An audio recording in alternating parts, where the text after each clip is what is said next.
Good morning, ladies and gentlemen, distinguished delegates, dear colleagues in the room and online. Okay, I can see on the screen. It's my big pleasure to open this roundtable, which is organized jointly by the Secretariat of the Aarhus Convention and the Cartagena Protocol on Biosafety to the Convention on Biological Diversity. I warmly welcome our colleagues from Montreal who made the long way to come here, and I just asked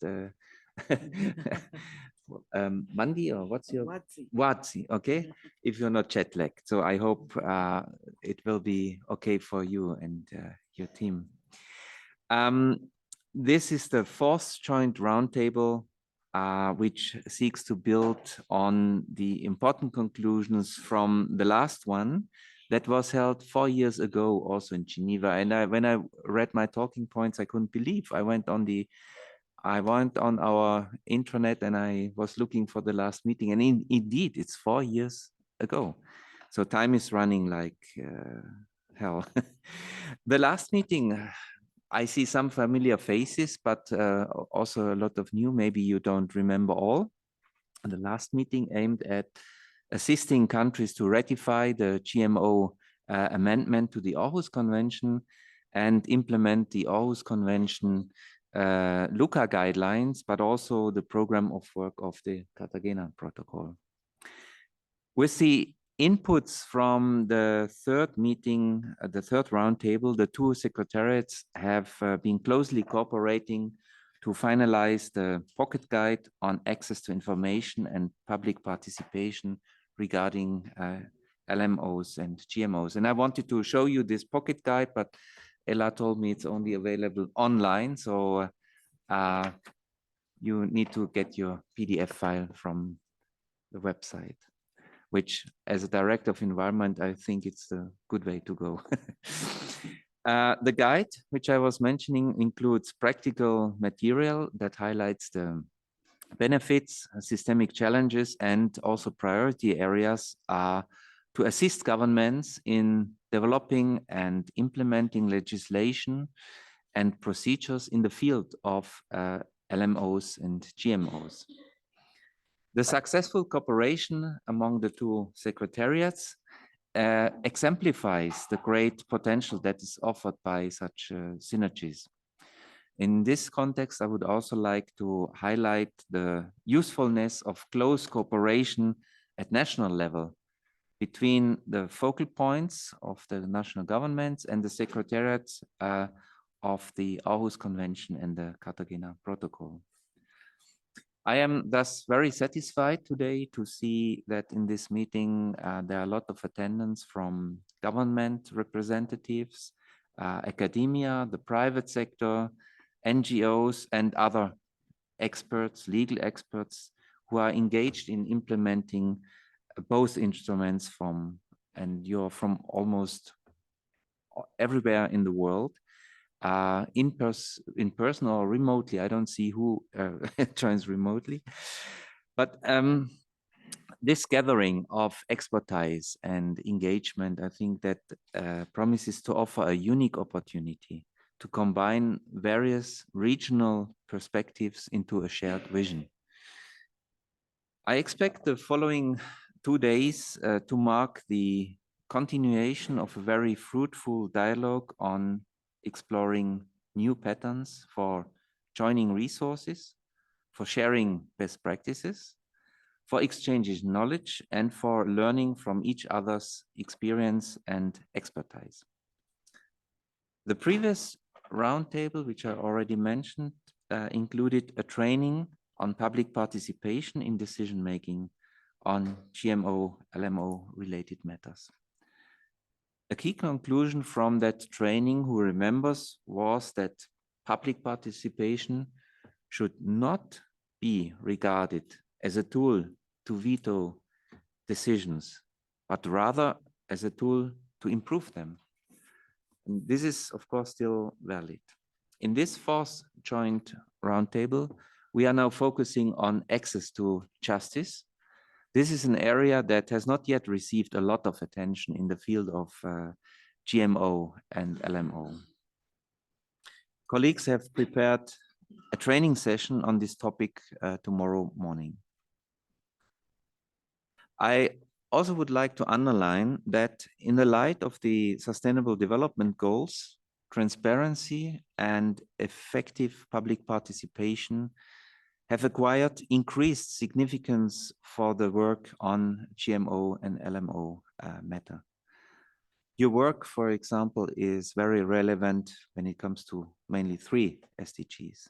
SDG 2 on zero hunger, and here especially the targets related to food security, improved nutrition and sustainable agriculture, the access to information and public participation in the development and implementation of agriculture-related policies, plans, programs, and projects.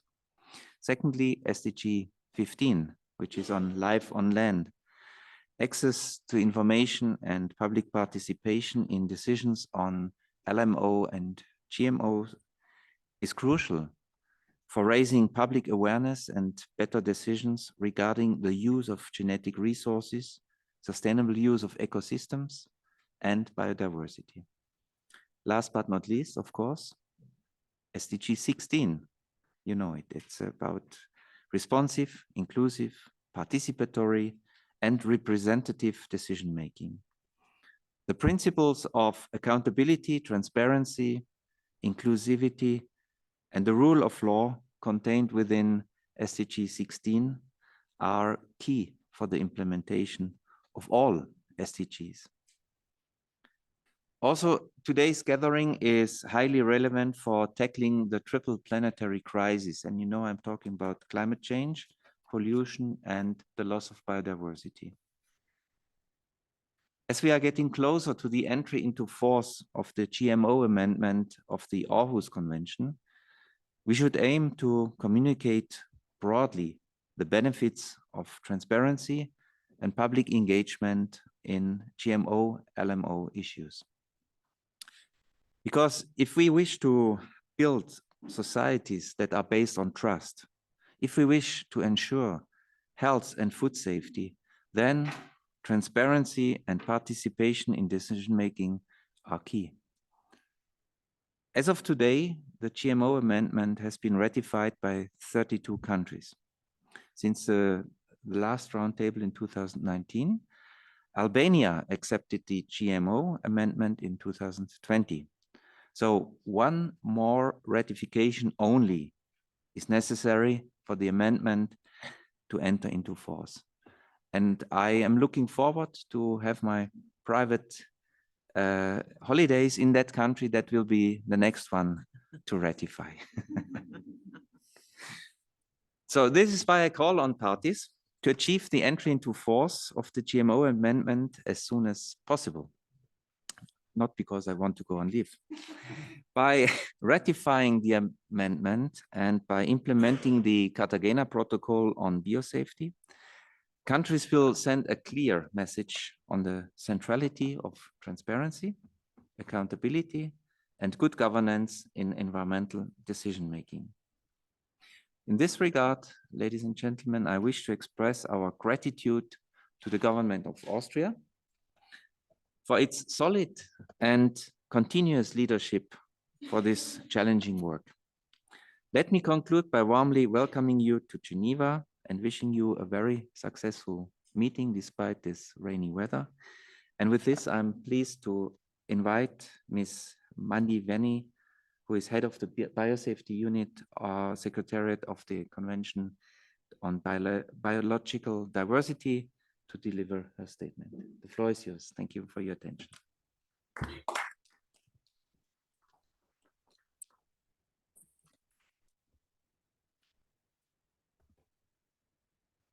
Thank you very much, Director General.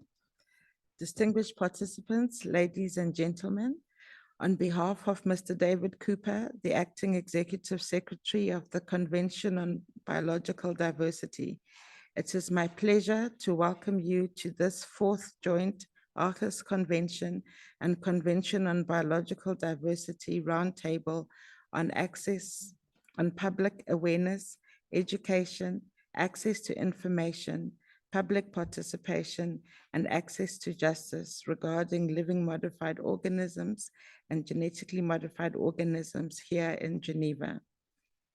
I would like to begin by extending our heartfelt appreciation to the government of Austria, and in particular, Mr. Helmut Gausch, under whose able leadership and support, the preparations for this roundtable have been undertaken.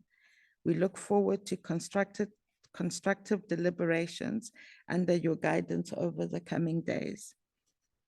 I would also like to extend our sincere appreciation to the government of the Netherlands for the support provided for the participation of eligible parties to the Cartagena Protocol on Biosafety that enables them to benefit from this important platform. Finally, our sincere thanks to our counterparts in the Aarhus Secretariat for their efforts and positive spirit of collaboration in the preparation of this roundtable. The long-standing collaboration between our two secretariats has seen us convening 3 previous roundtables that produced key outcomes, such as our most recent product, the Pocket Guide, and also the contribution to the previous program of work on Article 23 of the Cartagena Protocol. The Joint Pocket Guide on Access to Information and Public Participation regarding GMOs has enhanced national guidance and helped strengthening national capacities for effective access to information and public participation in decision-making processes regarding LMOs, GMOs. The scope, extent, and methodologies for public participation are subject to national laws and regulations governing public participation in each party.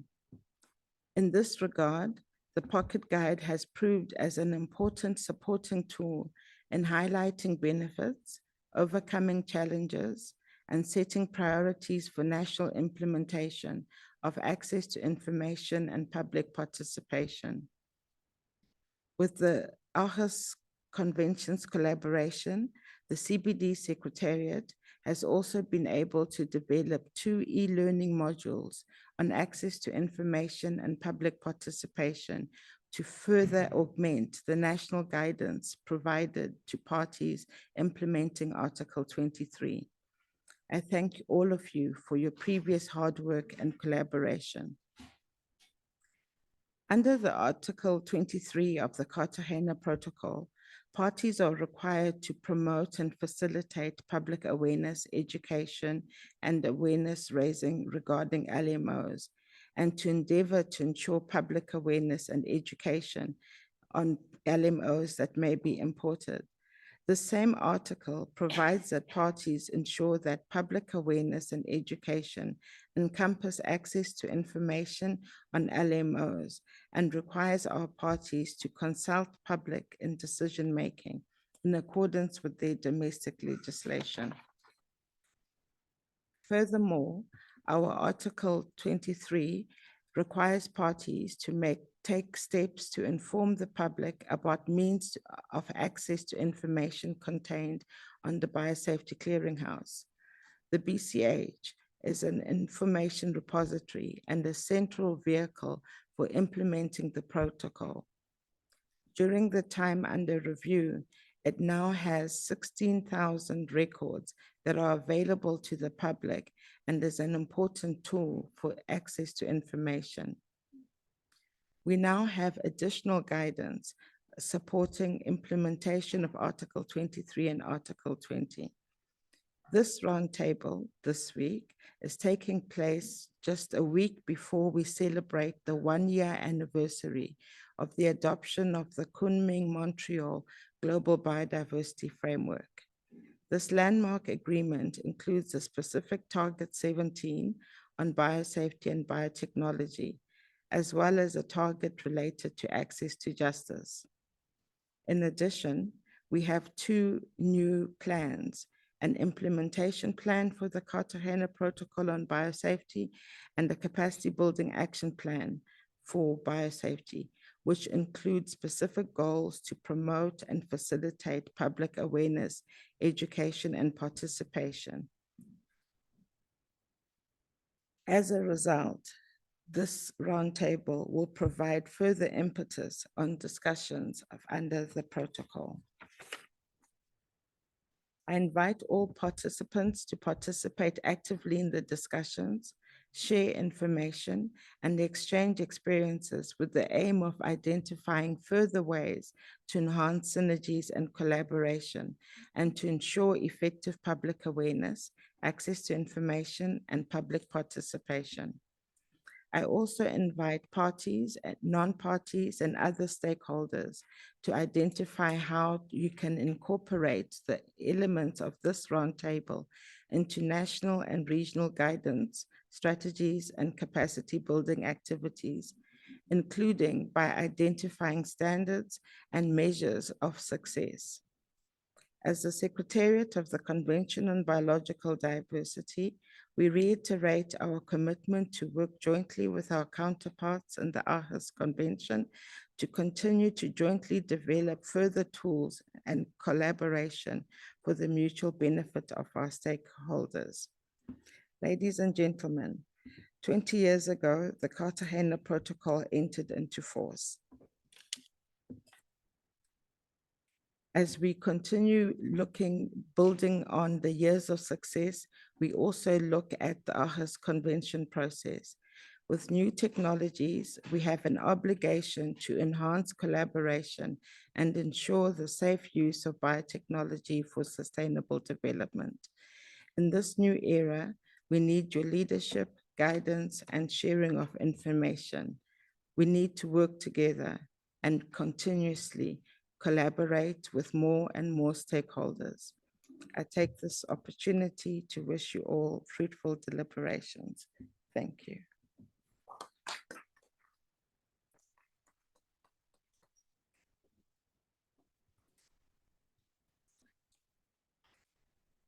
Dear Director Marco Keiner, dear Watsi, ladies and gentlemen, and dear colleagues, I would like to warmly welcome you to this fourth roundtable on public awareness, access to information, public participation, and access to justice regarding living modified organisms, genetically modified organisms, or as we abbreviate them, LMOs or GMOs.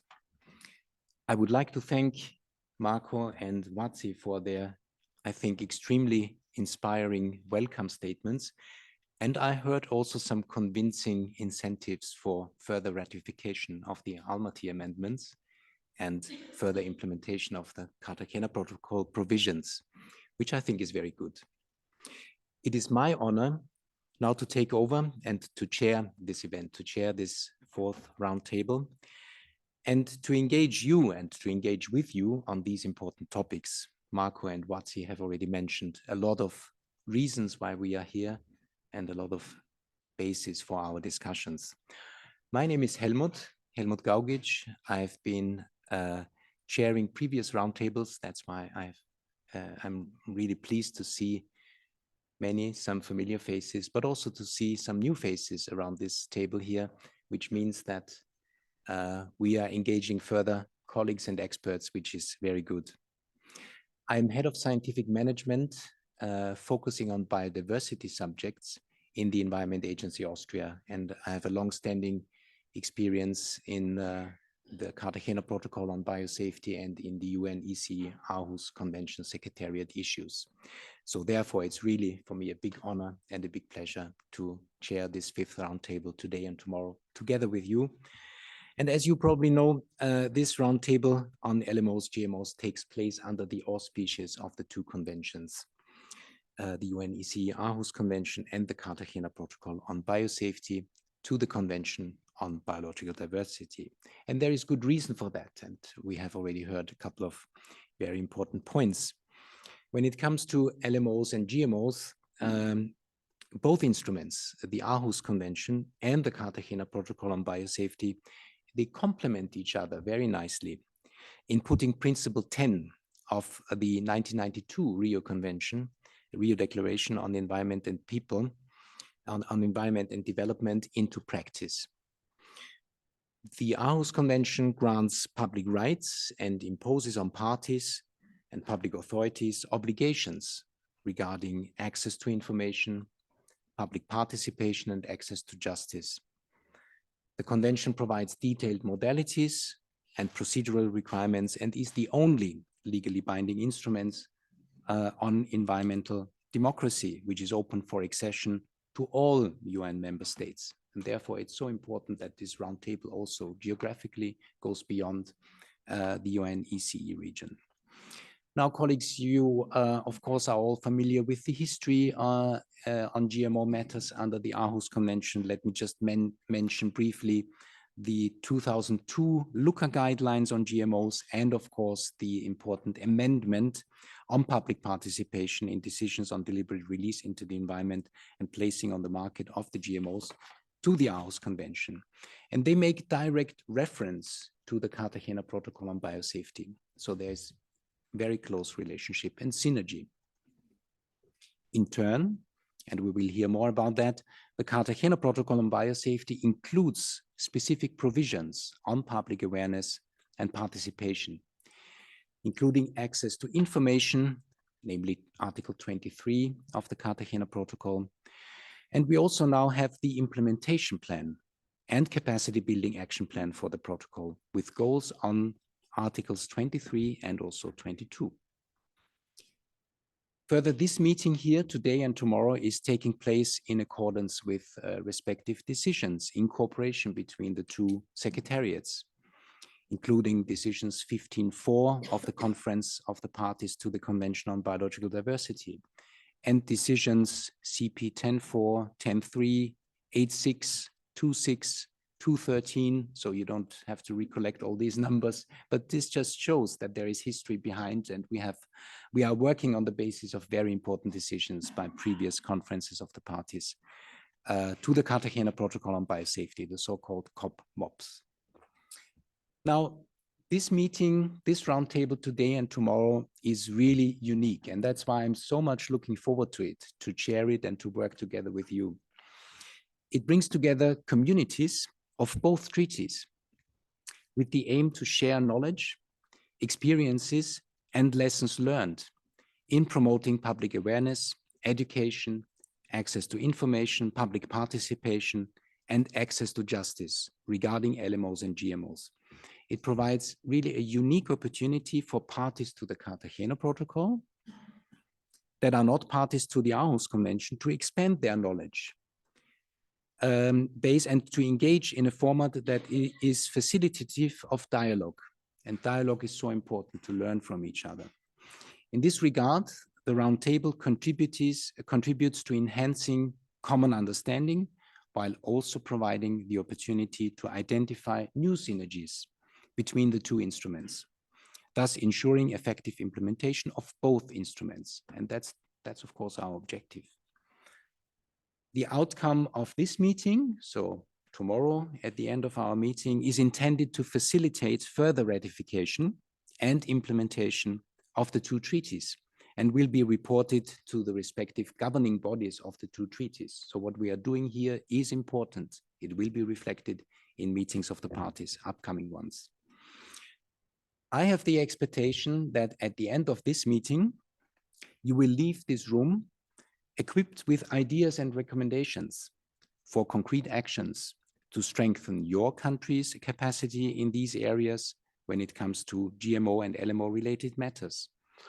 I'm also convinced that your learnings from this meeting will promote further collaboration and will support your national and regional efforts in implementing Target 17, Target 22 of the already mentioned Kunming-Montreal Global Biodiversity Framework, the GBF, the implementation plan of the and the capacity building plan of the Cartagena Protocol on Biosafety.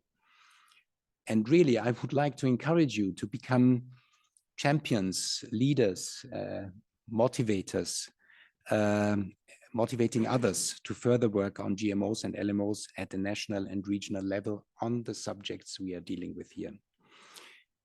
This meeting will result in a report, will be put together, all what we will be discussing, summarizing also major outcomes, and this will be published in due course, of course, and presentations and statements, and we will hear quite a couple of presentations and statements throughout the 2 days, are provided by speakers and will also be made available online after the meeting.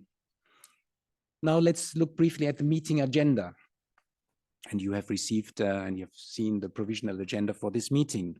And here you see that over the next 2 days, the joint roundtable will feature 5 panel discussions with the following focus. And we will hear more details when we come to it. On ratification and implementation of the Almaty Amendment on GMOs, and also the implementation of Article 23 of the Cartagena Protocol. First panel. Second panel, access to information. Third panel, public awareness and education. Fourth panel, public participation in decision-making. And fifth panel, access to justice. I'm pleased to announce that these 5 panels will bring together a number of excellent experts representing governments, non-governmental organizations, the private sector, and regional organizations who are ready to share with you, with all of us, their experiences. In each session, after a short set of presentations, you will have the opportunity to engage with the speakers and other participants. I hope to see lively discussions and mutual learning here. We will have rapporteurs. For 4 of these 5 panel sessions, we will have rapporteurs. They have been designated for the 4 sessions, and we will mention the names of the rapporteurs when we come to the respective session. Already at this stage, thank you very much to the rapporteurs who have been volunteering to take over this very important job. At the session number 7, towards the end of our meeting tomorrow, the rapporteurs will be invited to report back, to share highlights, key outcomes, and takeaways from the discussions. That's basically how our 2 days are structured. Now, I think you have already got a glimpse now that these 2 days will provide you with a range of opportunities to exchange and to learn from each other. There are, however, 3 elements of this roundtable that I would like to highlight as they offer a particular learning opportunity for you. And that is mutual learning, learning from each other. There is rich experience in the room. I would like you to invite you, even to urge you to make use of the expertise from across the globe by listening to the presentations, asking questions, engaging in the discussion. Use also the breaks. We will have coffee breaks, lunch breaks for this purpose. It's always a good opportunity. Second, training session. Very important. There will be a training session, and it is particularly focusing on access to justice for the first time. And this is very important. This topic is not new as such, but as Marco has mentioned in his welcoming remarks, it is a topic that has not yet received a lot of attention. So we are giving this topic more attention, and for good reasons. I'm very pleased that we have Mrs. Summer Kern with us, a senior environmental lawyer, who will facilitate this training. Welcome. We are glad that you are here, and we are looking forward to the particular training session tomorrow. This topic is of particular interest to the Kunming-Montreal Global Biodiversity Framework, which, as has been mentioned by Wazi, will celebrate its 1-year anniversary since its adoption on the 19th of December, 2022. I've had the privilege to be around there, and therefore it's also very good to see how things are progressing. This Global Biodiversity Framework is groundbreaking in many respects, but also in the respect that it includes Target 22 that addresses access to justice and information related to biodiversity. So, as I've said, this roundtable is proud to be one of the first platforms to directly respond to this element, and we look forward to sharing our common experiences here. Now, third point, and this is really very voluntary, but a good offer to you, a learning journal. Prior to the meeting, you all have received by email a copy of your personal learning journal. Is a collection of notes, observations, thoughts built up as a result of a period of learning. And your learning journal should focus on your personal responses and reflections to any new ideas which you will have heard, or new ways of thinking related to LMOs and GMO matters.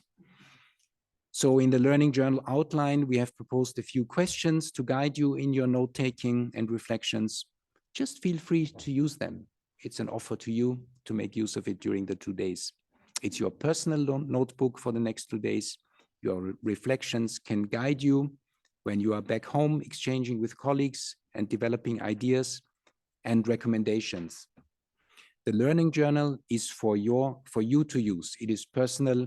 It will not be made public or shared with other participants. So it's completely up to your discretion.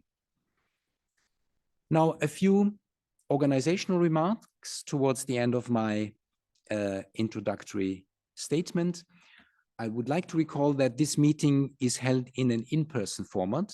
I'm glad to see many participants in this room. At the same time, the Secretariat kindly arranged for interpretation for remote statements for 30 minutes per 3 hours. This time is reserved for the invited speakers who could not attend for whatever serious reasons. In addition, there is an opportunity to connect to the meeting remotely without speaking possibility. The link to the Zoom platform used for that purpose was sent to the registered participants in advance. And furthermore, as for all UN public meetings, not registered participants can also connect to the meeting through audio means. The meeting will also be recorded, and the recording will be made available at a later stage. And I would like to take the opportunity to welcome, of course, all the online participants listening to us and following this important discussion. Now, again, before turning to the first session, before turning to our concrete work, I would like to encourage you all to participate actively in the discussions, to share your experience. Simultaneous translation, simultaneous interpretation in English, French, and Russian is available, and I would already like to thank at this stage our interpreters for their excellent work. To ensure that the discussion is focused and that as many participants as possible have the opportunity to speak, if you would like to intervene, and of course you are invited to do so, I kindly ask you to be brief and have a maximum time of up to 2 or 3 minutes, depending on how it goes. And also my plea to all presenters is that you stick to the 10 minutes time slots, 5 minutes in some cases, which you have been given. That will allow us to remain more or less in the suggested meeting time, and also to have time for coffee and lunch breaks, which will allow you to interact more informally. And I will try to take care of that and give you a signal if you are extending the time period kindly, but to some extent also firmly. Colleagues, let me turn briefly now. I introduced the agenda to you. It has been sent to you. I think it would also be good if we formally adopt the agenda of this meeting as the agenda for our 2 days here. So with my introduction and with the agenda you have seen on the document, can I expect that we can adopt this agenda as the agenda of our meeting, or are there any comments, suggestions, or even objections to the draft agenda?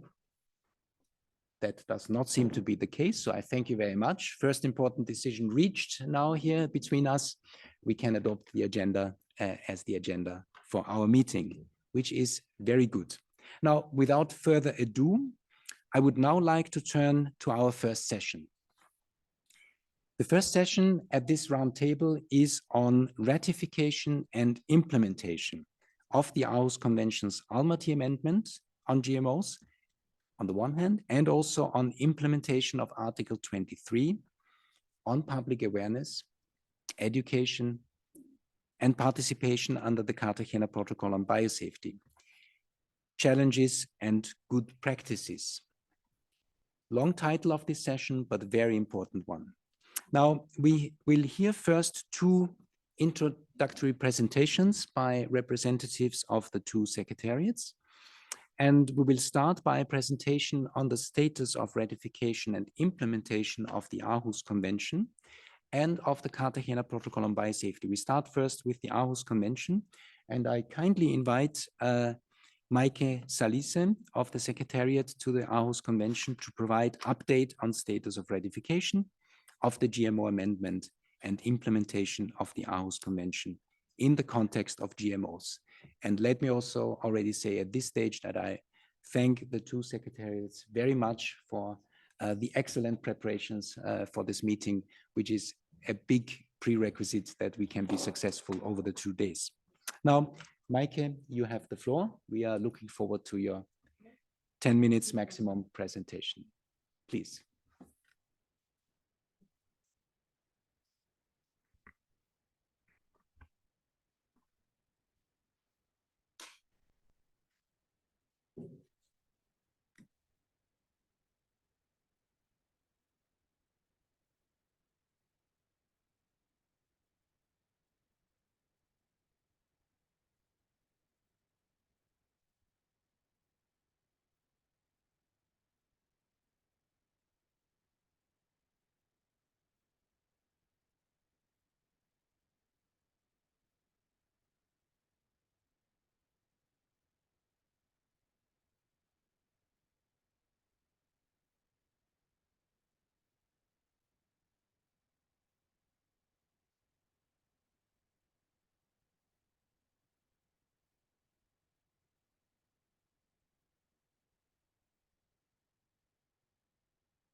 Much, Chair, and apologies for the short technical clarification.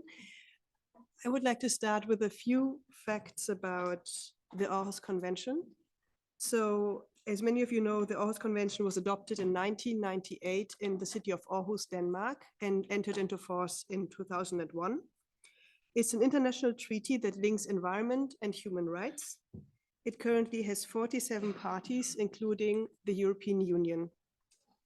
The Aarhus Convention grants the public's rights and imposes on parties and public authorities obligations regarding access to information, public participation, and access to justice. And it is reinforced by the compliance review system and the reporting mechanism. All provisions of the Convention are applicable to GMO matters and remain legally binding for all parties. The Almaty Amendment on public participation in GMO decisions of the year 2005 reinforced provisions on public participation. And the LUCA guidelines on GMOs from 2002 and the Almaty Amendment on public participation in GMO decisions make direct reference to CBD and the Cartagena Protocol and its national biosafety framework. And there's been a host of practical material prepared by the two secretariats to support implementation of these instruments. If we look at the amendment on GMOs to the Aarhus Convention, we have 32 parties to date, and one more ratification is needed for this amendment to enter into force. And so we need one party of the current parties to the convention that was a party at the time the amendment was adopted to ratify this amendment so that it can enter into force. And this is a list of 8 parties: Armenia, Azerbaijan, Kazakhstan, Kyrgyzstan, North Macedonia, Tajikistan, Turkmenistan, and Ukraine. So if one of these 8 parties ratifies, then the GMO amendment can enter into force.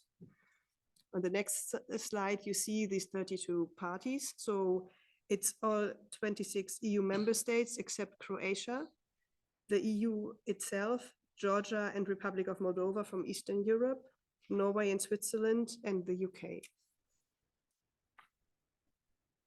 If we look at general trends over the last years with regard to GMO, I think first it's important to notice that all the parties that have ratified the amendment are bound towards the implementation of this new Article 6 and its Annex 1. And at the same time, these parties are also bound by Article 6, paragraph 11, which remains binding for all parties and is in force until the entry of the force of the amendment. And so the reporting format for Aarhus parties has already been amended so that all parties are already required to report on the implementation of Article 6b and Annex 1. And if we look at what has been reported at the last meeting of the parties in 2001, we see that in the European Union region, including Iceland, Norway, Switzerland, and UK, we have only 2 ratifications to the amendment missing, the one from Croatia and Iceland. And in general, many parties from that region have reported that they transposed the relevant European Union instruments on GMOs into national legislation. In the area of Eastern Europe with Caucasus and Central Asia, some parties reported that their legal frameworks for decision-making on GMOs are still undeveloped. And some other parties whose ratification would count into force have indicated plans to adopt necessary legislative provisions. And from that region, only Georgia and the Republic of Moldova are parties to this GMO amendment in that region. And in the last sub-region, Southern Europe, we have Albania, as we already heard, who recently adopted the GMO amendment. But there are other parties who are working on public participation procedures and have them into place, which can also be used for GMO decision-making. Parties were also reporting about challenges in the implementation of GMO-related provisions. And one of them is the lack of human and financial resources, the difficulty of finding independent experts who prepare risk assessments related to GMO decision-making. There are also difficulties in differentiating between non-confidential information and that kind of information that falls under intellectual property rights and is protected by them. And there are also some effects on long consultation periods and authorization processes for the testing and scientific studies on GMOs. There's a lack of accredited laboratories, as some parties reported, and a lack of information on the methodology of conducting a GMO risk assessment. And in general, a lack of necessary and accurate information on GMOs and expert opinions to participate effectively in GMO decision-making. So these are some of the challenges, and I think we also heard them during the last roundtable a few years ago. On the way forward, based on the reporting from parties, there's a need to promote the implementation of the convention in the context of GMO, and this can be done particularly by ratifying the GMO amendment. So there's one party missing, so that we can ensure that this GMO amendment is entering into force as soon as possible. The way forward can also include by parties adopting national legislative frameworks that are ensuring the institutional and technical framework for the implementation of the GMO amendment at its national level, to strengthen the capacity of authorities and relevant institutions so that they can effectively handle access to information and public participation in decision-making on GMO-related matters, and to support specific training sessions and awareness-raising events on the obligations of the Aarhus Convention. So I would like to stop here with a quick introduction overview of the Aarhus Convention and hand over back to the chair. Thank you. Thank you. Thank you very much. Thank you very much, Maike, for this extremely clear and succinct presentation and very adequate overview. I would like to thank, of course, all parties having ratified the amendment so far. Congratulations to Albania for their recent amendments, and would also extend my plea to further countries to ratify and provide the only one remaining ratification which we need for its entry into force. Now with this, I would like to hand over to Wadzi of the Secretariat of the Cartagena Protocol. She has already spoken and welcomed us in the beginning. And now I kindly invite you, Wadzi, to provide an overview and an update on status of ratification and overview of the agreements related to Article 23 on public awareness, education, and participation under the Cartagena Protocol on biosafety. Wadzi, you have the floor for that purpose. 10 minutes maximum, please.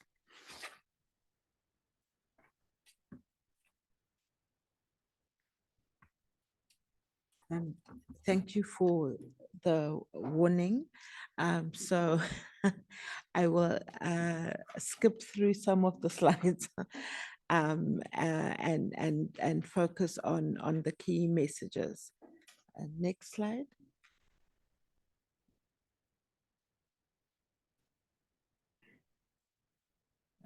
Okay, all right.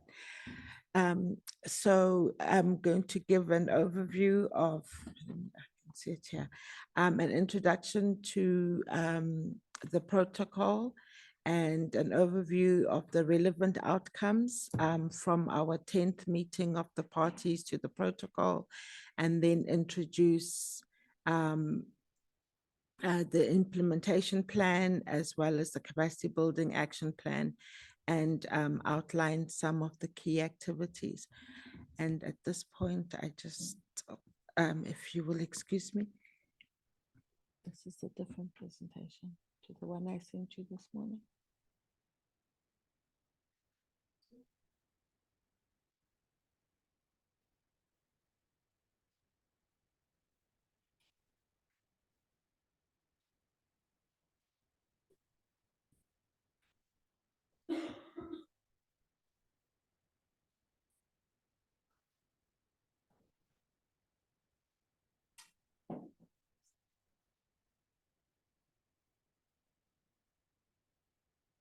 Apologies, Chair, and this is part of my 10 minutes.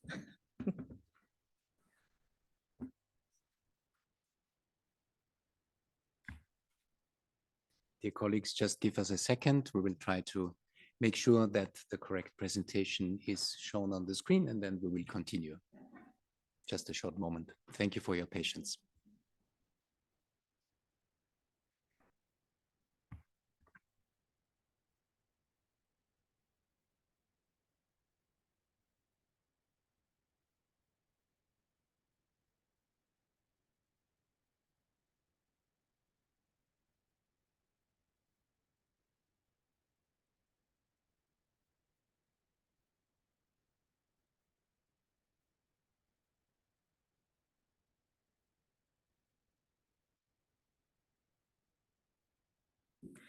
Thank you. So the Cartagena Protocol on Biosafety was adopted in 2000 and entered into force in 2003. And on the 11th of September this year, we celebrated its 20th anniversary since entry into force. It currently has 173 parties and is aimed at protecting biodiversity from potential risks associated with living modified organisms. The protocol applies to handling and use of living modified organisms and their movement from one country to another. Essentially, the protocol recognizes that modern biotechnology, while having potential for human well-being, does have inherent risks, and these need to be managed through adequate safety measures to prevent damage to the environment.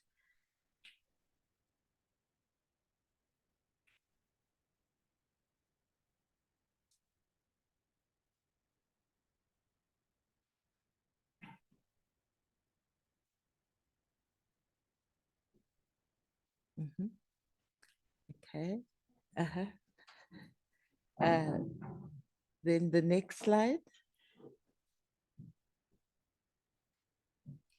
So Article 23, which is the key provision on public awareness, education, and participation, has a number of mandatory and discretionary elements, but essentially it covers three main aspects: the promotion and facilitation of public awareness and participation as a mandatory function of our parties. And then parties are asked to endeavor to ensure that public awareness and education includes access to information on living modified organisms that have been imported into territories, and also to ensure that this information is made available through the Biosafety Clearinghouse. Next slide. But these are not the only provisions relating to public awareness under the Cartagena Protocol. There are other elements because the protocol introduces the Advanced Informed Agreement procedure. And part of this is a suite of provisions that relate to how and information about import is done. And this is an important source of information on LMOs. And secondly, in Article 20, the protocol establishes a mechanism for information sharing through the Biosafety Clearinghouse. Next slide. And in recent years, since the last roundtable, the Biosafety Clearinghouse has been through an upgrade, and we have now migrated it to a new site, which has improved functionality, increased the number of records that are available, and really made information and public participation and information more available to parties and the public at large. The next slide. So at the moment, we have over 17,000 records published, which give very important information that parties and the public at large can access in terms of understanding living modified organisms. The next slide. In December last year, we had a big meeting of the Conference of Parties where a number of decisions were taken. And here I've just reflected all the decisions that made specific reference to public awareness or information. So we had a decision on the implementation plan that I will share more details on, a decision on capacity building action plan that I will share more details on, but there's also the decision on the operations of the Biosafety Clearinghouse that has specific reference to public awareness, the decision on matters related to the financial mechanism. It recognized that public participation is an area that parties need to prioritize resources in their GEF resources. Then there's a decision on assessment and review, and this decision was for the assessment and review of the strategic plan of the protocol, including the previous program of work on public awareness and education. And in this regard, this decision made specific recommendations that are related to public awareness and participation. And I've just showed the text there of what the decision says in particular as being required. And finally, the decision on monitoring and reporting also includes specific elements on how countries should be preparing their national reports, and in so doing, taking into account public participation. The next slide. I'll now just not speak too much, but just to indicate that we do have 3 big strategic outcomes that we have that are guiding our program of work on public awareness over the next few months. The first one being the implementation plan, followed by its complementary capacity building action plan, and then target 17 of the Kunming-Montreal Global Biodiversity Framework. Next slide. I won't go into this, but this information is available. But essentially, we have a specific goal on public awareness, which requests parties to promote and facilitate public awareness and education and participation in accordance with Article 3, and then highlight specific indicators that parties need and actions that parties would need to take in this regard. The next slide. These are the specific indicators which will also be in the national reports, the 5th national reports that parties will be providing their input on looking at how this public awareness can be done. The next slide.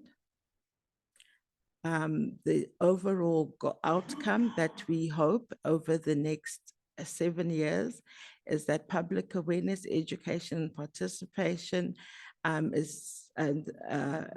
through public awareness, that the public is appropriately informed about the safe transfer, handling, and use of LMOs. The next slide. We also have a capacity building action plan, which is also being used for resource mobilization and identify specific activities for capacity building. And the focus will be on establishment of national systems, development and dissemination of resources and training materials, provision of education, strengthening mechanisms for participation, and development of public awareness programs. The next slide shows the indicators that have been incorporated into the plans that parties will be reporting against. And the next slide. This slide is just demonstrating the link between the implementation plan and the global biodiversity framework. And we see the implementation plan providing some granular detail that will then support the implementation of the global biodiversity framework. Next slide. Target 17, for the first time, we now have a biosafety target within the biodiversity framework. And this target around establishing and strengthening measures to implement biosafety measures. And part of this target includes a complementary indicator specifically on public awareness and public understanding of biosafety and biotechnology, which will be another important element for ensuring that parties in a more holistic way respond to biosafety issues. The next slide. As a secretariat ourselves, we have a number of implementation mechanisms that we are making use of. These include our institutional and administrative mechanisms, the use of notifications as a way of informing the public, stakeholder participation in processes, the role of observers in CBD processes, the platforms that we have, the online discussion forums, mailing lists, newsletters, social media and outreach, training elements, as well as other resource materials.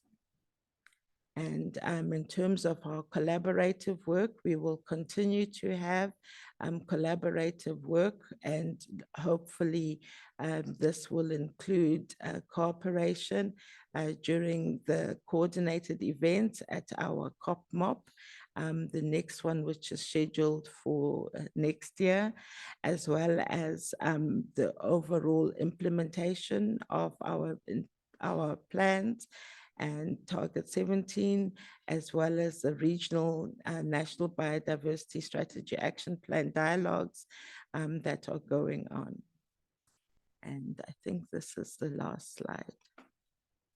So thank you, Mr. Chair. And apologies.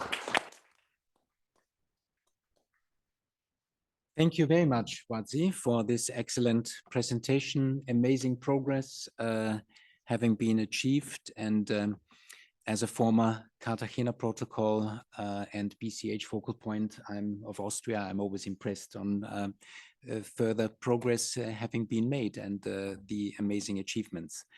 Now, I would like to thank again Maike and Wazi for their input presentations. Let me briefly see if there are any questions of clarifications, observations from the floor before we move on. Has everything been clear? That seems to be the case. And of course, there will be further opportunities towards the next session and the next sessions to come back if there is any question which you have to the two secretariats and their representatives. So I think this was an excellent start. We have set the scene. We know where the Aarhus Convention stands, the Almaty Amendment, and the Cartagena Protocol on Biosafety within the Convention on Biological Diversity. I think it's now time to move to our first panel presentation and discussion on this subject, ratification and implementation of the Aarhus Convention, and also on the respective provisions on the Cartagena Protocol on Biosafety. And now, as with all the other panel presentations and discussions following, I would like to invite the panelists to join us here on the podium. I kindly ask you to take your nameplates with you. And I would also like to announce that, of course, the Secretariat will assist the presenters with changing the slides, making their presentations. The presentations are saved by the Secretariat on the computer and have been saved on the computer and on the podium prior to the meeting. I will invite all the invited presenters, speakers to make their presentations, 10 minutes maximum each, and then we will open the floor for any questions and discussions. So this will give each speaker the equal opportunity to present. So having said that, I now like to invite the representatives from Albania and Armenia to join me here at the podium. Mrs. Enkeleda Malay, Director, Ministry of Tourism and Environment of Albania. Please join us over here. And Mrs. Mari Chakrian, Legal Advisor, and Mr. Jakob Matevosian, Chief Specialist, Department of Specially Protected Natural Areas and Biodiversity Policy at the Ministry of Environment in Armenia. Please also join us here on the podium. There should be enough space. We may have a third panelist here participating remotely from Tajikistan, but we will find out later. So while you are taking your seats and getting ready for your presentations, we are checking here if the presentations are ready for display. That seems to be the case, yes. Excellent. So ready for the first panel presentation and discussion. As I've said, I'm happy to give the floor to Mrs. Enkeleda Malay, Director. She's Director at the Ministry of Tourism and Environment in Albania, and we are looking forward to your presentation. As we have heard, Albania acceded to the GMO amendment in September 2020. Please go ahead. The floor is yours. Thank you, Mr. Chair. Good morning. I'm pleased to be part of this roundtable on GMOs, and I would like to thank the Secretariat for the invitation and also for the opportunity to deliver a presentation on Albania's work and efforts with respect to GMO. In my presentation, I will cover the legislative framework on GMOs in the country, institutional structures and administrative capacities, and then future plans and challenges. As of today, no authorizations have been given for the release on the market of foods and food ingredients that contain or consist GMOs in the Republic of Albania. Next, please. Next, please. I can do it from here. Okay, that's better. Some of the main pieces of legislation which include provisions on GMO in Albania. The first is law number 9863 on food. It was amended several times because it was adopted in 2008. Its recent amendments was in 2022. It includes an Article 8 on principles of transparency, which says that during the preparation, evaluation, and review of risk management measures with respect to food control and animal feed in the country, it conducts public consultations which are open and transparent. The institution that is responsible, in our case, it is the Ministry of Agriculture and Rural Development. And whenever there are justified doubts that the food or feed may present a risk to human animal health, the institution responsible takes measures to inform the public about the nature of the risk. Next, please.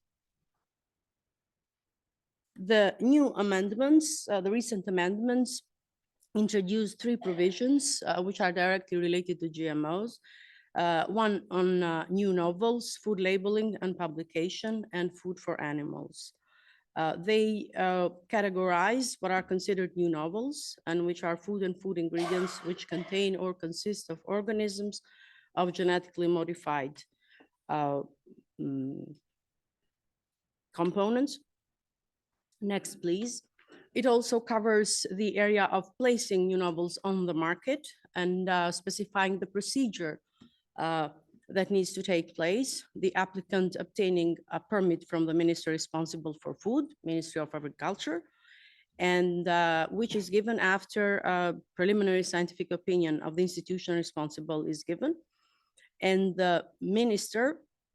the ministry responsible, always we're talking about the Ministry of Agriculture Rural Development in Albania, the main responsible institution. They keep the register of all the permits that they are granted for the release of new foods on the market. Next, please. Also, there is the article which stipulates the prohibition of introducing new novels to the market in case any scientific discrepancy is found about the harmful effect of these new novels, and with the minister's obligation to temporarily prohibit the release of such food until further scientific assessments are carried out. Next, please. With respect to food labeling, all such products need to have a label which includes the content or composition of GMOs, as well as the type of the GMO it contains. The label must be written in Albanian language. It must be distinct, legible, and understandable. Next, please. With respect to advertising, no advertising can be carried out or conducted before the product has received the permit for production and marketing. Next, please. With respect to feed for animals, and there is also the procedure is also specified. It must be first provided with a permit from the minister responsible for food in support of scientific opinion, which is given by the institution responsible for the official control of food on feed. And the ministry responsible for agriculture keeps the register of permits granting the right for placing that feed for animals on the market, as well as their ingredients, which are composed or contain GMOs. Next, please. Also, the same law makes it obligatory that all animal feed and its components, which are found that are not in compliance with the safety requirements as defined by the law, must be destroyed. Another piece of legislation which also covers GMOs provisions is the law of 2011 on plant and propagation material. It was updated, amended in 2019. It also introduced new provisions such as requirements for the trade of plant and plant propagation material, registration procedures of varieties in the national catalog. Next, please. With respect to requirements for trading, it must first meet all requirements of the legislation enforced on GMOs, as well as be marked as GMOs, even if just one of the components is of GMO origin. Next, please. The procedure is also clearly specified to register a variety in the national catalog if the applicant first submits a request to the state entity for seeds and seedlings. Next, please. This same state entity for seeds and seedlings approves the registration based on a set of specified criteria and upon the decision of the evaluation committee of varieties and national catalog registrations. Next, please. The first piece of legislation in our country to ever include a GMO provision is the earliest is in 2011. It's on the protection of environment or environmental protection. It's Article 36 on genetically modified organisms. prohibits the intentional discharge into the environment or the release on the market of GMOs, which may cause harmful effects on the environment and human health. The regulation of 2003 of the European Parliament and the Council of 2003 on GMOs is only partially harmonized through a decision of Council of Ministers of 2020, but we do not have a law on GMOs yet in place. Next, please. With respect to the institutional structures and administrative capacities, the ministry in charge at policy level is in fact the Ministry of Agriculture and Rural Development, with Ministry of Tourism and Environment as a contributing institution, especially with respect to its relations to the to environmental aspects. They are both assisted by the branch, the academic branch, that is the Agricultural University of Tirana and Plant Genetic Resources Institute. At implementation level, there's a National Food Authority under subordination of the Ministry of Agriculture and Rural Development and the Inspectorate of Environment, Forests and Water and Tourism under the Ministry of Tourism and Environment. Next, please. Ministry of Agriculture and Rural Development is the ministry responsible for proposing policy strategies in the area of GMOs. They are also the leading institution in the frame of EU negotiations for Chapter 12. As of 2022, there is a specific unit in this ministry, the unit of seedlings and fertilizer products, which deals with GMO matters. Next, please. The National Food Authority, under the Ministry of Agriculture and Rural Development, performs documentary control, identity control, checking the compatibility of the documentation with the declaration of the label, physical control at border inspection boards, and so on. They function based on the law on inspection in the Republic of Albania and other regulations issued by the Central Inspectorate in the country. Thank you. Next, please. This is the institutional structure, administrative, the organogram, the structure of the National Food Authority. It is also, it's based on central level in the capital city, but also there are 12 regional offices, which mainly are divided in two subsectors. One which deals with coordination of controls for plant protection and agricultural inputs, and the other one on border inspection points. With respect to Ministry of Tourism and Environment, no GMO specific structure is existing at the Ministry of Tourism and Environment. The National Environmental Agency carries some monitoring and inspection functions in cooperation with other state structures. All policy and legislative initiatives, as I said, belong to Ministry of Agriculture. However, there is, as of 2020, an interministerial working group which is established on the preparation of the action plan and alignment of national legislation with the acquis communautaire on GMOs. Next, please. As it was mentioned today, since 2020, Albania has ratified, again, the Aarhus Convention ratification law adopted in 2000, including the GMO amendment.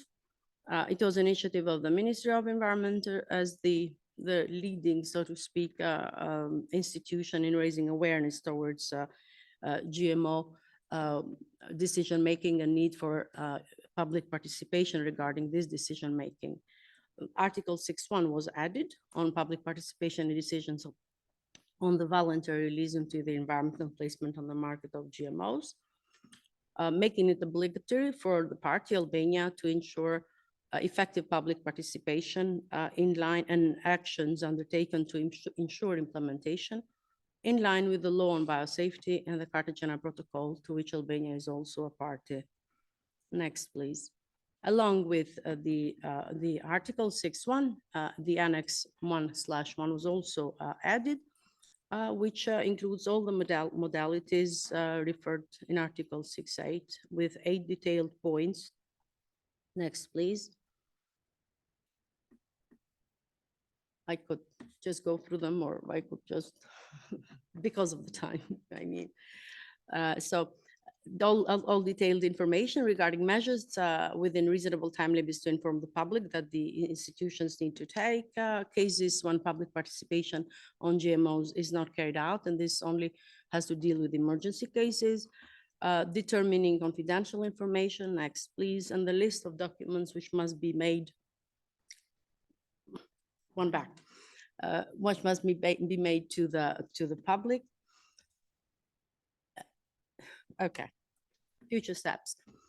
Under the Instrument for Pre-Accession Assistance for the period of 2001-2027, support is provided to draft a new law on genetically modified organisms. Full transposition of GMOs is expected to be done within 2027, whereas implementation will require a longer time after the adoption of the new law. In the meantime, based on previous projects, such as the food safety project, which was implemented in January 2020, Albania is reevaluating its existing system and finding ways, necessary steps to take to adapt in accordance with the needs for the new implementation, with the implementation of the new law. Next, please. And with respect to challenges, first, GMO is a new field, and as a result, there is inadequate expertise and capacities, both at policy level, with staff, people who are in charge of drafting legislation, but also at regional inspection and monitoring level. And the head of adopting the law, we also need to look into training people at the regional level to see how this implementation will be carried out and what are the difficulties related to that. As I said, still there is not a law on GMOs. It's expected within 2027. We hope that this will be the case. There was a previous deadline, so to speak, for the law, which was further extended. Being a field that requires many institutions to coordinate and cooperate, it also gets challenging at times. There's the Ministry of Agriculture and Rural Development, Ministry of Tourism and Environment, National Food Authority, inspectorates, National Environment Agency, Ministry of Interior, State Police, Border Authorities, Customs. So it's so many institutions that need to be there at the right time to ensure full and coordination. There is also, as I mentioned before, as of 2010, and I'm almost concluding, on the establishment of this interministerial working group on the preparation of action plan and national legislation. Unfortunately, so far it has not convened very regularly. So with the speeding up of the process of the negotiations, we hope that they will gain more speed. And there's been a sort of a confusion so far between responsibilities between Minister of Agriculture and Minister of Tourism and Environment, who is in charge of GMOs, probably because the Ministry of Environment was the first ministry to introduce GMO provisions in legislation and also to insist upon the adoption of the GMO amendment. Then there was this general conviction that the Ministry of Environment was in charge, but this was settled in 2022. So now we know who's in charge. And that concludes my presentation. Thank you.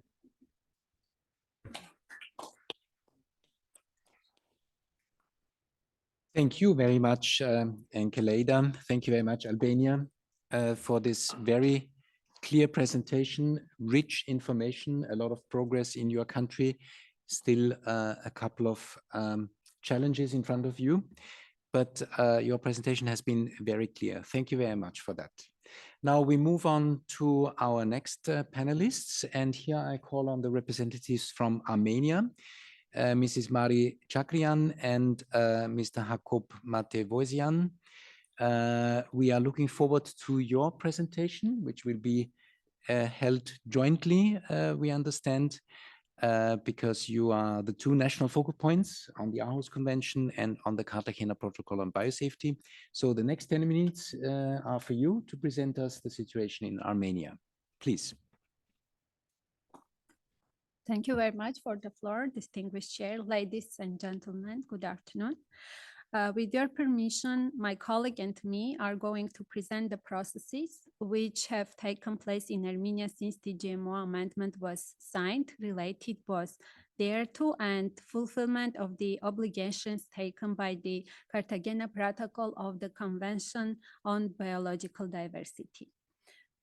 Since 1988, after the earthquake and the following years of blockade, when as humanitarian aid foods containing GMO and GMO seeds were imported into Armenia, there has been a public demand to regulate the aforementioned field. Therefore, the first steps were taken in the early 19th. Nevertheless, the most targeted and active action started in the 2000s. Back in 2006, the first law on food safety was adopted, which defined what GMO is. Provisions on labeling of GMO food feed products were also established, stating that if in a proportion of is higher than 0.9% of the food feed ingredients considered, then it should be marked.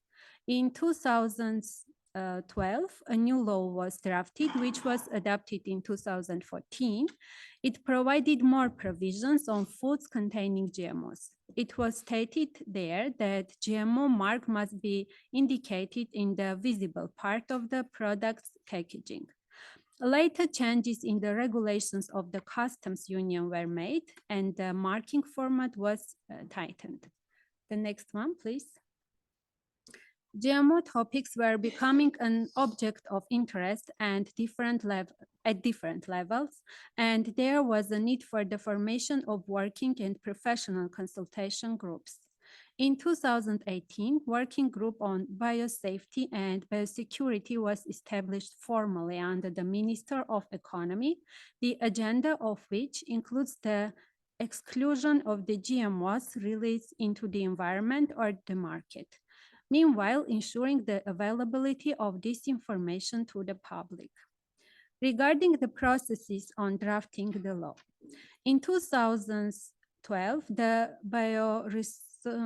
Bioresources Management Agency of the Ministry of Nature Protection launched drafting the law on GMOs, organized discussions involving stakeholders. Unfortunately, the draft wasn't adopted. On the one hand, it might be even better because it was not as strict as the current one. Then the initiative was taken over by the Ministry of Agriculture. Again, the draft didn't succeed. In 2018, after the Velvet Revolution, government reforms and structural changes took place. The sphere of agriculture was transferred to the coordination of the Ministry of Economy. A professional group on biosecurity issues was established, as I mentioned. A new draft law was developed. After its circulation, a number of suggestions and comments were collected, as a result of which the draft was revised. And finally, in January of this year, the GMO law has been adopted. Along with the adoption of the law, relevant changes were made in the related laws, such as law on protection of plant varieties, law on seeds, on food safety, on state control of food safety, on organic agriculture, on flora, etc. The next one, please. The basis of this law is the GMO amendment as well, and it contains common provisions. Provisions for public awareness and participation are defined by the Article 9. In particular, the exchange of information regarding the detection of cases of GMO use is carried out in accordance with the procedure established by the legislation of Armenia and international agreements. The authority body informs the public through mass media about the measures aimed at preventing situations arising from the use of GMOs or their combinations. The authorities body provides information to the public about the use of GMOs in accordance with the legislation through mass media, electronic means of communication, organization of public hearings, official website, and other means not prohibited by the legislation of Armenia, about monitoring results, licensing, emergency situation, informing the public about other data defined by this law and the legislation of the Republic. The authorities body ensures public participation in the processes defined by this law by providing information and organizing public hearings. The next one, please. The law entered into force in August and was followed by the adoption of the relevant legal acts aimed at the regulation of the following processes: determining the procedure of import, export, and destruction of GMOs for scientific research and experimental works. And an action plan was also adopted by the government's decree on the prevention of hazards, exposure to the environment, human life and health, agricultural lands due to the function and biohazards of GMOs and cause damages. The next one, please. Definitely, I have presented the whole story very briefly. Hence, I would like to mention that the pathway was not an easy one, and a number of challenges were overcome throughout its accomplishment. It is clear that there have been conflicts of interest, fears of economic losses, obstacles to the possibility of importing non-traditional or more profitable agricultural seeds, along with lack of complete information about GMOs, different mites, sorts, etc. And absolutely, there were also strong riots here too. However, when, for example, one of the world's largest companies producing GMO-based agricultural products imported 125 kilogram seeds to Armenia and announced its intention to produce GMO-based agricultural products in the country, a wave of public protest arose.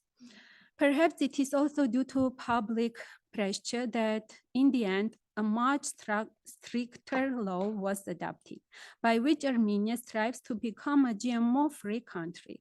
Scientific experiments are allowed only in limited areas stated by the law. This also stemmed from the interest of both traditional agriculture and the need for preservation of Armenia's unique ecosystems. Besides the actions approved by the government, training of relevant specialists and strengthening of laboratory capacities are planned as well, which is an important objective, as during the process of adopting the law, there were concerns about how proper control would be ensured. Now, let me give the word to Mr. Jacob Mateosyan, Chief Specialist of the Department of the Specially Protected Areas and Biodiversity Policy of the Ministry of Armenia, who will continue to talk about the steps towards the protection of biodiversity and especially the implementation of the Cartagena Protocol and further plans. Thank you. Dear colleagues, thank you for the floor. First of all, I also want to thank to both secretariats for giving us the opportunity to participate in the 4th Joint Aarhus Convention and Convention of Biological Diversity Roundtable. Without wasting your time, I'll start my presentation and tell you about national seminars organized for Armenia on biosafety clearing mechanisms that were held in 2021 and 22. Looking at this slide, you are probably wondering why I start my speech with this slide and why these figures about the species are depicted. As you see, Armenia has a very high concentration of biodiversity, which is due to the mild climate and varied topography. So it is extremely important to predict and prevent potential risks, including those in the field of living modified organisms. Next slide, please. Based on the above, as well as certain obligations under the Cartagena Protocol, we initiated national seminars for Armenia on the biosafety clearinghouse mechanisms. The representatives of the Department of Agriculture and Environmental Protection, representatives from regional governorities of the Republic of Armenia, employees of structures subordinate to the Ministry of Environment, and non-governmental organizations were invited to participate in the seminars. The aim of the workshop was to acquaint all interested parties with the methods of effective information use and mechanism available in the Biosafety Information Platform, as well as with the procedures of biosafety-related information publication. Next, please. These seminars were focused on the enhancement of national capacity to use the BCH Central Portal to find and register information, define a procedure or mechanisms of transmitting information to the BCH, as well to organize procedures and mechanisms and information flow into the BCH. Engage educational sectors in national biosafety and BCH training to enhance the national, regional, and international cooperation with appropriate international agencies, especially those having a stake in BCH and biosafety projects. Identification of national and regional centers and programs that may cater to biosafety and BCH capacity building initiatives was important as well. Next, please.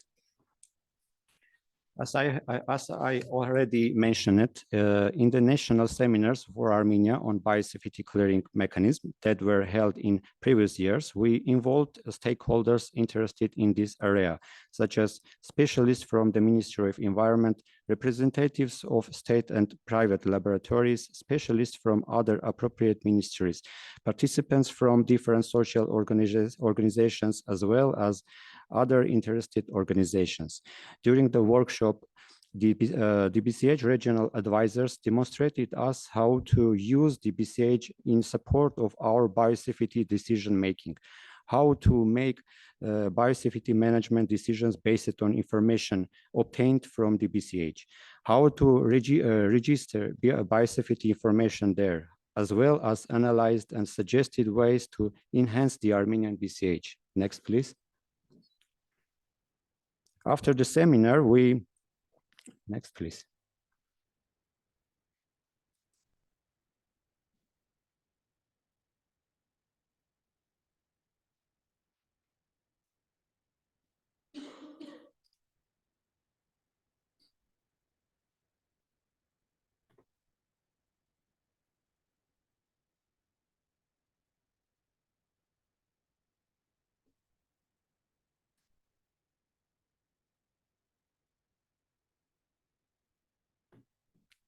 Okay. After the seminar, we initiated a strategy for creating an improvement system, which consists of consecutive sequences of actions, such as improvement of the legislative framework of the sector and introduction of legislative instruments, involvement of organizations participating in the workshop and other interested organizations, and sharing their knowledge gained with representatives of relevant organizations and also involving in the BCH. And as the final result of this strategy, we want to have the required number of active users and experts on the BCH website, as well as clearly developed information entry policy. In conclusion, I would like to signify that we are in the final stages of drafting the law on biosecurity and biosafety at the moment. The process has not ended with the adoption of this law. It is still going on and will be further improved in line with international requirements, whilst meeting the requirements arising from the interest of our country. Within the framework of the above states, we have also started the process of ratification of the GMO amendment to the Aarhus Convention on public participation in GMO decisions, which will improve the provision for early, timely, and effective information, as well as promote public participation in decision-making on the deliberate release of GMOs into the environment and placing them on the market. Thanks you.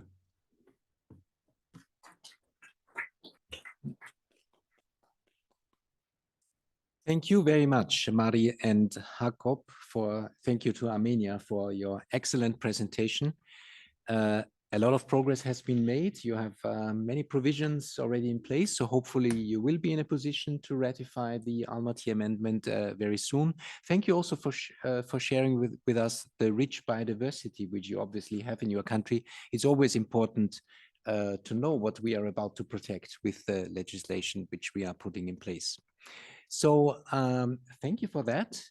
And I'm now just exploring if we have the third panelist from Tajikistan, who was supposed to participate remotely with us for the third input presentation. Is Mrs. Nozanin Razulova with us online? It doesn't seem to be the case. No? Okay, so I get confirmation from the Secretariat there.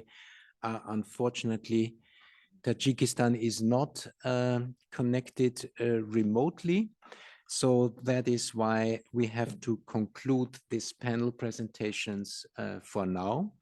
But what I would like to do before we go for a brief coffee break, which is also very important, and before we continue with the tour de table and a more detailed discussion, I would like to check if there are any questions of clarification, maybe first observations which colleagues around the table, and this is a round table, would have towards the presentations you have now seen so interestingly from Albania and from Armenia. And I see that Georgia has raised her flag. Please, Nino, you have the floor. Thank you. Sorry. Thank you, Mr. Chair. Good morning, everybody. Thanks, panelists, for very interesting presentations. I have not a question, but I wanted to know more about the monitoring system. I'm approaching to Albania. Namely, do we have a planned monitoring or case by case, and how often, and what are the main points for inspection with regard to LMO, GMO, and you noted you are developing very nice legislation and inspection on its and monitoring of its implementation. Thank you very much. Thank you for your question, Georgia. I would like to collect a couple of questions before I turn to our panelists. And the next who has raised his flag is Kenya. Please, Kenya, you have the floor. Thank you. Thank you very much, Mr. Chairman. It's a delight to get to learn. This is the first time we are participating in these roundtable discussions and touching particularly on the Aarhus Convention, and it's a learning experience for us. I'd like to find out from the presentation on ratifications all of the convention, the 47 parties, the regional representation. I'm particularly interested in the region that I come from, in Africa. I want to find out how represented is the region of Africa among the 47 parties. Thank you, Chair.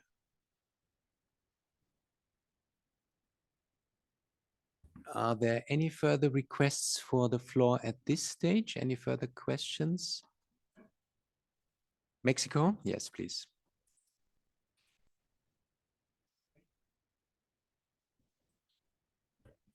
I listen, I'm sorry.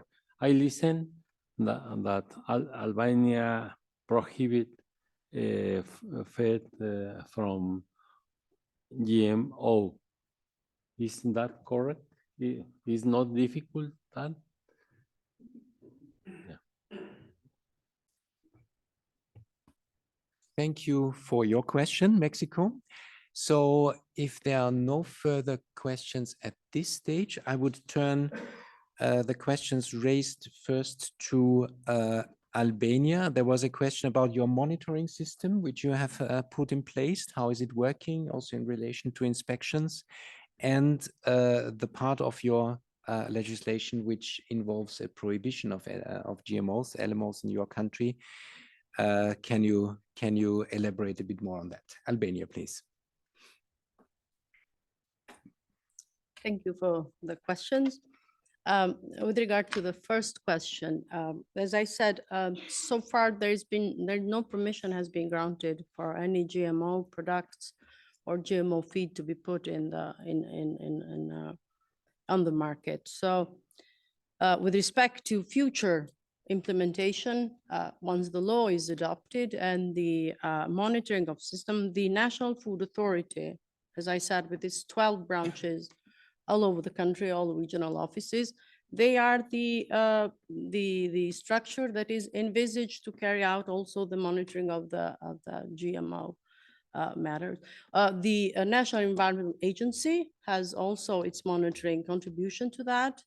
There are the private labs all over the country which are already accredited. So it's a cooperation of all these three institutions, National Food Authority, Environmental Agency, and the private entities that will ensure. But as I said, this is at the moment based on the future project, past projects, the project that was just concluded. There's been a report on the assessment of all the risks and that may be faced in the future. So at the moment, we are talking somewhat about what will happen in the future. So once the law is implemented, from now until 27, there is time both for the drafting of the law and also the training that needs to take place and to ensure that this monitoring will be regular, it will be correct. With respect to the second question, I'm afraid I didn't quite get the question. So the question by Mexico was about the part of your legislation which involves a prohibition of GMOs. I understood that Mexico was asking if it was not difficult or is not difficult to put it in practice and to implement it in practice.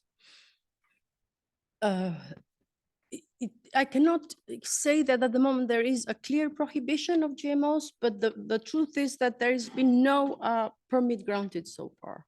So it's something in between the two. It is difficult, I think, both to introduce GMO legislative provisions, but also to allow them their implementation in the future. Just like as in Armenia, to be honest, there is an overall resistance, public resistance towards everything that is concerned with GMOs. And just like in their case, Albania is also a very rich biodiversity country. And people are really very on alert when it comes to such matters. One of the reasons also that there was this, Albania was one of the first parties to adopt the Aarhus Convention in 2000. In 2000 is the first ratification, and only in 2020 we ratified the GMO. So that's also an indicator of this kind of resistance that you meet in the country, and public and civil societies and environmental organizations. So it is difficult, but the thing may be the future will be that we will have to step very carefully. Thank you. Thank you very much for your very clear and transparent answer. I would like to give the floor briefly to the Secretariat for answering the question raised by Kenya, and then we have two further requests, and then we go for a coffee break, please. Good morning, everyone. And thank you very much for this question. Indeed, we're very happy to announce that we recently welcomed a first party from Africa who is sitting together with us today. It's Guinea-Bissau. And at breaks, you may have opportunity also to interact directly with the representative of Guinea-Bissau. And I also would like to take this opportunity to stress once again that the Aarhus Convention is open for accession by any UN member state. And since we have today several representatives from outside the EC region, I will very much appreciate and open for any questions you may have if you have an interest to learn how it's possible to become a party. Thank you very much, UNEC Secretariat. And the two further requests for the floor are first from EcoForum. Ilya Trombitsky, please, you have the floor. Concerning the question from Mexico, I like to note that many countries of Eastern Europe prohibit the use of GMOs in environment and on market. At the same time, the problem of respect of situation is a problematic, because it's necessary to have a good monitoring on the borders and on in field, because very frequently such situation without such efforts of the state, which is not such efforts usually are not cheap. We have in reality situation that in accordance with the legislation, everything is prohibited, but in reality, crops are polluted. So in my view, it is very important to take it into account, to establish very good cooperation of different agencies in the country to have really working biosafety system, and only by this way we can reach the success. From the other side, I have also the question that when countries ratified or accessed to the Almaty Amendment 2005, they took some obligations. At the same time, for me, was not clear how these obligations, especially related to Almaty Amendment, are taken into consideration in their legislation. Because we listen more about general situation in the country with a biosafety framework, rather than concrete efforts to implement this amendment. Thank you. Thank you very much. And the last question before we have some answers and then go for a coffee break is from the court of Kyrgyzstan. Please, you have the floor.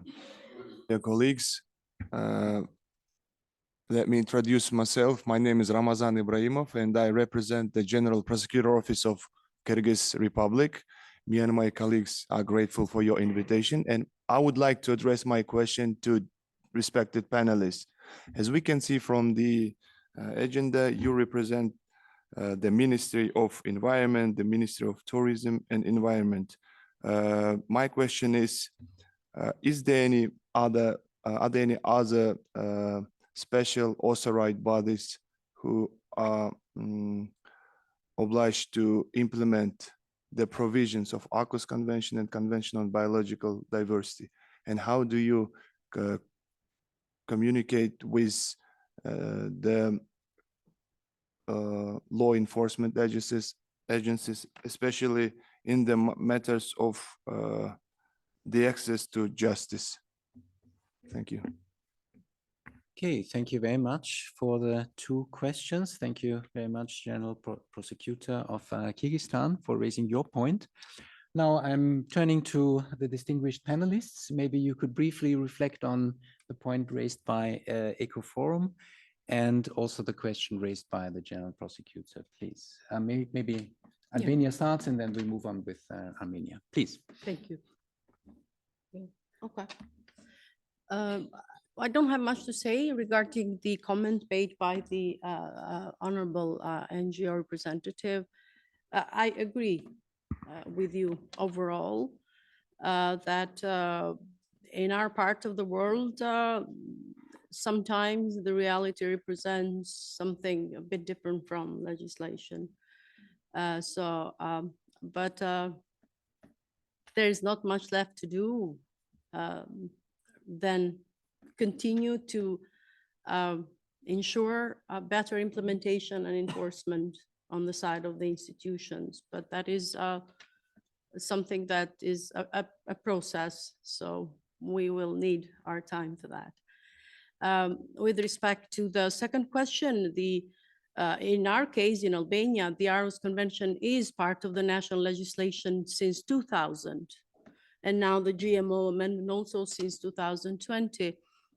We have a good system, I think, in place overall in all institutions with respect to ensuring public participation and consultation.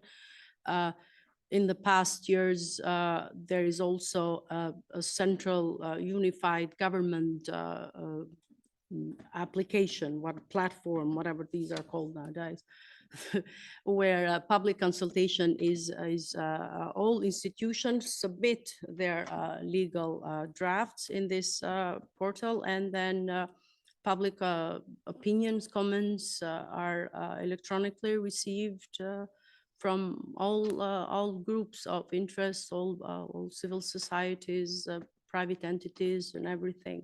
So it is part of the national legislation, not just for the Ministry of Environment, for all ministries. And in the past 7-8 years now, it's mandatory that every piece of legislation that is submitted to the Prime Minister's office before they receive it for further revision and final adoption, it must have attached a so-called report on public consultation. So it's a mandatory procedure. With respect to the law enforcement agencies, of course, we have a central inspectorate. Before we had these different sort of inspectorate of this, to that. Now it's a central inspectorate, which even though you have inspected for waste, for environment, but they all function under the same roof based on the law on inspection. So that's how it is foreseen. Thank you. Thank you very much. Very clear answer. Now, Armenia, please. Thank you very much for the questions. At first, I would like to answer to the question on monitoring and inspection. We have an agency on food security, which has a huge laboratory, and that agency are responsible for the products, food, feed, seeds, which includes GMOs. But also this laboratory very closely collaborate with the food safety laboratory of Econosphere Center, which is under the National Academy. And also we have to involve private laboratories, because the state laboratories capacities, it's not enough to cover all these monitoring processes. And as I mentioned, in the action plan adopted by the governments, there are steps to improve capacities of laboratories and to capacities of relevant specialists. So at the moment, there is a lack of specialists, but we should work on it. And as the law adopted and came into force recently, maybe we will address a lot of challenges, let's see, for the future. And are there any questions I would like to? And about collaboration with the other ministries and agencies. Several years ago, we have a working group on the implementation of Aarhus Convention, which involves all ministries and relevant agencies.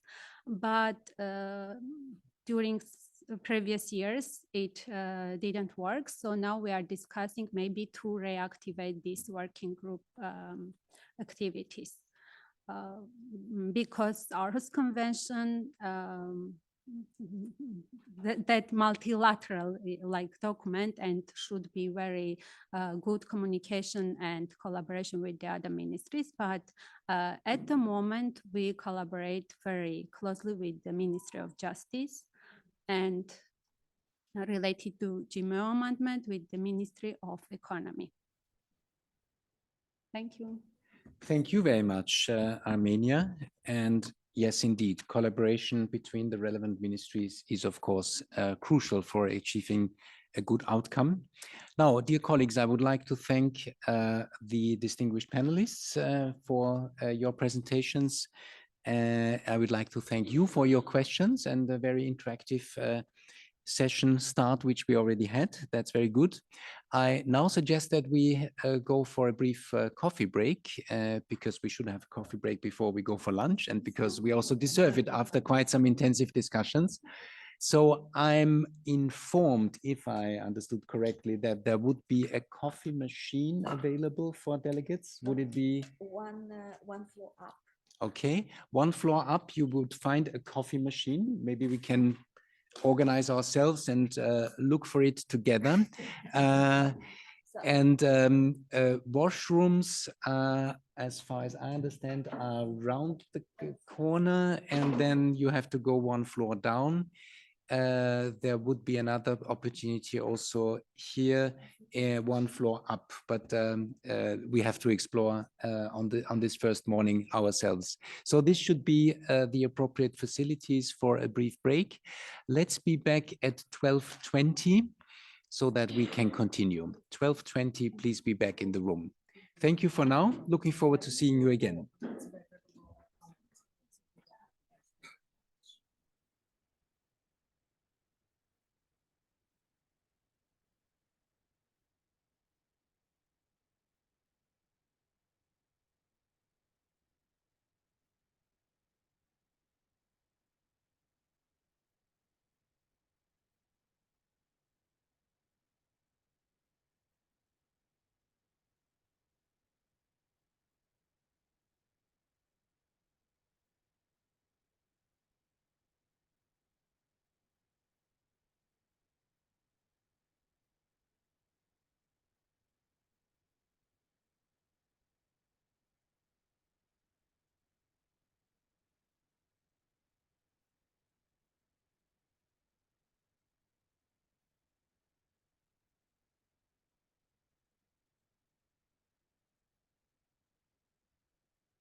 So, dear colleagues, may I kindly ask you to take your seats? We will continue.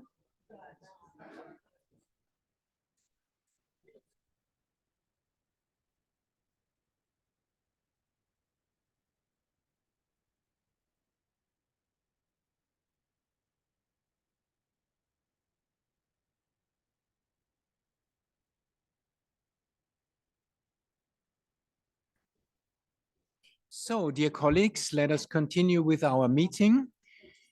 Sorry that we are starting a little bit later than I announced, but now we all know where the coffee machines are. We all know where the washrooms are. It always takes a little while in the beginning of a meeting, but now we are fully equipped. And I hope you enjoyed the break, could benefit from some informal conversations during the coffee break, and that you are now returning fresh for the final half an hour before we go for a lunch break. So I think we had a very good panel presentation, round of presentations and discussion. That's a very good start. And I thank you for your interactive mode and interactive mood, which you already established. That keeps me very positive for the continuation of our roundtable. Now, what I would like to invite you now is to have a brief tour de table on recent developments by those delegates from countries who have not spoken yet. I would like to recall that the Secretariat has informed all participants in preparation of this meeting and prior to this meeting that I, as chair, will invite representatives of member states to participate in a tour de table. And I would like to call on those country delegations who are on my list and who hopefully are also here in this room to provide a very short statement, just a few sentences, don't need to be a long presentation, and update us on recent developments in making progress towards ratification or implementation of the GMO amendment, the Cartagena Protocol. So all these topics which we have already discussed now in the last 2 hours with regards to public awareness, education and participation. And thanks to the Secretariat, I have here a list of countries being present in the room. And I will go through this list and see if colleagues are here and if colleagues would like to speak. That's of course, again, voluntary, but I will call upon you.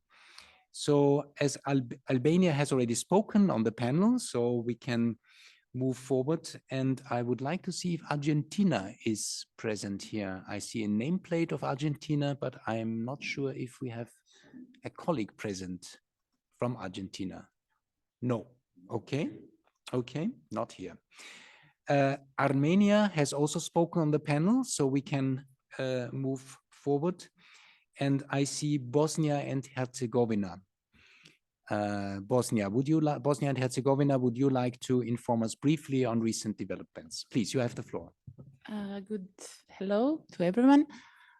Today I'm here because my colleague Suada couldn't came. Actually, she is in charge in this case, but when are talking about these topics, unfortunately, Bosnia and Herzegovina didn't have any kind of progress the last time.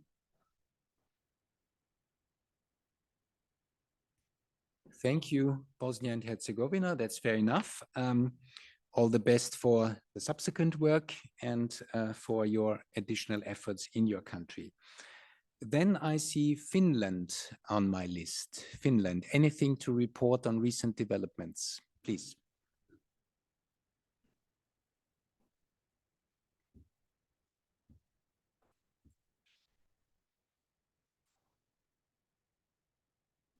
Okay, thank you, and sorry for the tiny technical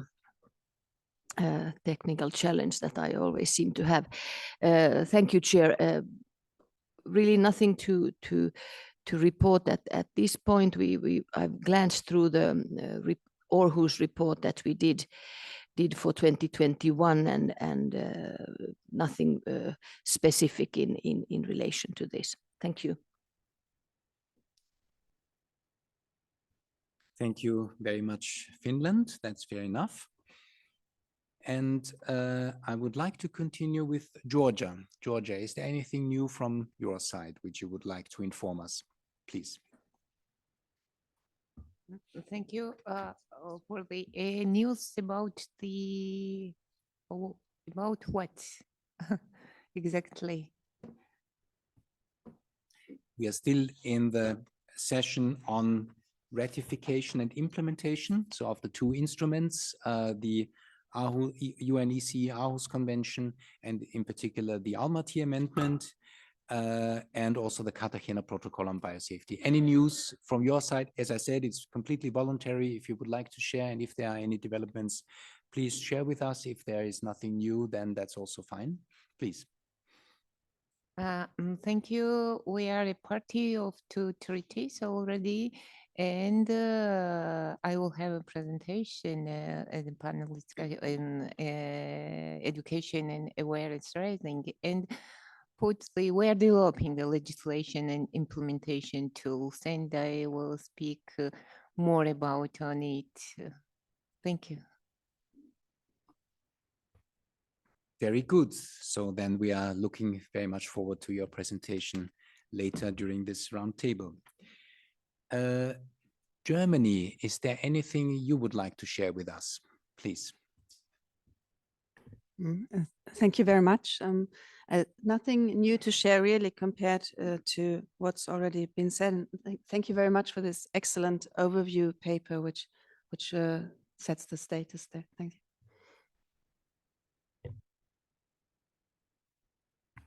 Thank you so much.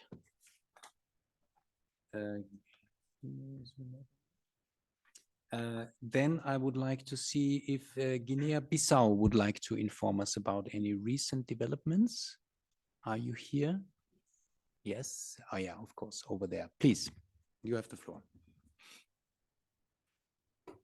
Merci, le Président. Tout à l'heure, je vais prendre la parole pour parler sur des questions liées au protocole de Carthagène. Et là, je vais profiter pour parler. Voilà.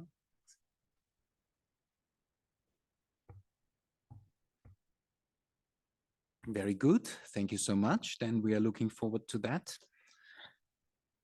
Indonesia, please. Thank you. Good morning, everyone. Indonesia already ratified the Cartagena Protocol since 2000, and up to now, we can say that we fulfill the implementation of Cartagena Protocol on biosafety. We already established the Biosafety Committee. We already have the Biosafety Clearinghouse, Indonesia Biosafety Clearinghouse, and also we have some guideline to risk assessment. And up to now, we already released 73 risk assessment summary as a basic consideration for the decision making process. Thank you. Thank you very much for this excellent and brief report on what is happening in your country. Congratulations to progress being made. That's good to hear. Kenya, you are the next on my list. Would you like to share any information with us, please? Thank you. Thank you, Chair.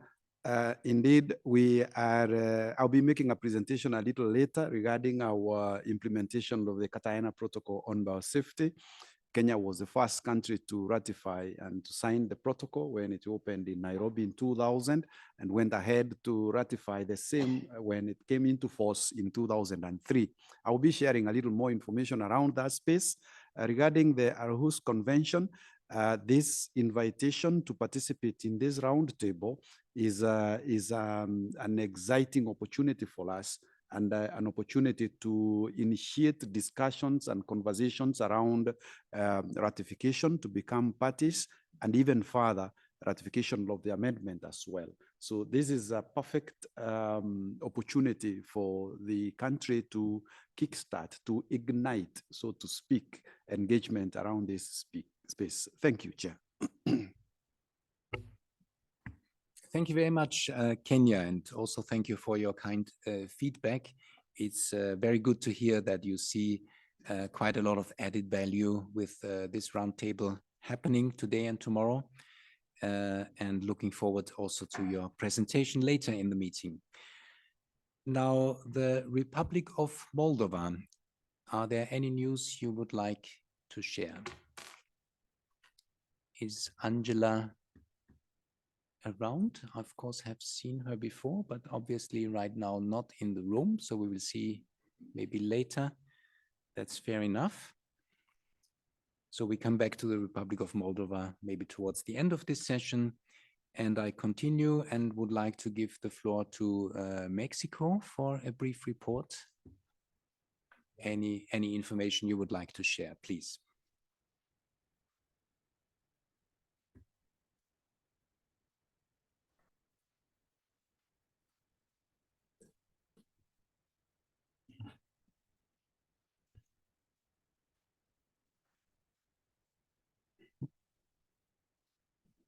Good afternoon. It is very pleasant for me to be here. I greet everyone with affection. I appreciate the invitation to the Convention on Biological Diversity to present the topic of the health of Mexico. Could you put my presentation? Your presentation will be later in the meeting. Okay. It's now only a brief update, one or two sentences from my your presentation country. is a public dependencies. Yeah. In this case, all is okay in Mexico. Thank you very much. That's good to hear. And we look forward to your presentation later. Sorry for any misunderstanding from my side. We're looking forward to your presentation later. Very good. Tanzania. Is Tanzania in the room? And are there any pieces of information you would like to share? That does not seem to be the case. And then I move forward and I would like to kindly invite Tunisia.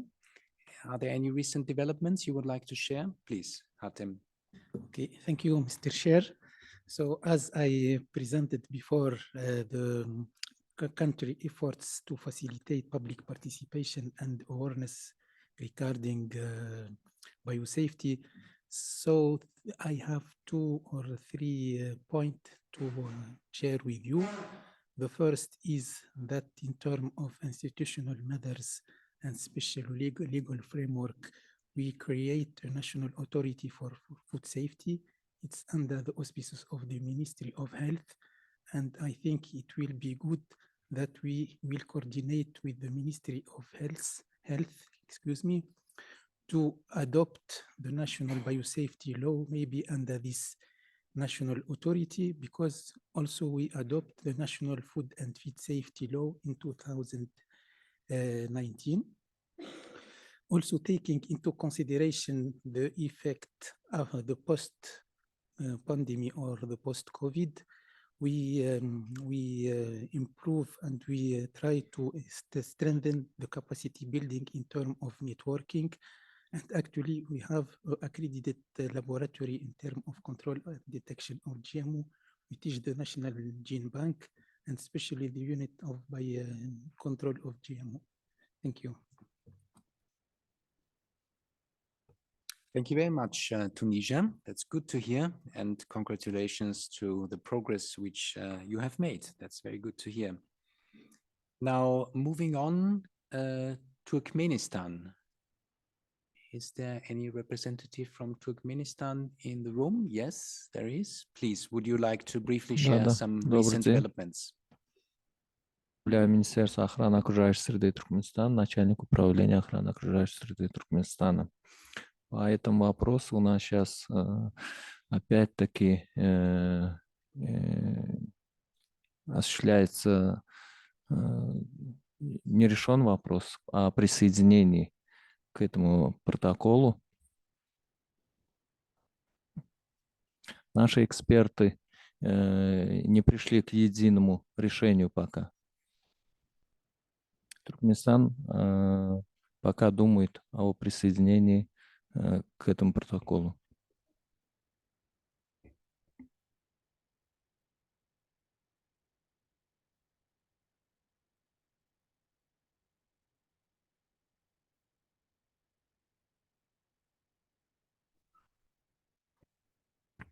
Thank you very much, Turkmenistan, for your brief report, and all the best for the additional challenges ahead of us. Hopefully, the way will lead to a success in the future.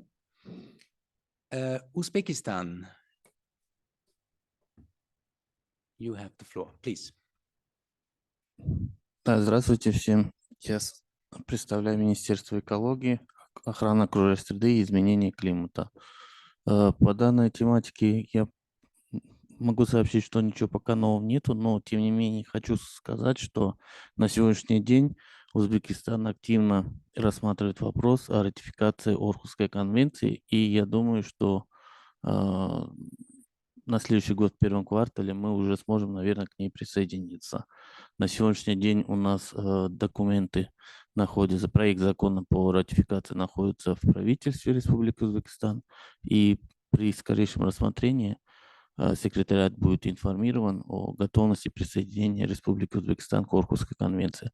Что касается дальнейших протоколов, то, я думаю, уже будем рассматривать после присоединения. Спасибо.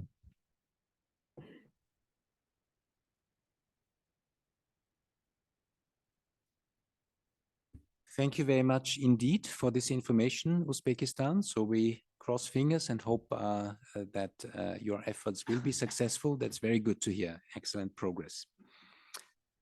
Now, and finally, on my list of countries, I would like to call upon Zambia. Zambia in the room? No? Okay. Very good. Thank you for these brief presentations. And as we have seen, there will be further pieces of information shared by some of you once you will have been given the floor for your presentations in the course of the subsequent parts in this roundtable. And we are very much looking forward to it. What I also would like now to see if there are any further brief updates on recent developments by colleagues in the room, not representing countries, but maybe representing organizations and delegates not representing countries as such. You have the possibility also to inform us. I'm not going to call upon all of you, but who would like to say something, please raise your hands or raise your flag. Then I will identify it and give you the floor. Are there any additional requests for updates? That does not seem to be the case at this stage. I expect, of course, that you will interact in the discussions during our roundtable, during the different sessions, and then we'll also make your points, which is fair enough and which is very good. That's what the roundtable as such has been designed for. Okay. Well, this has been very informative, dear colleagues. I think it complemented very nicely our panel presentations and discussions before. What I would like to check now briefly with you, if in an additional 10 minutes discussion session, we have a little bit time for that, you would like to share some further thoughts with respect to the topic at hand. That means ratification and implementation of the two instruments and the respective protocols. Would anyone like to share any additional thoughts to what we have heard from Albania and Armenia? Do you see any specific issues which are decisive in your point of view with respect to progress being made in your countries? Do you see any particular obstacles which prevent you from making progress you would like to share here in this room and in this round table? And I would like to come back to an issue which was also raised before in the question and answer session to our panelists. which is this issue of collaboration between the national focal points, interministerial, interdepartmental collaboration, which seems to be so crucial to achieve progress, because we have two separate instruments with joint areas of interest. How do you ensure in your countries and in your constituencies that this collaboration is working in practice? So these are just a few guiding questions which I would like to throw on the table, which you probably would like to reflect and come back to now in this short remaining time. And of course, I kindly invite you to raise your hand or your flag if you would like to speak. Who would like to come in? Mexico, please. Mexico, you have the floor. How keeps the good performance and position from academic science and scientistics without interest conflict? Because in the presentation, in some countries, the academic of science is very important, but how we keep a good performance?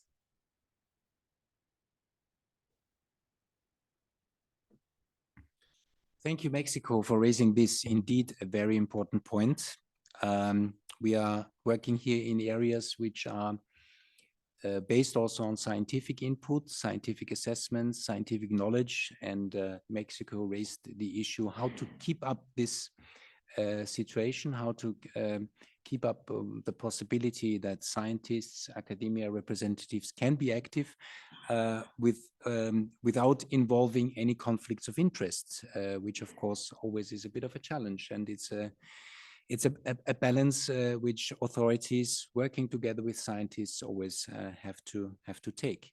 So I would like to see if there are any further comments and reflections to gather a few suggestions, and then maybe we can reflect on it.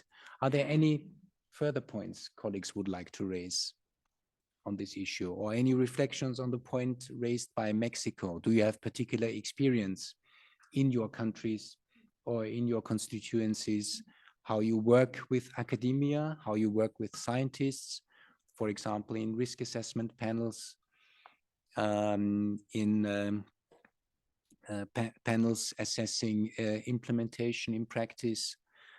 Have you seen any conflicts of interest which challenged you in your daily work? Any comments, any reflections on this?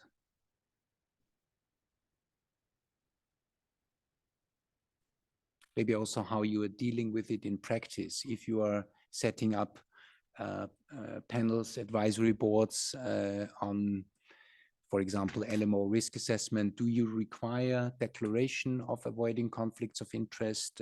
Do you have a particular experience on academia being represented in these panels and in these advisory boards? Ecoforum, Ilya, please.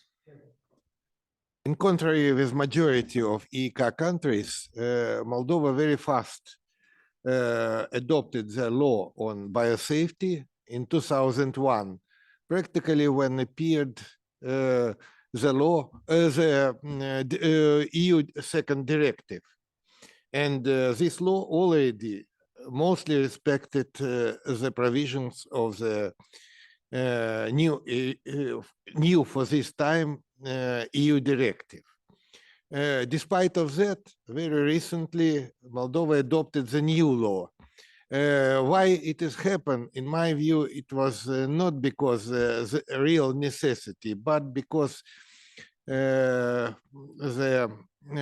duties established by the EU to the prospective accession countries provided such legislation. And because, for example, Georgia and Ukraine for this moment had no such legislation, simply it was written on this 1,000 pages paper that it is necessary for Moldova too. So sometimes such harmonization and accession processes gives us interesting examples. But what I want to say concerning relations of different agencies potentially responsible for the issue and the way how to solve them. In Moldova, 22 years ago, in fact, was established the Biosafety Commission, which included evidently representatives of the governmental structures, not only of Ministry of Environment, but also agriculture, also the Department of the Custom Department, and so on, plus the representatives of NGOs. It permitted from the beginning to establish mechanisms of cooperation.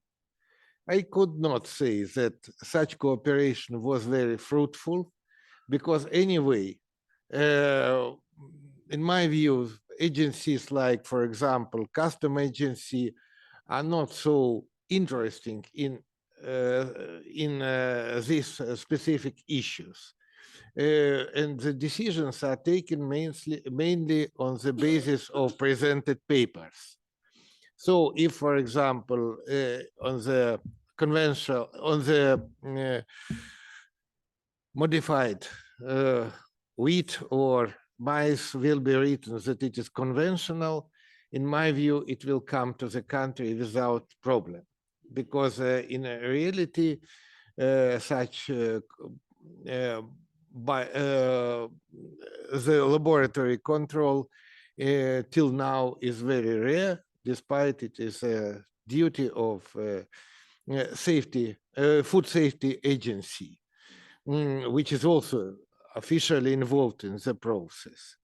What I want to say is that now is a good moment when the EU, which is equally with the country responsible for harmonization of country legislation and accession process, will put separately two duties of the country, not only the directives related to public information, access to information, public participation, but also amendment of 2005 to the convention, that it should be, first of all, ratified or accessed, and secondly, that it should be respected in legislation. Because until now, in my view, people responsible are not too much know about that.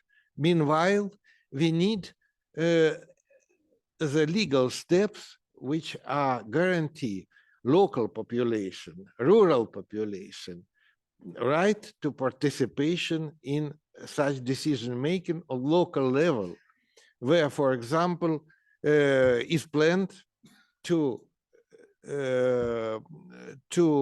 introduce to the environment the genetically modified crops. Evidently that in many cases, like in maize, for example, it is a problem, a potential problem for other farmers.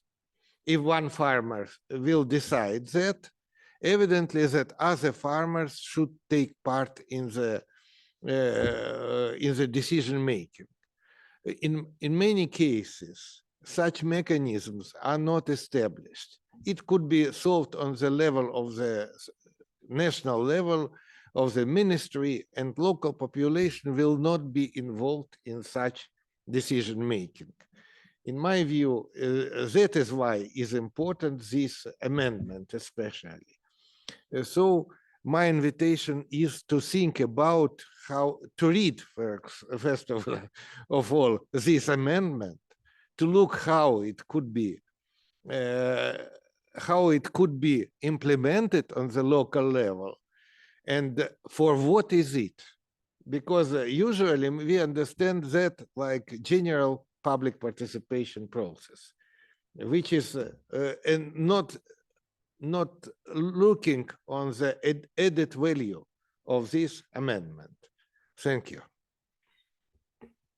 Thank you very much, Ilya. Thank you very much, Ecoforum, for sharing your experience and sharing these reflections with us. I think it shows that the collaboration is crucial, and it would also not only involve collaboration between ministries at the national level, but also is important to go down to the regional and the local level. A very brief point by Tunisia, because we have to wrap up. It's close to 1 o'clock. Please, Tunisia. My colleague asked about the national committee. It's very important to implement not only national committee, but sometimes sub-national committee, especially for scientific, for example, as we have some issue in terms of GMOs, like detection, quantification of LMOs, like risk assessment, risk management. So we can involve the different scientific and research involved in the topic. Also, there is another important point. It's to try to establish academic exchange and fellowship program. That is also very important because it's like an appropriation of different scientific to involve more in terms of investment on the research of LMOs. Thank you. Thank you very much, Tunisia. These are indeed very important points you are raising. And in fact, that is also coming out of this session, that detection and identification, so testing laboratories are important requirements also for enforcement and to see what is going on in the country and to check issues for the ministries, but also for the public. And you are rightly raising the issue that scientific collaboration and establishing and keeping a high scientific standard in all the issues where we need advice, where ministries, where regional authorities need advice, where also the public probably would like to see the best possible scientific advice, is a challenge which needs to be faced and where some progress still is needed to be made. Now, dear colleagues, it's 1 o'clock. And I would like to wrap up this session by, first of all, thanking all the presenters in the panel, thanking for all those who have taken briefly the floor also in the roundtable. And I think this first session has shown that you are in a very interactive mood and that progress is made in the various countries, step by step. And step by step is always a good thing to work towards progress. With respect to both instruments. Detection and identification, monitoring, legal requirements, these are all issues where you are working, where you are making progress. In some countries, further advanced, in others still on your way. But all in all, it also shows that hopefully and probably we will soon see the one remaining additional ratification on the Almaty amendment so that it can enter into force. And we see also progress in the implementation plan of the Cartagena Protocol on biosafety capacity building action plan. Many of these issues, I'm sure, no doubt, we will also address in the subsequent sessions when we deal with access to information, awareness raising, public awareness and education, public participation, and of course also access to justice. But with this session, I think we have paved the way for that very nicely. Now, let us conclude this morning session. Let us have a decent and refreshing lunch break.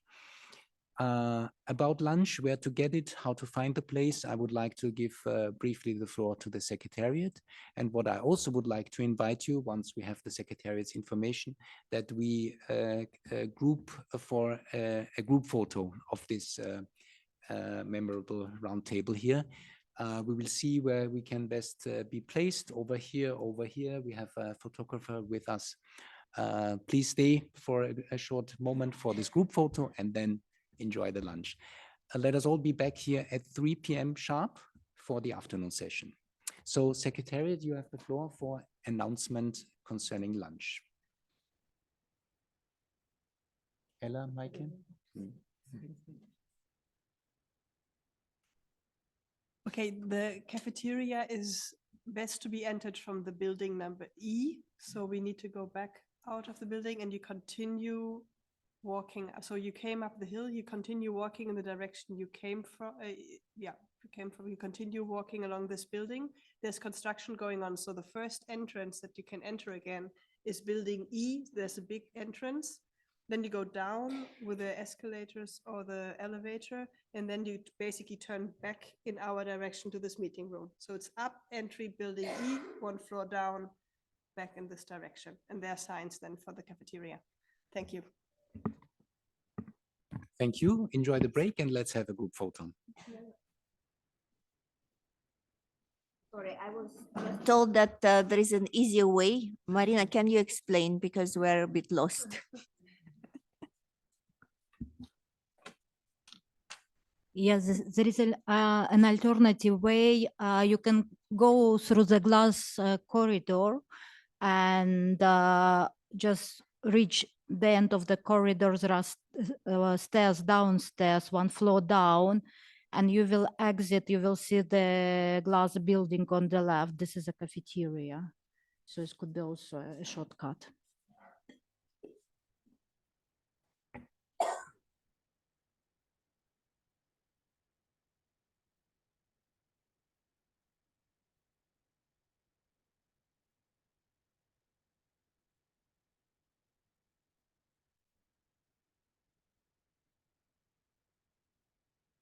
If we will make a photo and then you can go for lunch.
So, ladies and gentlemen, dear colleagues, let us reconvene. Let us start with our meeting.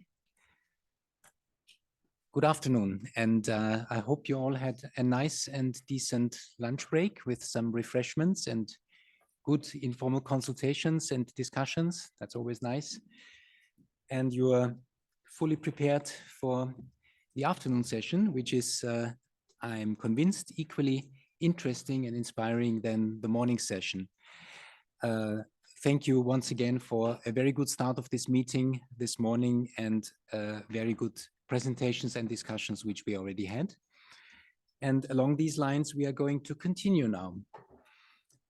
The next session in our roundtable is session number 3, and it is dedicated to access to information, a very important pillar in the Aarhus, the UNECE Aarhus Convention, a very important issue also in the Cartagena Protocol on Biosafety, and therefore a very important part of our roundtable. I'm pleased to announce that for this session, we have an experienced and able rapporteur, Mrs. Angela Lausanne, Project Manager at the National Office for Environmental Projects Implementation, Ministry of Environment, Republic of Moldova, will be our rapporteur for this session. She will carefully listen and take notes, as we all of us, but her in particular. And I would like to thank Angela for your willingness to act as a rapporteur, and we are very much looking forward then on your report tomorrow afternoon. So having said that, I suggest that we move directly into substance, and the first part will be an introduction to the provisions on access to information of the Aarhus Convention and of the Cartagena Protocol on Biosafety. And here we will have two brief introductory presentations. And I particularly invite now Mrs. Marina Janusz from the UNEC Aarhus Convention Secretariat to make the introductory presentation on the access to information part. Please, you have the floor. 5 minutes, I understand, and we are looking forward to it. Thank you, Chair, and good afternoon, dear colleagues. On the next slide, I would like to make some remarks regarding access to information as a first pillar of the Convention. So the rationale is that the public should have access to accurate, comprehensive, timely, and up-to-date environmental information in order to effectively participate in decision-making, which triggers the second pillar of the Convention, and seek justice to protect the rights and legitimate interests that triggers the third pillar of the Aarhus Convention. The provisions of the Aarhus Convention are of procedural nature, and they can support the implementation of the biosafety framework and will be applicable to deliberate release of GMOs into the environment, placing on the market, and also contain the use of GMOs. On the next slide, we can talk about the definition of environmental information, which is not limited to the information on the environment. It covers firstly information on the state of genetically modified organism. Secondly, activities and measures relating to genetically modified organism, including cost benefit and other economic analysis.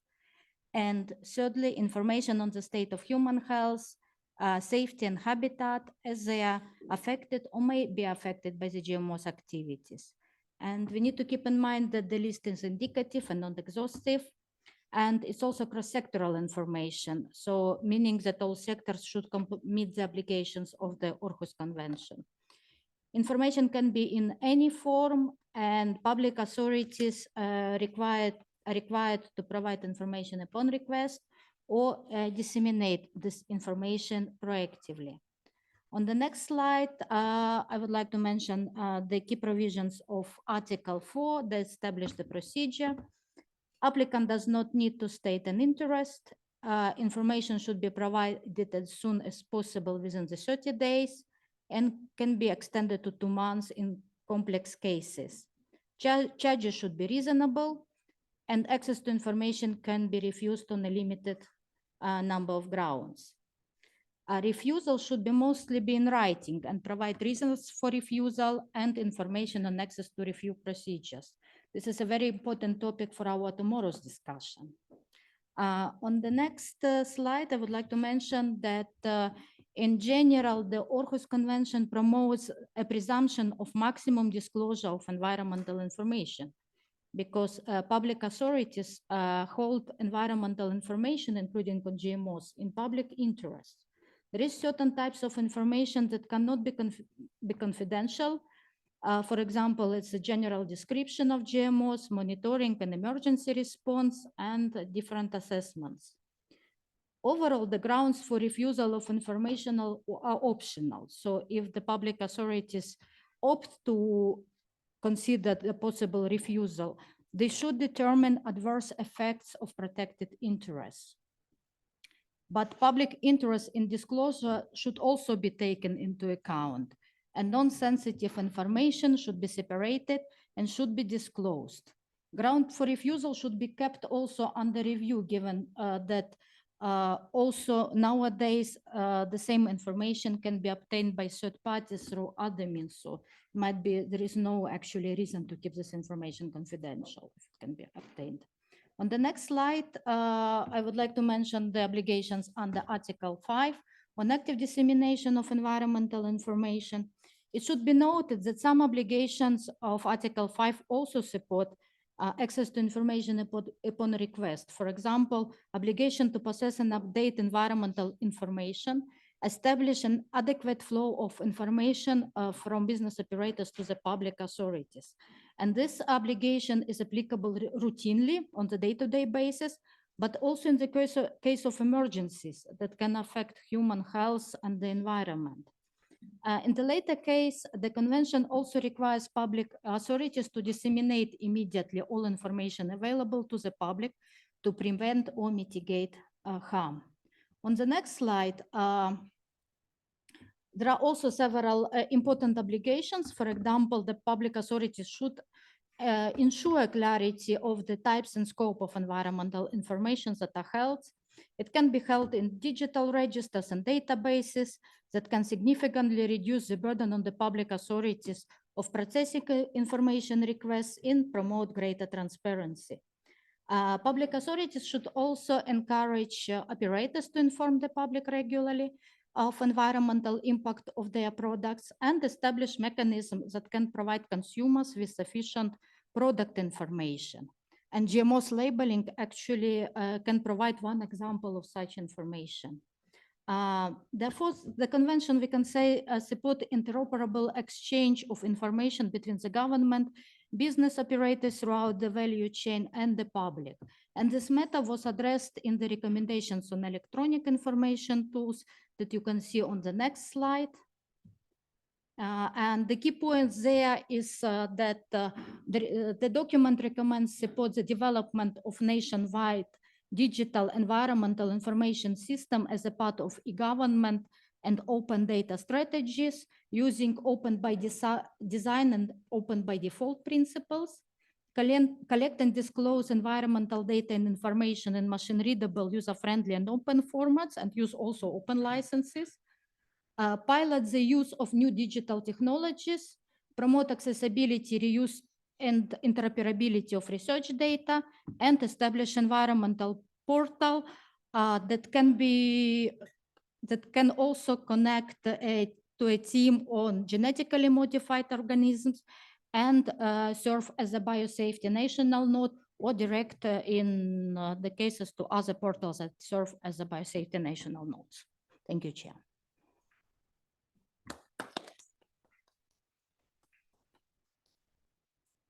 Thank you very much, Marina, for an extremely clear presentation. That's very much appreciated. And to complete the picture, I would now like to invite Ulrika Nielsen from the CBD Secretariat to the Cartagena Protocol on Biosafety Secretariat to make your introductory presentation on access to information according to the protocol. Please, Ulrika, you have the floor. Okay, good afternoon. I'll go over here. Yeah, we can start with the next slide. So I will briefly, I will talk about the status of implementation from national reports, a poll on Article 23, but also a bit on the assessment and review that we have done. We'll go over the background and overview of Article 23 under the protocol. And then deep dive a little bit on access to information. That's part number 1, part number 2 on public awareness education, and part number 3 on public participation. I know in Wadsi's presentation, she has already gone over what Article 23 is, but I can just briefly say that the parties under the protocol, they shall promote and facilitate public awareness education and participation concerning living modified organisms. So just briefly, but in doing so, parties shall also cooperate as appropriate with other states and international bodies. And what's also important is they have to endeavor to ensure that public awareness education encompasses access to information on living modified organisms identified according with the protocol that may be imported, or LMO may be imported. And parties shall, in accordance with their respective laws and regulations, consult the public in a decision-making process regarding LMOs, and also shall make the results of such decisions available to the public, while respecting confidential information in accordance to Article 21 of the protocol. Each party shall endeavor to inform its public about the means of public access to the Biosafety Clearinghouse, or BCH. Sometimes we shorten it so you know for the rest of the presentation. Okay, next slide. And some background then.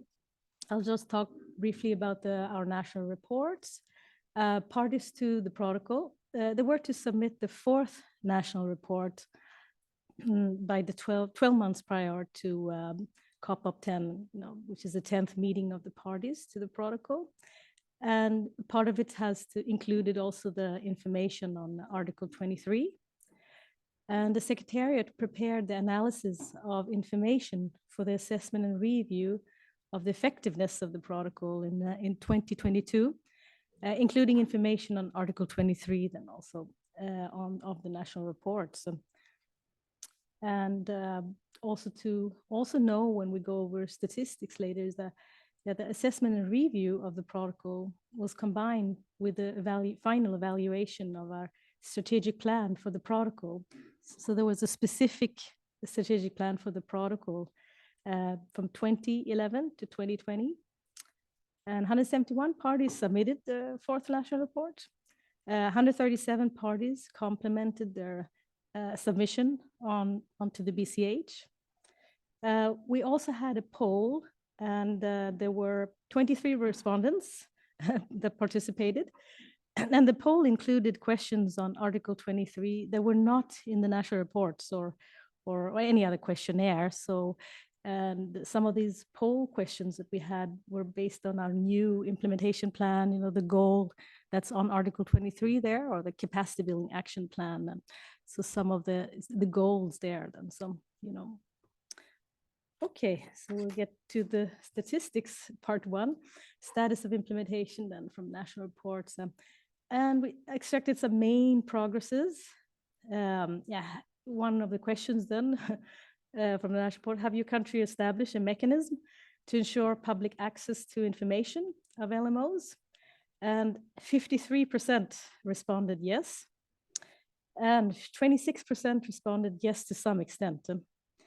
And does your country currently have a national biosafety website? 57% said yes. Next slide. Other main progress is, has your country informed the public about the means of the BCH? And 64% responded yes. Just before we move on to another slide, as you can see there, I extracted how the BCH looks like, a biosafety clearinghouse. What we are proud of is that we launched a new platform recently too. So just to mention that. Okay, the next slide. So main successes and challenges are based on sort of the assessment and review that we had. And I just extracted the most significant. So there's not much change in the number of parties that are having a website.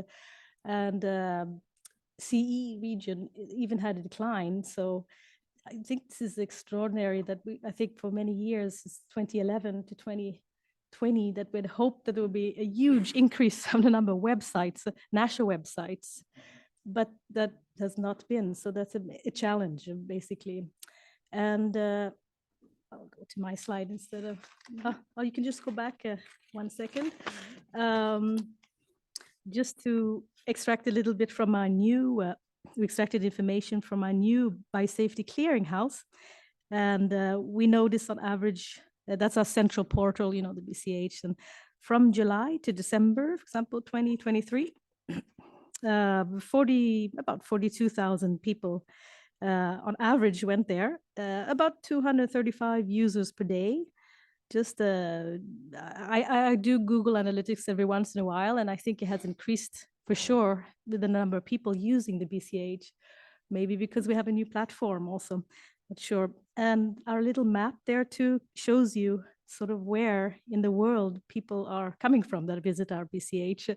So some places like India or China, US, but you even see Australia too, Russia, and some of these places also are not, non-parties also. So yeah, just to have a glance over that. Yeah, next then.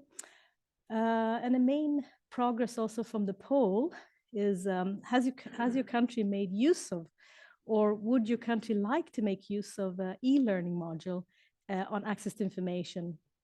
And it was combined with also having the use of public participation, e-learning there.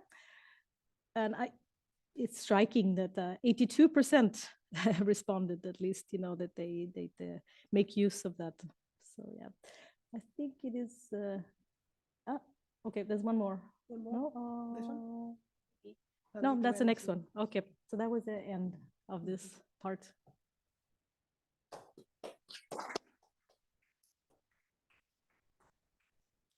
Thank you very much, Ulrika, also for this very clear presentation.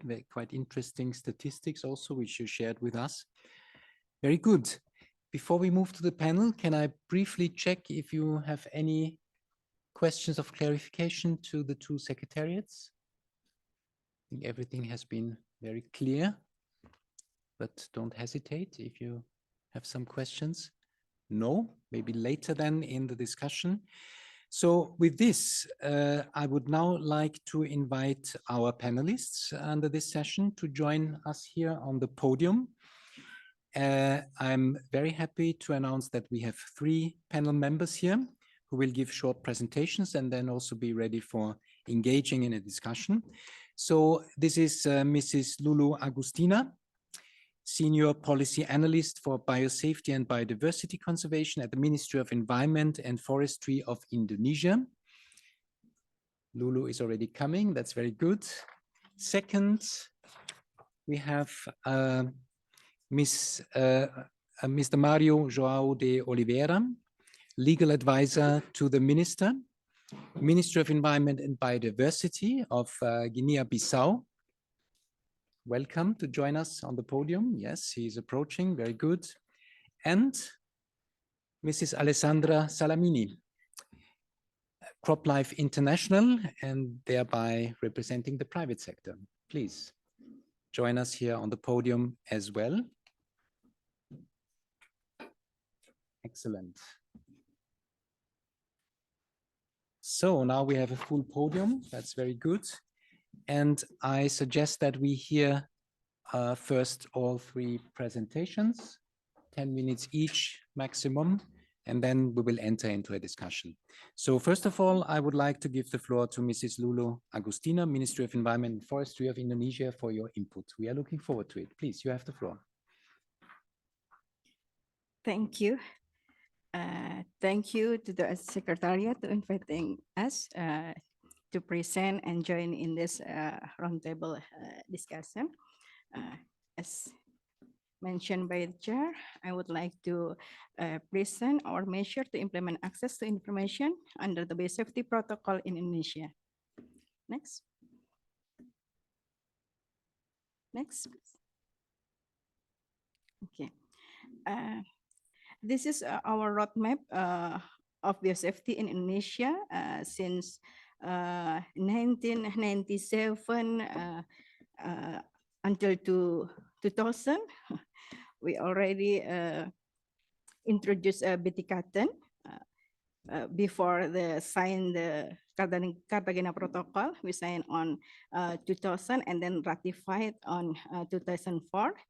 And then we do some project to support the implementation of the Cartagena Protocol. In 2002 until 2004, Indonesia carried out a project to develop a national biosafety framework that on 2005, the NBF acted by government regulation 21st in year 25 on biosafety on genetically engineered product. And then we continued our measure to implement the Cartagena by carrying out some project like support the implementation of the NBF by under the GEF, and also program of biosafety system on 2010 until 2006. Around that, we developed the establishment of biosafety committee, develop some guideline for risk assessment, and then develop BCH and also strengthening the Indonesian BCH, and also some program on capacity building and public awareness. Next. Our Indonesia Biosafety Committee that established by our government regulation and presidential degree is an institution that non-structural, responsible, direct to the president. The institution provides recommendation on biosafety of JEP to the authorized minister or head of institution and assist in carrying out supervision of the import and utilization of JEP, as well as conduct an investigation if a negative impact occur or reported. In carrying out its duties, the institution is assisted by the Biosafety Technical Team for JEP, the Secretariat of Indonesia Biosafety Committee for JEP, and the Biosafety Clearinghouse.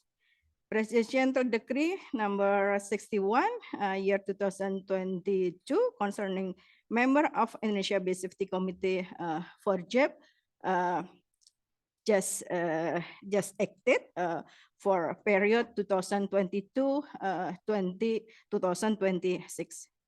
Next.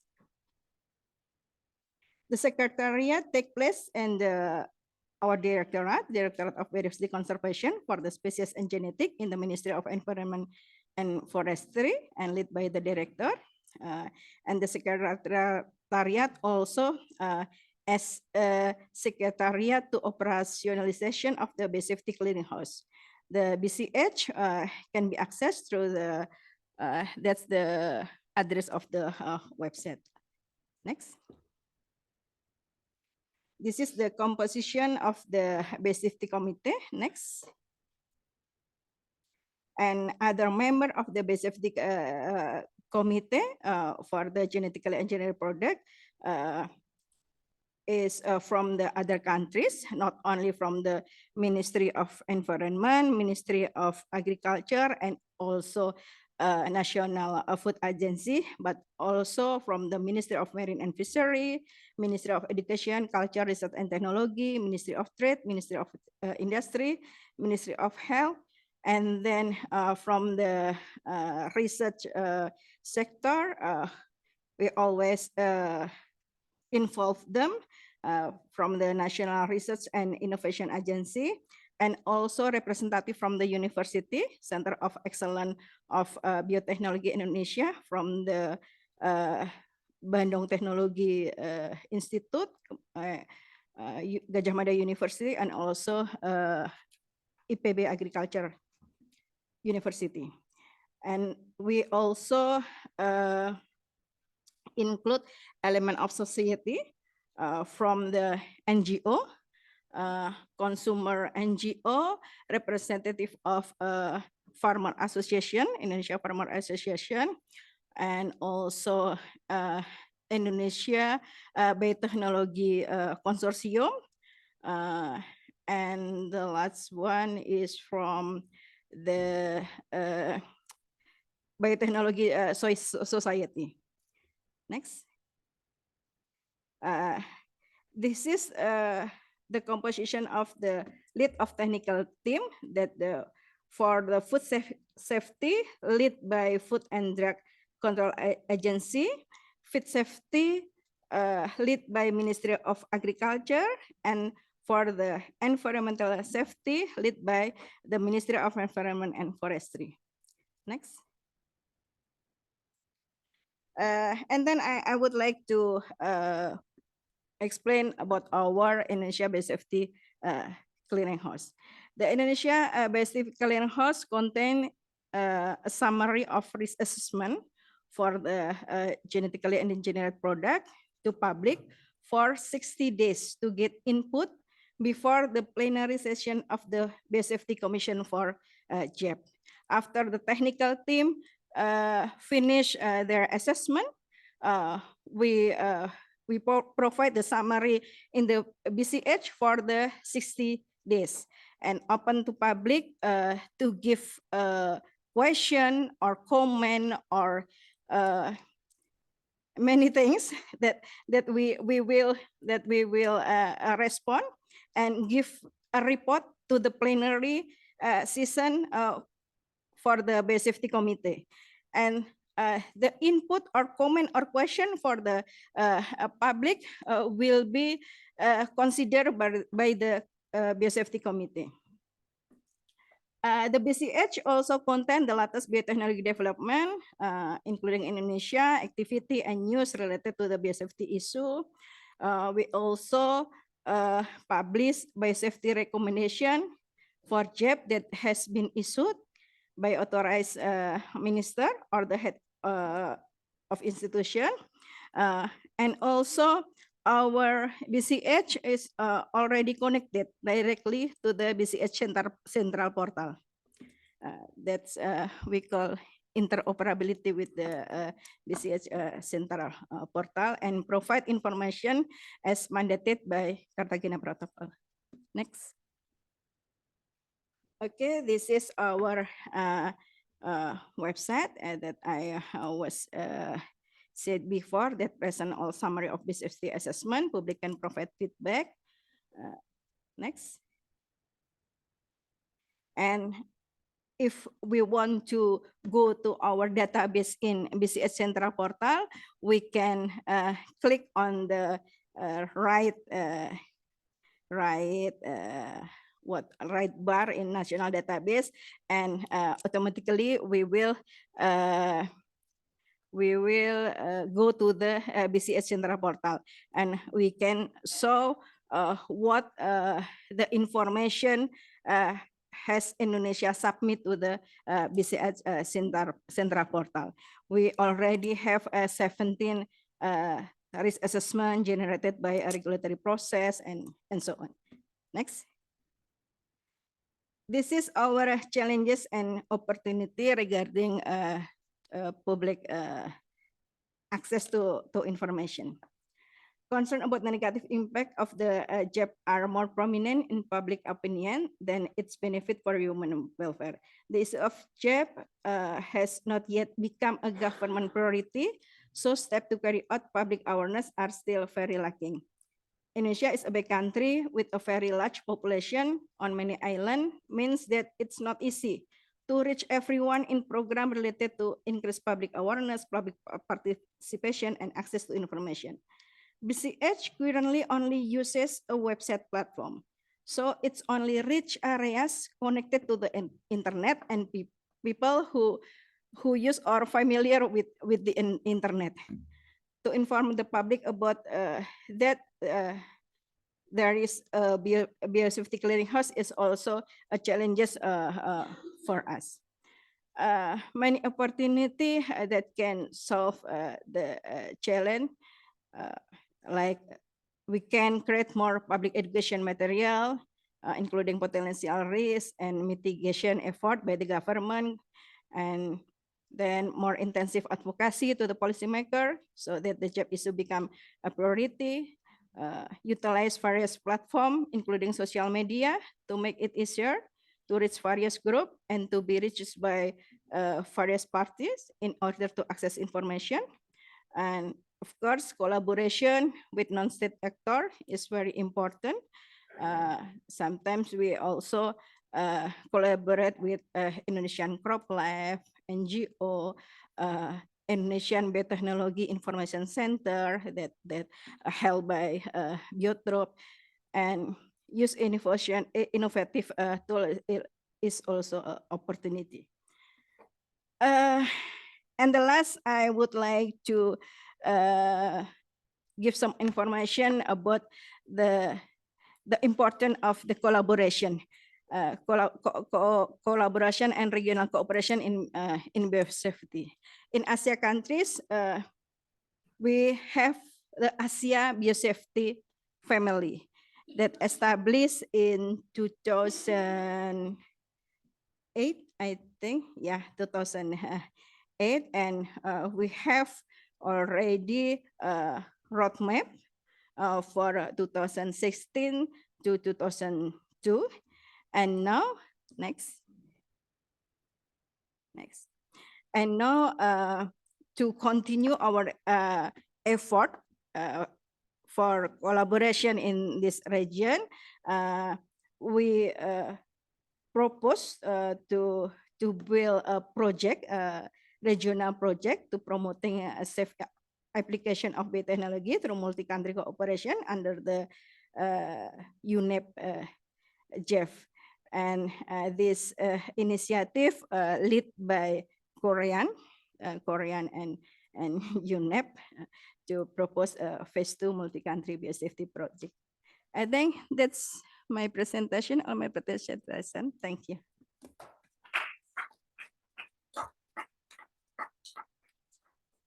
Thank you very much, Lulu, for a very impressive presentation. Thank you also for referring to regional cooperation in the ASEAN region. Very important. And thank you also for informing us about the efforts you undertake to accomplish good public education and information materials. And I think it's also very impressive what you have explored to involve scientific expertise in your decision-making processes. Very good.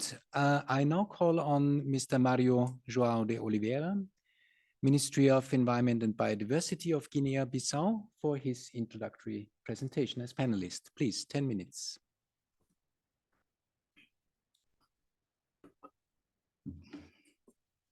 Merci le Président de m'avoir donné la parole. Merci les deux secrétariats qui nous ont fait réunir aujourd'hui dans cette table ronde. Je salue toutes les délégations et personnalités ici présentes. C'est avec un grand plaisir que j'ai pris la parole pour partager quelques informations sur les questions liées aux OGM et aux VM.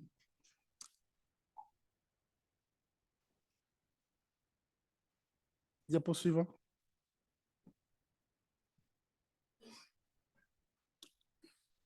Et donc, notre présentation prendra 4 volets. Je vais vous parler en premier lieu pour faire état d'un bref rappel du contexte. Après, je vais vous expliquer des mesures, instruments et autres pratiques relatives à l'accès à l'information sur les questions liées aux OGM et aux VM. Et après, on va parler des principaux défis rencontrés et enseignements tirés. Et à la fin, on va se débrousser sur les possibilités d'évolution. D'ici 2030, 8 milliards d'âmes peupleront notre planète. Selon la FAO, la population actuelle aura doublé d'ici 2040. La faim et la pauvreté dans le monde doivent être combattus, tandis que les systèmes qui soutiennent la vie doivent être préservés. La production d'aliments et de fibres, les produits de l'agriculture doivent augmenter proportionnellement. Il s'agit d'un dilemme et en même temps d'un défi reconnu par tous les parties prenantes et qui fait l'objet d'un certain consensus en termes d'observation. Ce que, par surcroît, accentue la division et la controverse quand il s'agit de surmonter cet important défi. Le débat sur la sécurité des biotechnologies a pris de nouveaux contours et s'est intensifié dans le monde entier à partir du moment où l'expérimentation et l'application des biotechnologies sont passées d'environnements confinés à des champs ouverts. D'autre part, lorsque les produits OGM ont été largement introduits dans les chaînes alimentaires. Ces débats intenses ont débouché sur diverses recommandations et réglementations nationales et internationales. Diapo suivant. C'est sur cette base qu'est née la Convention sur la diversité biologique en 1992 et par conséquent le protocole de Cartagena sur la prévention des risques biotechnologiques liés à la Convention sur la diversité biologique adopté en janvier 2000 à Montréal et qui n'est entré en vigueur que le 11 septembre 2003. La Guinée-Bissau est signataire de ce protocole qu'elle a ratifié le 21 avril 2005. Et dans ce contexte, en 2004, un projet financé par PNUE et F1,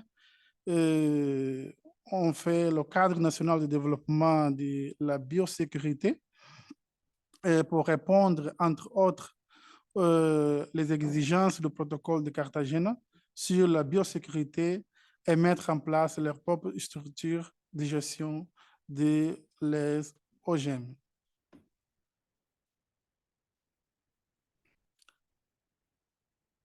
Et donc, sur ces points, on va passer au deuxième point pour vous expliquer quelles sont les mesures, quels sont les instruments et autres pratiques relatives à l'accès à l'information sur les questions liées au OGM.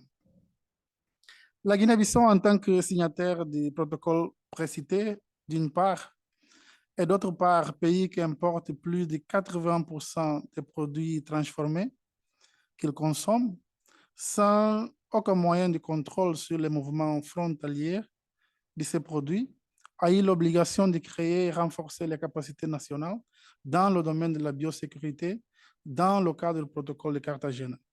Ainsi, en mars 2004, l'arrêté du Premier ministre a créé le Comité national de coordination dans le cadre du projet d'élaboration du cadre national de biosécurité que j'ai déjà cité. Il s'agit d'une structure chargée de promouvoir et de développer la problématique de la biosécurité, composée de représentants de tous les ministères directement impliqués dans la problématique de la biotechnologie moderne et de la biosécurité, d'institutions scientifiques et technologiques, d'ONG et d'associations de la société civile, des représentants de chacune des 8 régions administratives qui composent le pays, plus le secteur autonome du Bissau, appelé les antennes régionales.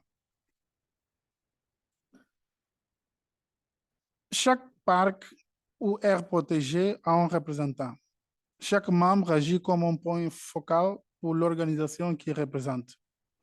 La Direction générale de l'environnement a été désignée par le même arrêté comme l'agence d'exécution du projet et l'organisme gouvernemental responsable de l'environnement est l'entité nationale compétente en matière de biosécurité et de biotechnologie moderne.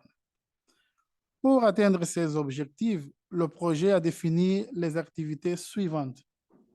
Renforcement des capacités nationales afin de développer une réglementation nationale et un cadre institutionnel sur la biosécurité.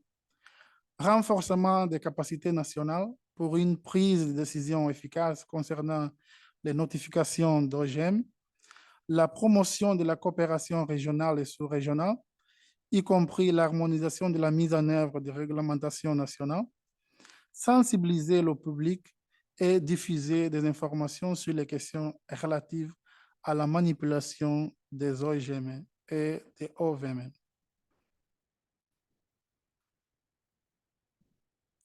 C'est dans ce cadre qu'en 2013 a été créé un cadre juridique pour l'utilisation de la biotechnologie moderne et la circulation, la manipulation, la commercialisation et la diffusion d'organismes génétiquement modifiés, consigné dans le décret-loi numéro 2/2013 du 11 juillet, qui vient ajouter les autres législations existantes en la matière, notamment la loi cadre sur les aires protégées et loi de création de protection des parcs naturels et nationaux.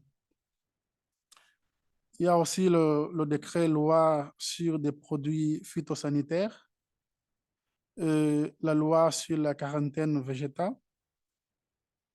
En ce qui concerne les questions de sécurité alimentaire et de contrôle de la qualité sont réglementées par le décret numéro 2 du 30 décembre 1992 sur le contrôle de la sécurité sanitaire des aliments et un autre décret sur le contrôle de la qualité des produits alimentaires.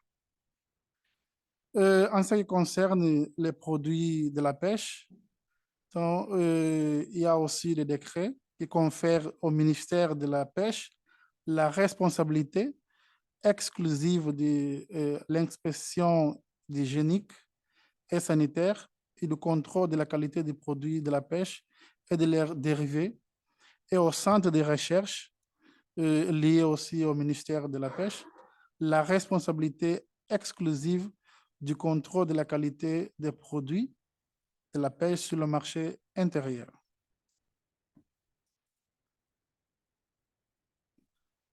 Et quels sont les principaux défis rencontrés et ce qu'on peut tirer comme enseignement? Le pays est considéré comme riche en biodiversité et en ressources naturelles, et la majeure partie de sa population dépend fortement des services écosystémiques et de l'utilisation quotidienne des ressources naturelles pour sa survie. Son cadre national sur la biotechnologie et la biosécurité doit donc être fondé sur les exigences du principe de précaution définies dans la déclaration de Rio sur l'environnement et le développement, principe 15 de cette déclaration, dont le fondement du protocole de Cartagena. Ce principe prescrit qu'on doit prendre des mesures institutionnelles et scientifiques pour maîtriser les risques identifiés et limiter les risques incertains, hypothétiques ou potentiels.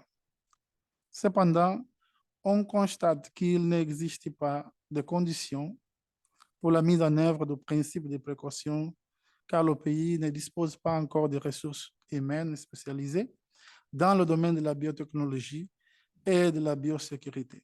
Bien qu'il y ait des personnels dans le domaine de formation et le domaine d'expertise et d'intérêt peuvent être utilisés, formés et spécialisés pour intervenir dans ces domaines.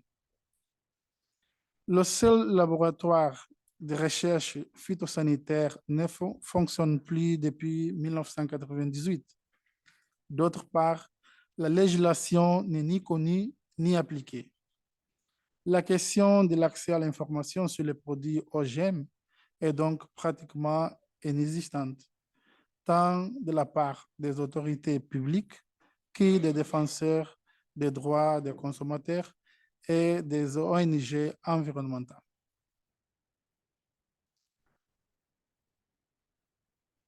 Et ici, quelles sont les possibilités d'évolution? Quels sont les pas au futur que le gouvernement veut accentuer? La politique actuelle de gouvernance environnementale du pays est sensible aux questions liées à la biotechnologie et à la biosécurité. C'est pourquoi elle voudrait mettre en exergue la formation du personnel technique et dans la restauration et l'installation de nouveaux laboratoires et de leurs équipements conséquents.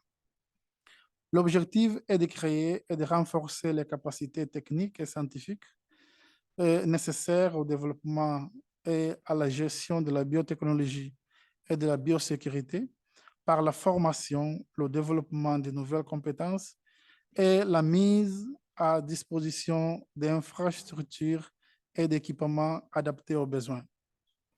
C'est dans ce contexte que 10 techniciens formés au Bénin sont récemment rentrés au pays avec la capacité de contribuer à l'application sûre de la biotechnologie à la protection de l'environnement. En ce qui concerne le cadre juridique institutionnel national, il s'agit de créer des mécanismes pour la mise en œuvre et la diffusion effective du régime juridique relatif à l'utilisation de la biotechnologie moderne et à la circulation, la manipulation, la commercialisation et la diffusion des organismes génétiquement modifiés qui n'a pas été appliquée depuis sa création en 2013. Promouvoir la prévention des risques de la biotechnologie moderne au sein des institutions susceptibles de l'utiliser en assurant la coordination des programmes de développement de la biotechnologie moderne, le développement des mécanismes de circulation de l'information, impliquant notamment le secteur privé et l'harmonisation du cadre juridique de l'utilisation des organismes génétiquement modifiés. Et là, je vous remercie pour cette attention. Thank you.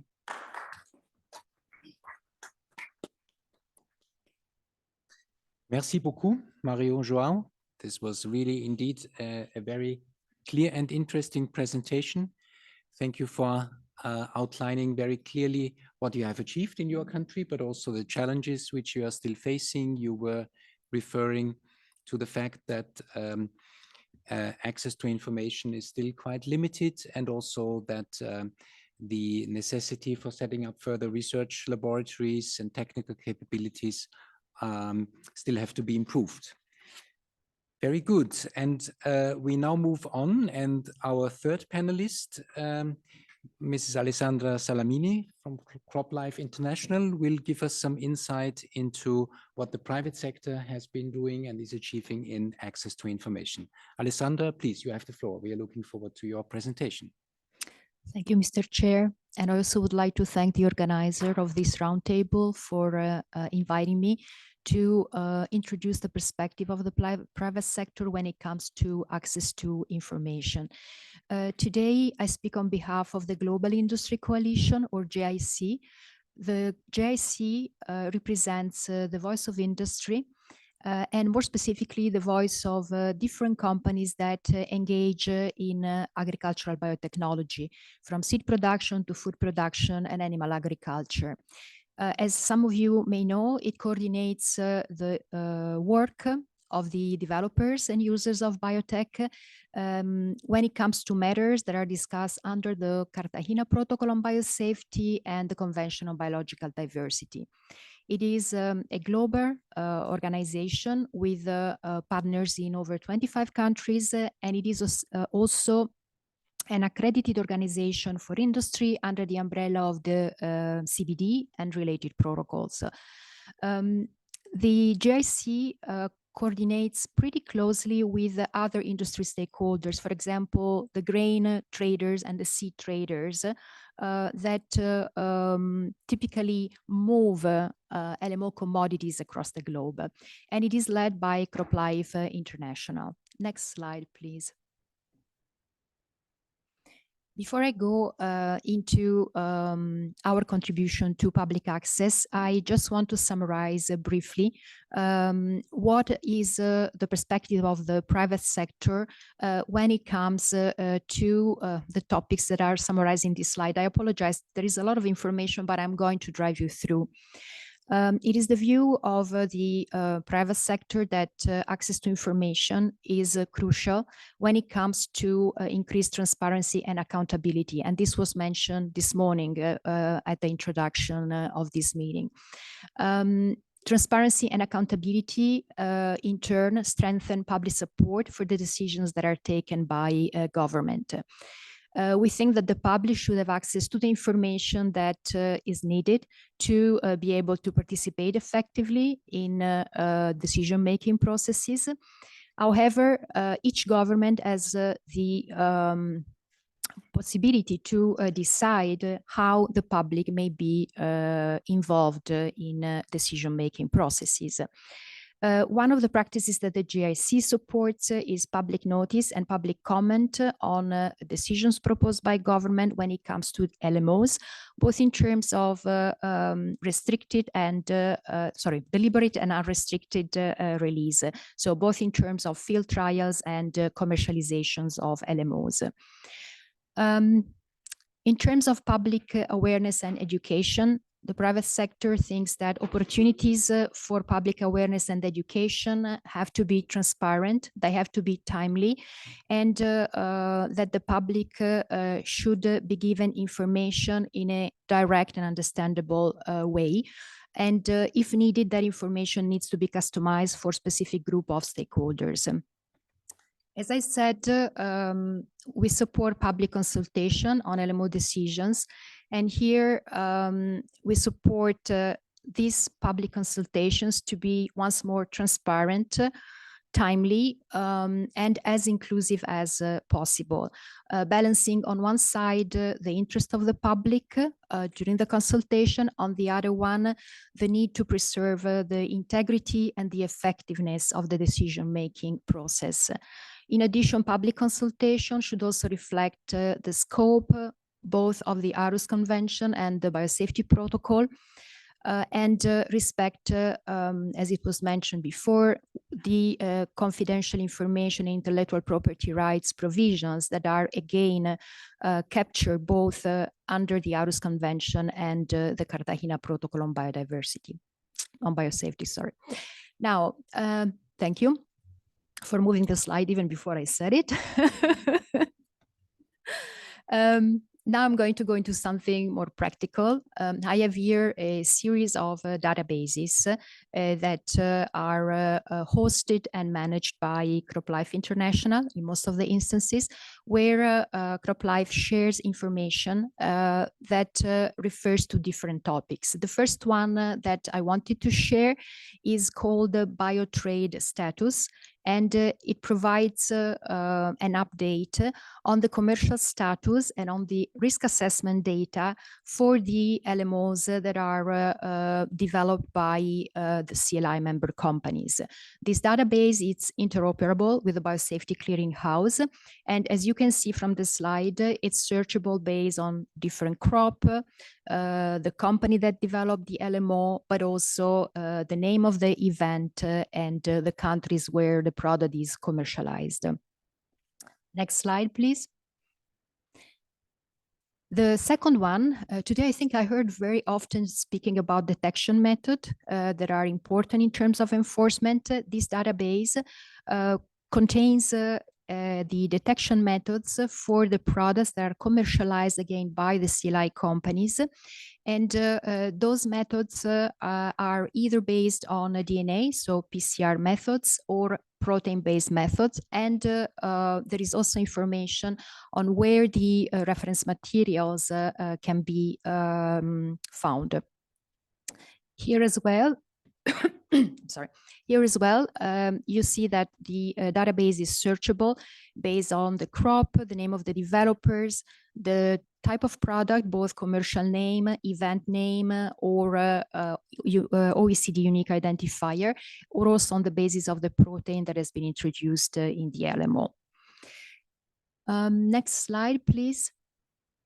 This database is managed by AFSI, the Agriculture and Food System Institute. It's a crop composition database, and here you can find all the compositional data that have been developed in support of the regulatory process, and that characterize what we define as natural variability of the different crops that are modified.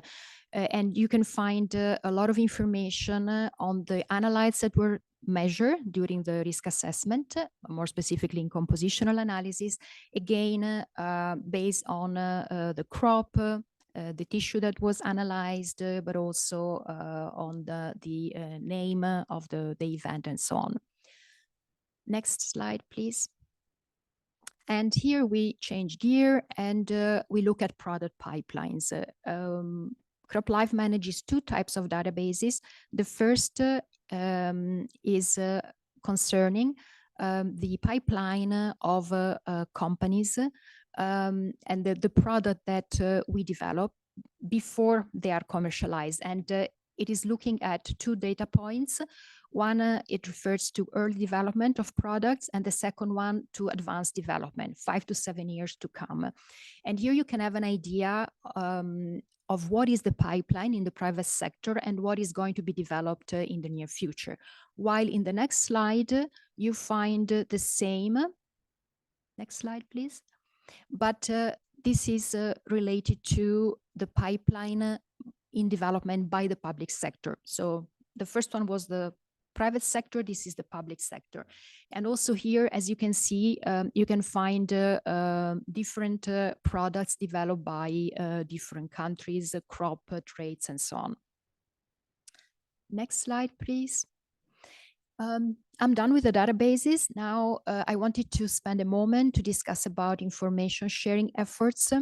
CropLife, through their national associations, has a series of websites in national languages, and here you can find a few examples.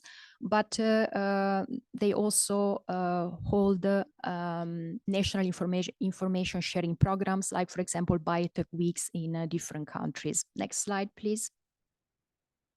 The information sharing efforts also include the possibility for visitor programs in visitor centers of specific companies, but also programs for journalists, exchange programs for farmers, or training program for farmers, and also training programs for teachers. And you can find the details in the slides. Next one, please. Other types of contributions. Again, CropLife participates in multilateral forums, but also in specific international scientific conferences. Many position papers are published on the website, and those position papers are related either to specific policies or to scientific topics.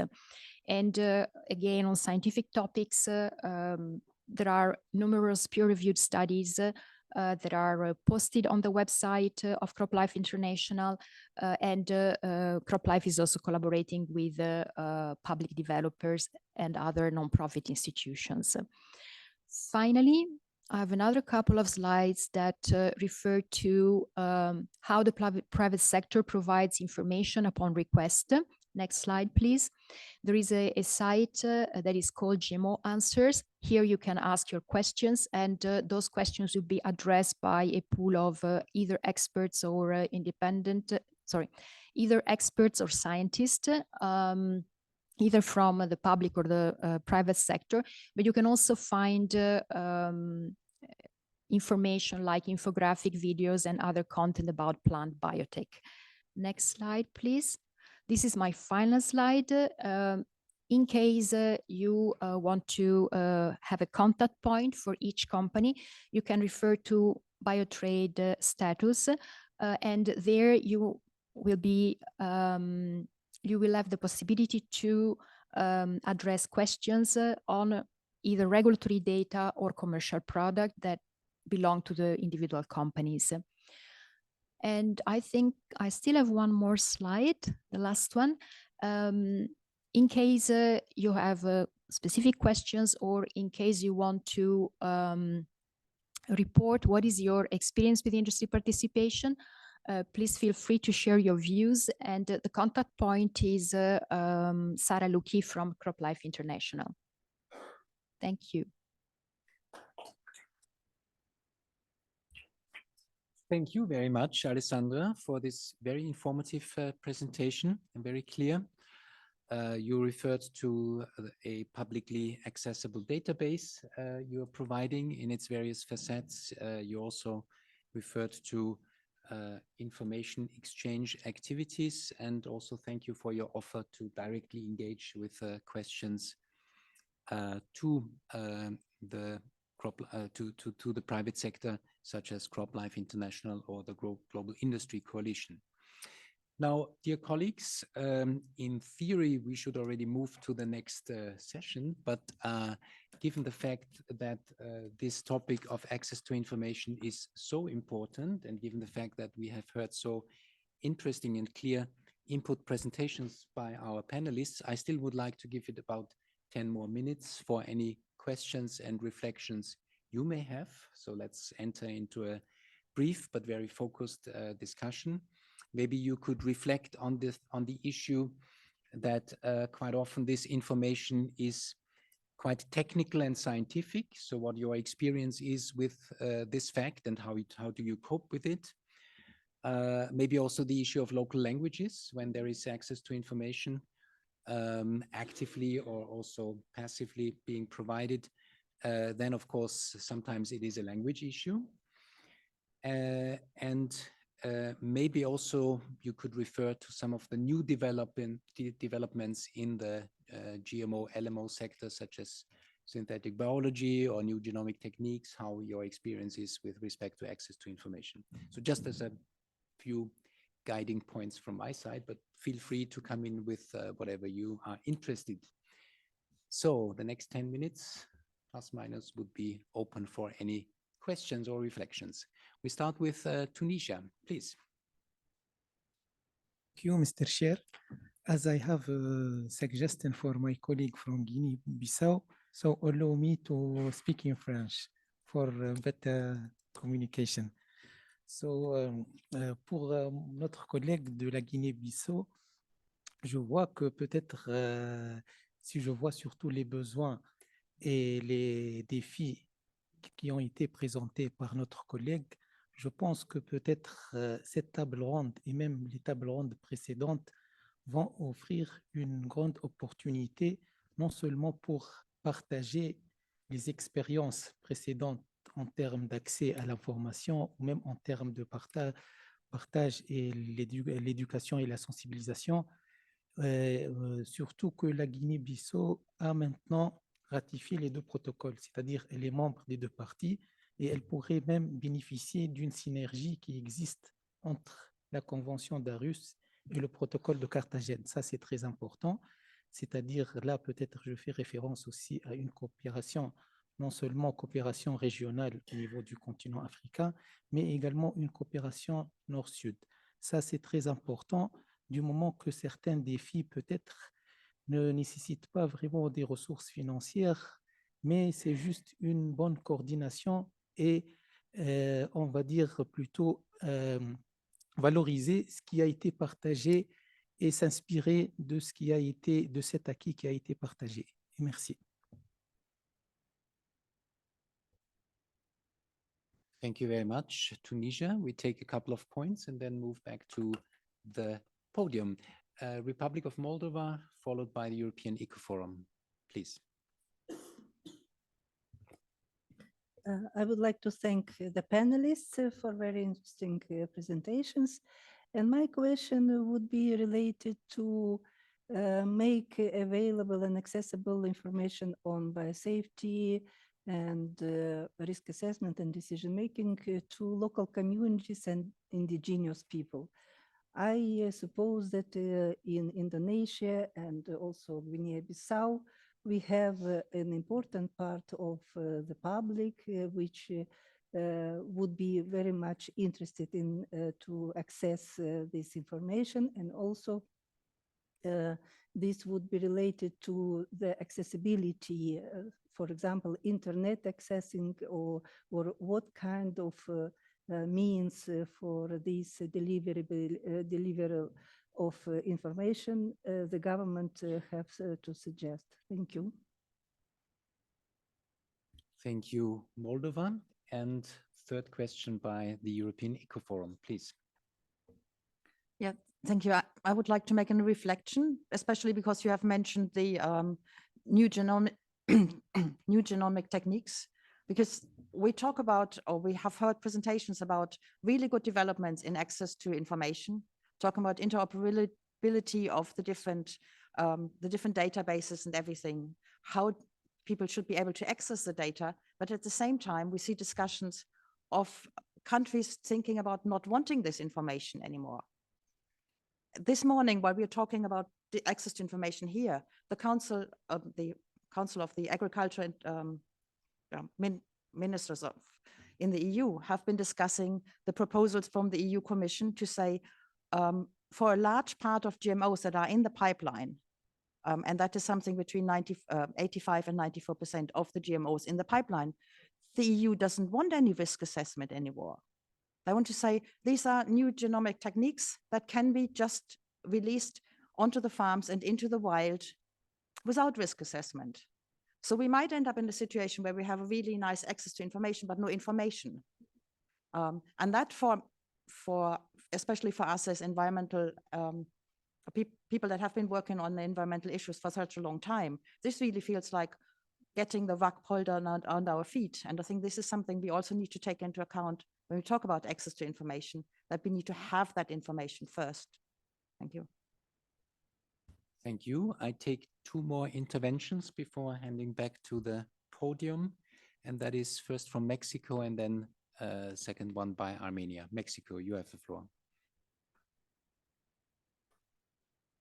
I want to say to Indonesia that the Biosafety Commission GEP is for us very good way. We want to say congratulations to Indonesia only. Okay, thank you. That's very kind. And finally, before we hand back to the podium, Armenia, please, your point. Thank you. Thank you to speakers for very interesting and detailed information. My question also going to the Indonesia regarding the Biosafety Commission structure, like balance to understand. You mentioned about National Research and Innovation Agency. Is it a state body or scientific institution? And if it is possible, more about the structure of this commission, like the balance of public and scientific and state bodies. Okay, please. For Indonesia, as I understand, you have your own BCH website where you implemented where your implemented parties input appropriate information. And there is operating mechanism which allow you to filter the important information. I mean, any type of information. I would like to ask, is there a regulation or measure in place to ensure the continuity of the information and input in BCH related on GMOs? Thanks. Thank you, and thanks to all of you for your very clear and pertinent questions. Just to repeat and block them, there was first a reflection to Guinea-Bissau about regional cooperation within Africa and also North-South. Then the issue of indigenous peoples and local communities, if and how this would be reflected in access to information. Then we have the issue on new genomic techniques, how to deal with this broad topic on the basis of the fact that there may be some exclusions in the regulatory frameworks. And then a block of questions mainly to Indonesia. First, congratulations to what you have achieved. And second, also some questions referring to your Biosafety Commission and to the BCH website. So I don't know who would like to start, maybe Indonesia, because you were directly addressed, and then we move to the other colleagues, please. Thank you. I hope many questions not mean my presentation not clear. First, from the Moldova regarding the how we ensure the access to information for the local community and indigenous people will can get the information regarding this issue. As I said before, in my Biosafety Committee, it consists also the NGO from the Indonesian Farmer Association. So we use them to as a to bridging us for the local people, including the farmer, to get the information on the development of the GMO. We also have a Indonesian Consumer Association. It's also we use as a bridge to give the information regarding the LMOs in Indonesia. And we also active give some socialization, dissemination activity in the local government collaboration with the many local government in Indonesia. As you know, that Indonesia is very big country with many province and village. So we have a collaboration with local government to help like dissemination meeting with the society. And the second one, it's from the Mexico. Thank you for your appreciation to us. Regarding the question about structure of the Biosafety Committee for the Armenia, the Indonesian, we mentioned about that National Research and Innovation Agency also consists in our Indonesia Biosafety Commission. It's for now the task is for research, not on policy, only for the research. There's 3% in the Biosafety Commission consists researcher on food and on engineering and also on feed. On 50% for the national research and innovation. But we also involve from the university, from the three university in Indonesia that we will change the member every 4 years for the representative from the university, element of society that for the farmer, consumer, and also biotechnology association.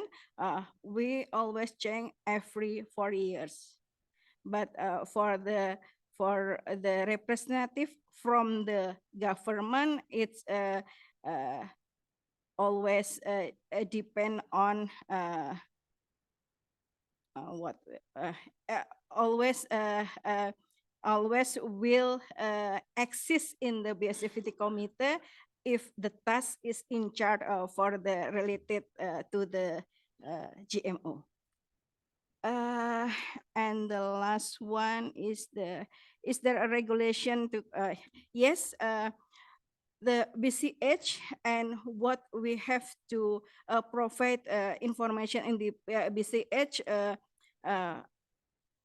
we regulate in under the government regulation 21st, not only based on the mandate of Cartagena, but we also mandated in our national regulation. So we have to always update and continuing all the information on the BCH. We also in national level, we already have what we call law on information public openness. It's also mandated in Indonesia for many public information. We also have a exclusion, but it's related to same with the Aarhus regulation about the IPR and something like that. Thank you. Thank you very much, Indonesia, for your very clear and elaborate answers. That's very much appreciated.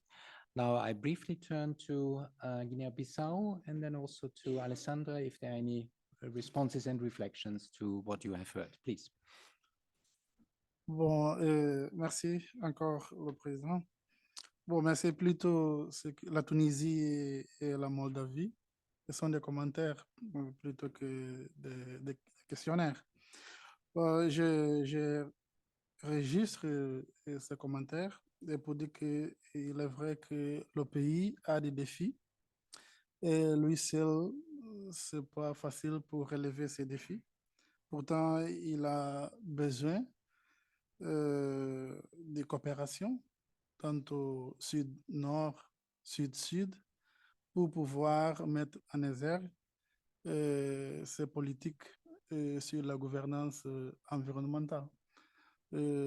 Tantôt pour la mise en place des piliers de la Convention d'Aarhus, comme aussi des exigences du protocole de Carthagène. Donc, merci.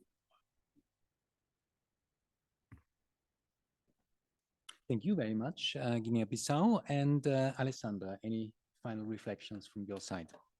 On the cooperation or on other questions I heard? On the questions and reflections you have heard from the audience after your presentation. Thank you, Mr. Chair. Maybe a few words about the topic that was raised on the new genomic techniques.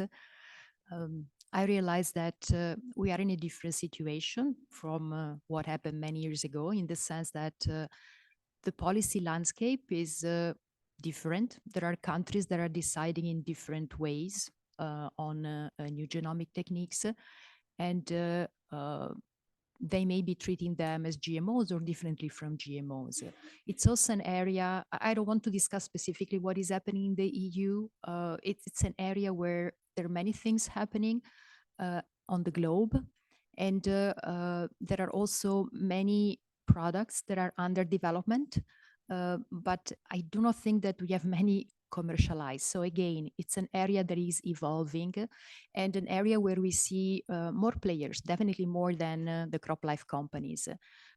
Therefore, I think that we'll have to see what is going to happen in the next years.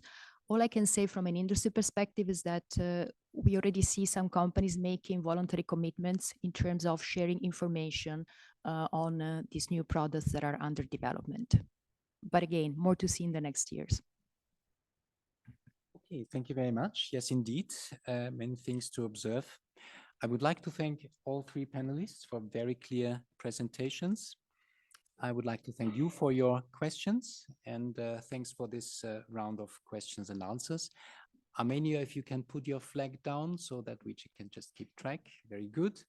So, thank you. And colleagues from the podium, you may return back to your seats because we now move to the next session before we have a late afternoon coffee break. And this next session will be dedicated to an issue to some extent related to access to information. It will be about public awareness and education. Session number 4. I'm glad to say that here again, we have a very skilled and experienced rapporteur who is going to assist us. Mr. Hatem Ben Belgassem, Deputy Director of the Ministry of Environment in Tunisia, has already spoken this morning and this afternoon. Hatem, you will be our rapporteur on this session, and I would like to thank you very much for your availability for that purpose. Again, we will hear two brief introductory presentations by the two instruments, global international instruments, first by the Aarhus Convention and then by the Cartagena Protocol on Biosafety, because both treaties, the Aarhus Convention and the Cartagena Protocol, promote public awareness and education. And I first give the floor to Maike Salice of the Secretariat to the Aarhus Convention to make your introductory presentation. Please, Maike, you have the floor.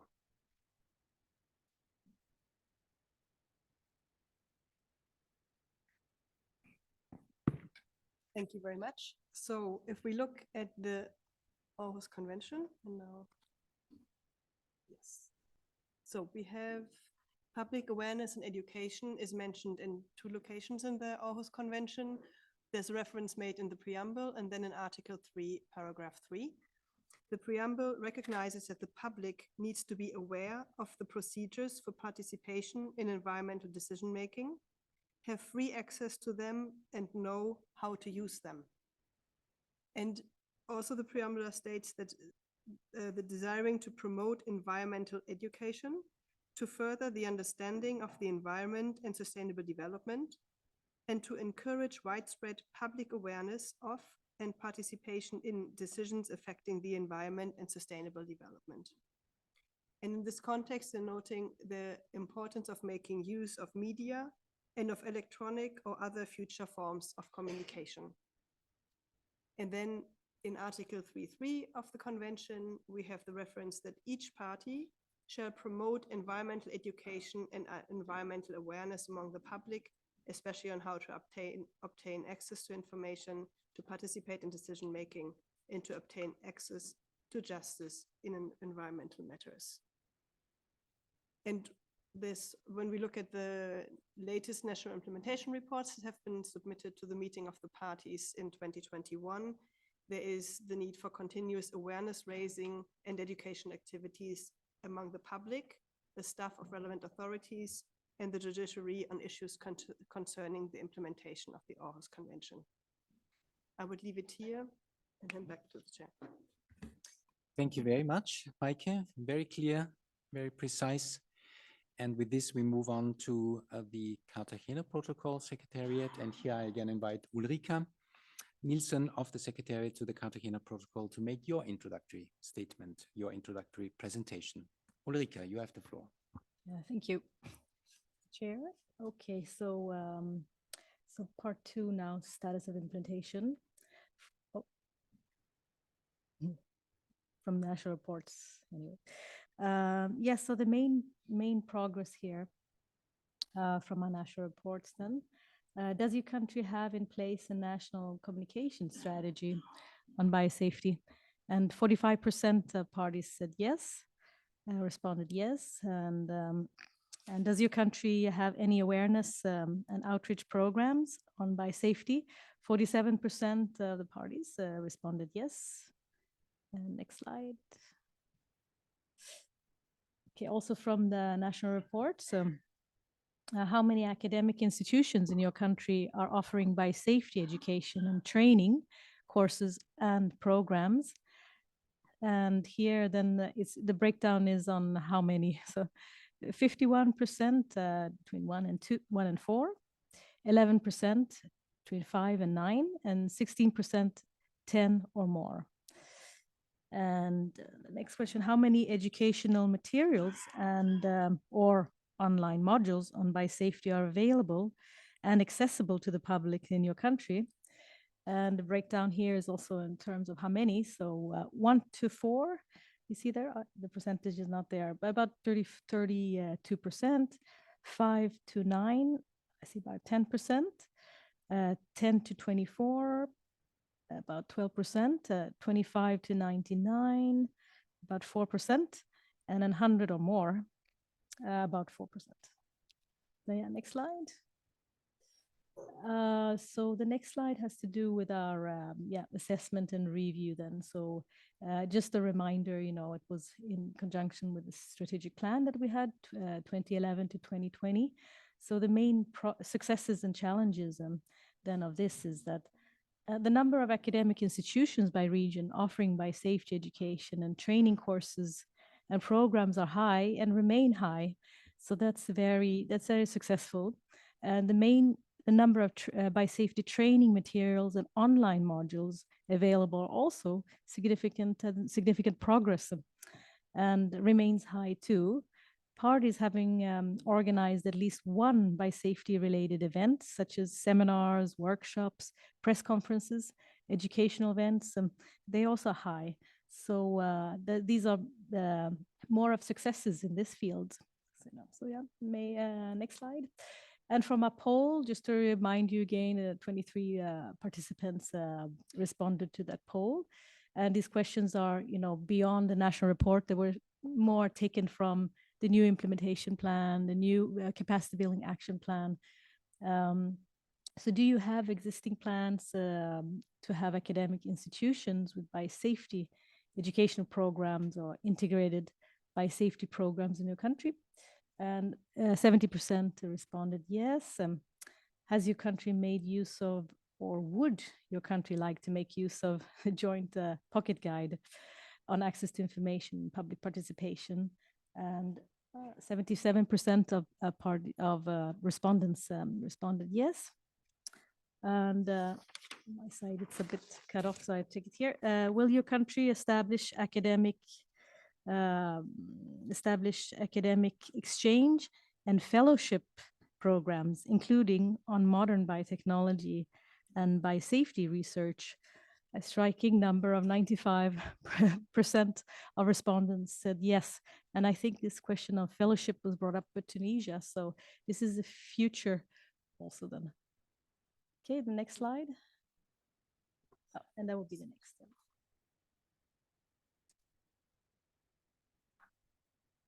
Very good. Thank you very much, Ulrike. Again, very interesting statistics, which shows where we stand, where there is probably also some room to maneuver. And very good to see that a result of previous rounds of discussions within such a roundtable constellation, the pocket guide has been given so much wide attention and support. That's indeed stimulating and motivating with respect to what we are doing here. Thank you for very clear presentations by the two secretariats. Again, I assume that it would be very clear for the time being, but of course, I just check if there are any questions of clarification. Not at this moment. As a result of that, I would now like to invite our three panel members of this round of panel presentations and discussions to join us here on the podium. And this will be Mrs. Nino Gokelashvili, Head Sustainable Development Division, Environment and Climate Change Department of the Ministry of Environmental Protection and Agriculture of Georgia. So Nino, please come over here to us. Second panel member is Mr. Roy Mugira, Chief Executive Officer, National Biosafety Authority of Kenya. Also Roy, very much looking forward to you coming over here to us, to the panel. And we have two remote panel members, I understand. And this will be Mrs. Ani Baroyan and Mrs. Lilit Yusbajian, both coming from the high school eco team, coming from the high school eco team and the NGO Public Awareness and Monitoring Center in Armenia. They will join us remotely later as the third panel members. So again, I suggest that we listen to the three panel presentations, each maximum 10 minutes before we enter into a discussion. And first of all, I would like to give the floor to Nino Gokelashvili from Georgia. Please, you have the floor for your presentation. We are looking forward to it. Thank you, Mr. Chair. Thank you for having me here and have a possibility to speak about the public awareness and education of LMO GMOs in Georgia. I'm a focal point of the Aarhus Convention, national focal point. Also, I'm a focal point of the UNEC strategy of education for sustainable development. So like two in one. So these two treaties are very close cooperation accordingly. And I think it's working very well. Also, we have very good cooperation with the focal points of the biodiversity Cartagena Protocol. Next one. Georgia, next slide, please. Georgia is a party to these two treaties. GMO amendment was ratified in 2016 and the Cartagena Protocol in 2008.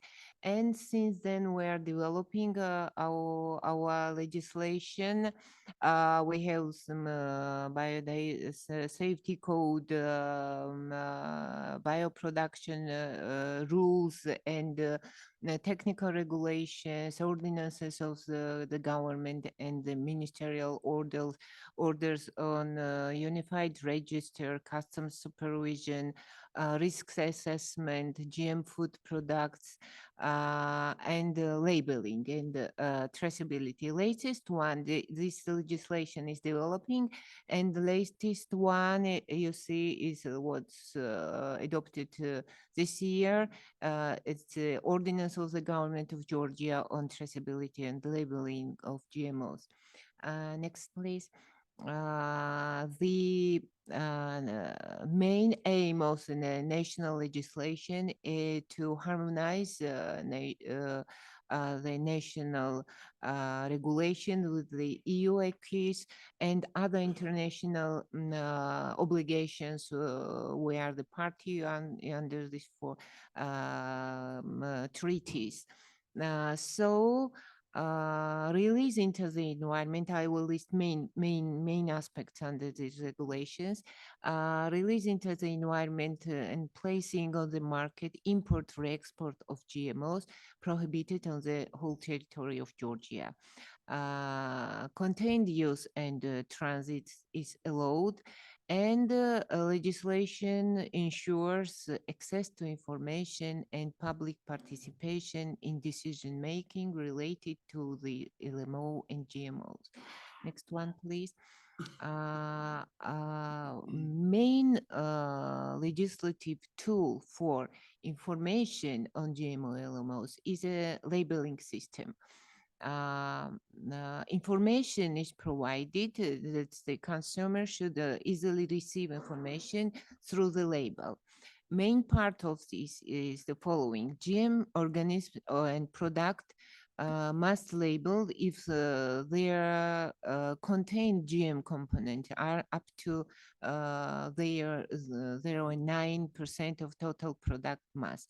Sign GMO should be clearly placed in the case of GM organism, and sign GM in case of GM product. Names of GM ingredients contained in products should be clearly noted on special section. On small scale, the sized packaged food containing GMO, GM food product or containing GMO should be noted. These are the main aspects that will support the consumers to have the information from the label at the supermarket. There are other instructions as well, but these are the main ones. Next one, please. For this information, to read this information clearly and understand why they need and what they need to know from this information, we consider that it's very important to have some kind of education in this sphere and awareness rising on them. So we are conducting a lot of activities in this direction. We're developing educational awareness raising materials and activities such as books, electronic materials. We have school, like short-term schools, lectures, seminars, trainings, advertising materials, and other tools, mainly for school students and teachers, as we consider that it's very important to start it at the early stage, and for all stakeholders which have the interested parties. Next one.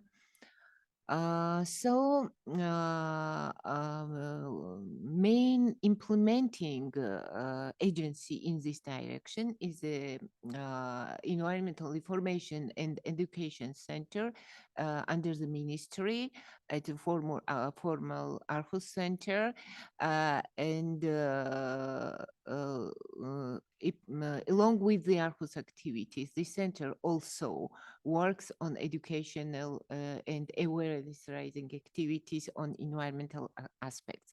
So in 2020, we developed 8 quite massive books for primary schools, and one of them, Sustainable Agriculture, Food Safety and Quality, refers to GMO LMOs as well. We trained about 6,000 teachers, primary school teachers since 2011. Also, we developed for the secondary school teachers, again, 8 another environmental books, and one of them also sustainable agriculture refers to GMO LMOs. In general, it's impossible to train all teachers in the country, but we are calling such a enhanced capacity for teachers indirect knowledge sharing. What it means?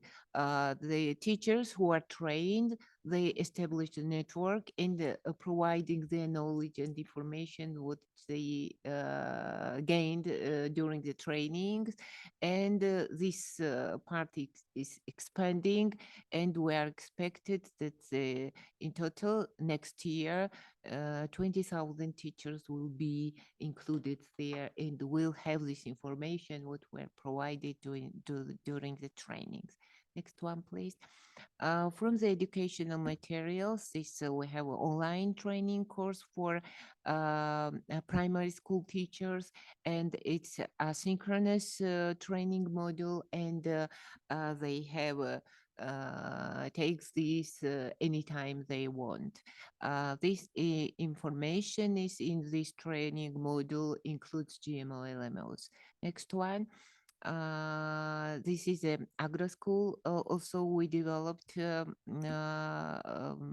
for 9, 12 grade school students. This is a 3 months duration of this course. It's an online course and a practical one. 1 day is at the ministry and 3 days after this online module at the field. And one of the topics is the role of education in relation to sustainable agriculture and healthy products, and the students have a great interest on LMO GMOs from there. Next one, please. We developed also last year the lectures and seminars for school students. We named Field to Fork, Food Safety, and these lectures are conducted upon request. It's an online request, and last year we conducted the Center, Environmental Information and Education Center, conducted 30 seminars, and this year up to date 42. That the interest is rising from the school students, and they are very active. Next one, please. This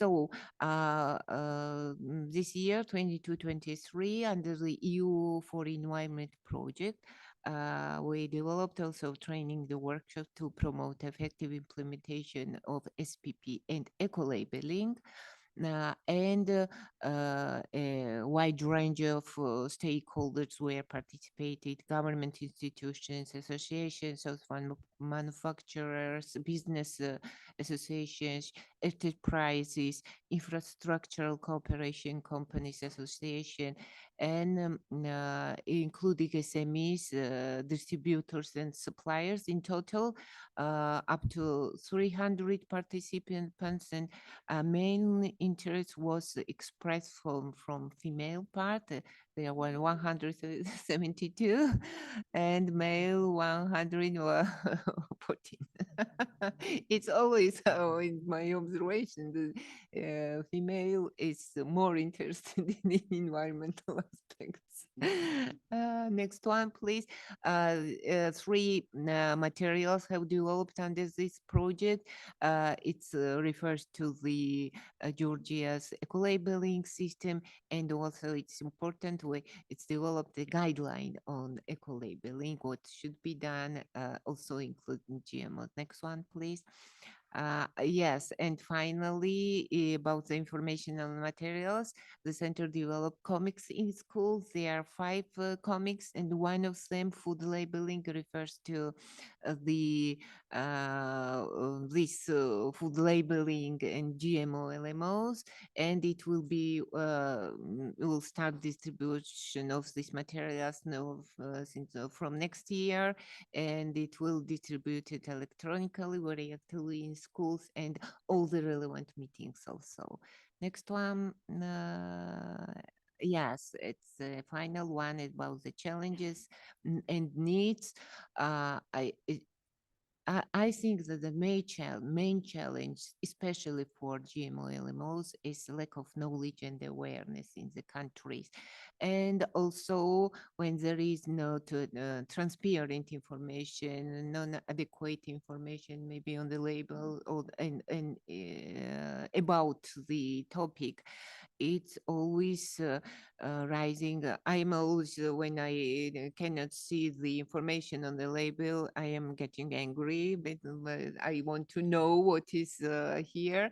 And according to my practice or observation, people at the supermarkets are looking for the GMO sign. It's GMO free, they are happy and will buy this product, but they don't look after this and other ingredients in the product. They will be more harmful for the individual health, might be for diabetes or allergic reactions, but GMO is dominating on the in general. It's my understanding. So it's very important to be aware on possible harms caused by the harmful food additives, not only LMO GMOs, what label information stands for and what is GMO and LMO, to have a knowledgeable choice to avoid all undesirable substances for individual persons. So lastly, I would refer to the needs, what's necessary. It's necessary to have the more education on biodiversity in the country, continuous training and awareness raising campaigns for different stakeholders and target groups, exchange of good practices at the international level, I mean between the countries and organizations, and these kind of meetings with relevant multilateral treaties to sit together and sharing this experience together, countries and organizations, I think it's very, very important. Thank you. Thank you, Nino, for your supportive words. Quite interesting gender-specific information, which you have been sharing as well. And extremely impressive, I regard, and I think all of us regard, what you have achieved with respect to targeting teachers, primary and secondary school teachers, as well as students. And obviously, you know how to address them, comics and different kind of things, which are, of course, very instrumental for that purpose. Very good. Now we move on, and I would kindly invite Mr. Roy Mugira from Kenya for his brief input presentation. Please go ahead. Thank you. Thank you very much, Chair. I will make a brief presentation on the status. There is a new presentation that I sent. Yes, indeed. The one that I shared most lately is not Kenya status. Okay. Eureka is after review by a panel of yourselves, I made amendments and sent. Okay. So I will proceed with what is on the screen, but clearly I made some amendments. Sorry about that, Mr. Chairman. Or is it possible to do that? Because that disorients me quite significantly, Chairman. I suggest that you continue with your presentation and provide your brief information to us, and we can then change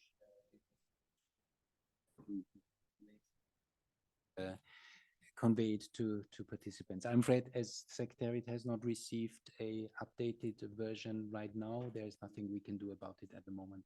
So I kindly ask you to go ahead, and then we will do the appropriate exchange of the slides. Thank you. Please. Okay, thank you, Chair. So basically, I want to share about the public engagement and public participation and awareness. I'm the Chief Executive Officer of the National Biosafety Authority of Kenya. I'm also the national focal point for the Cartagena Protocol on biosafety. We signed the protocol in the year 2000 when it opened for a signature in Nairobi, and ratified it later on in 2003. Kenya, like I mentioned earlier, was the first country to do that. And that demonstrates our commitment to global governance on modern biotechnology and biodiversity conservation, as well as expressing our aspiration as a country to become a global, a participant in the global enterprise. Next slide, please. Out of the global developments, we retreated home and did a national biotechnology development policy that gave rise to the Biosafety Act that established the National Biosafety Authority that I head, which is a government entity under the Ministry of Agriculture. And then in 2011 and 12, we published 4 regulations. 1, to guide how to conduct business in contained use in the lab, greenhouses, and trials. And 2, how to export, import, and transit of the GMOs. Then about a regulation on environmental release, and also a regulation on labeling. Of particular significance to these discussions today and tomorrow is the labeling regulation, which is meant to enhance information to the public. Next slide, please. The legal provisions that support our engagement with the public stem from the Biosafety Act. Section 19(4) provides that the authority shall publish in the Gazette, that is the government Gazette, and 2 newspapers with nationwide circulation, and in appropriate electronic media, notice concerning any application for release into the environment of a GMO for the general information of the public. Section 29 of the same Act 1 provides that in determining an application, the authority shall take into account under Section D, subsection D, any relevant presentations submitted by members of the public. So in decision making, we are expected to take into account whatever the public has presented. Next slide, please. Under still the Biosafety Act, Section 54 of the Public Awareness and Participation, subsection 1 provides that the authority shall promote public education and awareness. Subsection 2 provides that the authority shall give notice in the Gazette. I think this is a re-emphasis of all decisions made regarding applications for approval. And subsection 3 provides that the authority shall, upon payment of the prescribed fees, avail to any person copies of records, that is access to information. And subsection 4 provides for that any person may submit written comments. This is public participation on a prescribed decision for any application for placing a genetically modified organism on the market within that the days of the date of notice. Next slide, please. Under still the Biosafety Act of 2009, Section 72F provides a function for the National Biosafety Authority to promote awareness and education among the general public in matters relating to biosafety. And under subsection 2G, establish and maintain a biosafety clearinghouse to serve as a means of exchange of information. We maintain a national BCH as we also ascribe to the international BCH.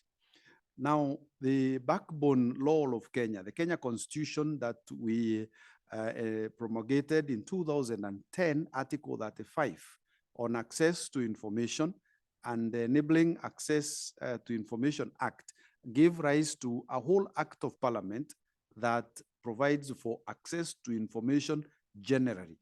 But specifically, Article 69 of the Constitution provides that the state shall encourage public participation in the management, protection, and conservation of the environment. This is the primary law, the Kenyan Constitution. In this regard, therefore, Kenya has sufficient legal provisions for education, public education, awareness, and participation, as well as access to information. Next slide. Now, when we are making a decision as an authority towards placing anything on the market or in the environmental release of a GMO, this is the process that we undertake. An applicant will submit an application to us as the NBA, the National Biosafety Authority, where we check for accuracy and we respond within 30 days. After that, we subject that application to a review by experts, then also by relevant regulatory agencies like the Kenya Plant Inspectorate Service, which is one of our regulatory agencies. We also subject it to a review by socioeconomic experts. And also we publish in the Gazette and in the newspapers for public input. That is the one that is shaded in green at the top there. And all this information is collated to the Secretariat, where we analyze the information, present it to the National Biosafety Authority Board, and the Authority Board therefore takes a decision. Next slide, please. Now, our experiences, one of the things that we have learned is that a robust legal and regulatory and institutional framework is key to success in public engagement, which we have demonstrated as a country. Public engagement is resource intensive, requires quite a bit of financial resources, human capacity, and even capital investment. Public engagement is in a technical subject area like genetic engineering. It requires stratification of the public so that we do not have one message fitting all. There are categories of the public that will require certain specific messages. Now, one great experience is the global lockdown occasioned by the COVID-19 pandemic provided an opportunity to test virtual public engagement with varying degrees of success. And I think this is a good learning experience where we can enhance possibilities of engaging the public remotely. The other thing that we learned is that the legal demands for public participation in decision-making can be a serious hindrance or impediment to the adoption of and deployment of modern biotechnology in various sectors where it is needed most. At times, we need to deploy this technology quickly, and therefore the engagement can be lengthy and back and forth, therefore in becoming an impediment to the adoption of the technology. Finally, effective public engagement requires sufficient goodwill and must be entered in utmost good faith. When we engage the public, we must go to them in good faith. Otherwise, the success will not be achieved. Next slide, please.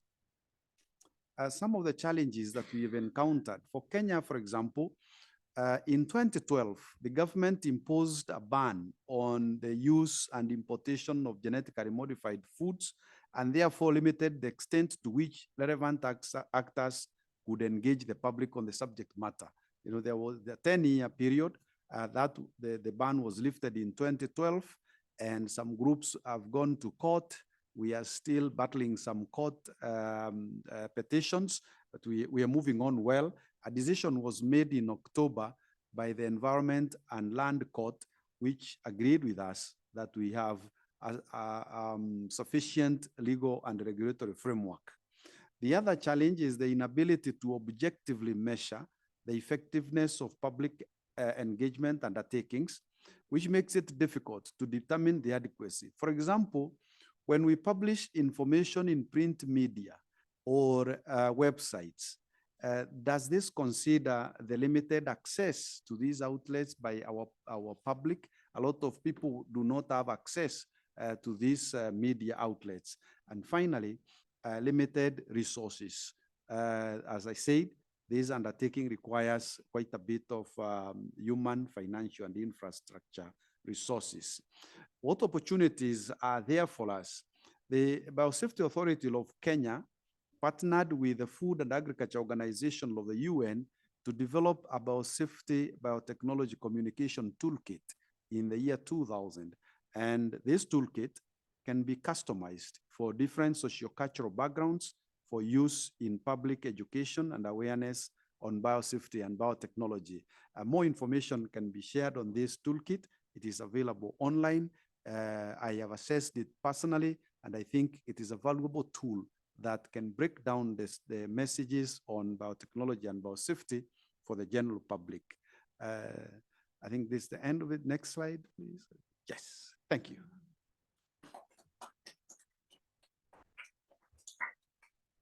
Thank you very much, Kenya. Thank you, Roy, for this excellent and very clear presentation. Impressive what you have achieved in Kenya. Thanks also for your flexibility. We will make sure that the updated presentation will then be made available after this meeting. Thank you. Now we move on, and I understand that we will now hear a brief online remote presentation by two colleagues from Armenia, Mrs. Ani Baroyan and Mrs. Lilit Yuzbashian. Yes. Okay, welcome. We can see you and we look forward to your presentation. Yes, thank you. Can you open our presentation? Thank you. Good evening, everyone. Thank you for the opportunity given to us and the opportunity to make our speech heard. We are the students of IPE High School in Armenia and eco-activists in the public organization Center for Public Awareness and Monitoring. Next slide, please.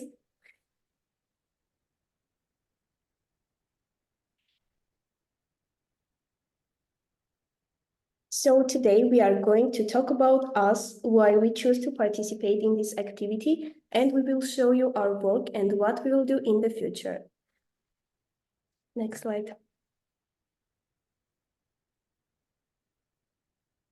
Our adventure began with a simple question: what exactly are GMOs? GMOs, or genetically modified organisms, are living things, like plants or animals, that have had their genetic material altered in a way that doesn't happen naturally.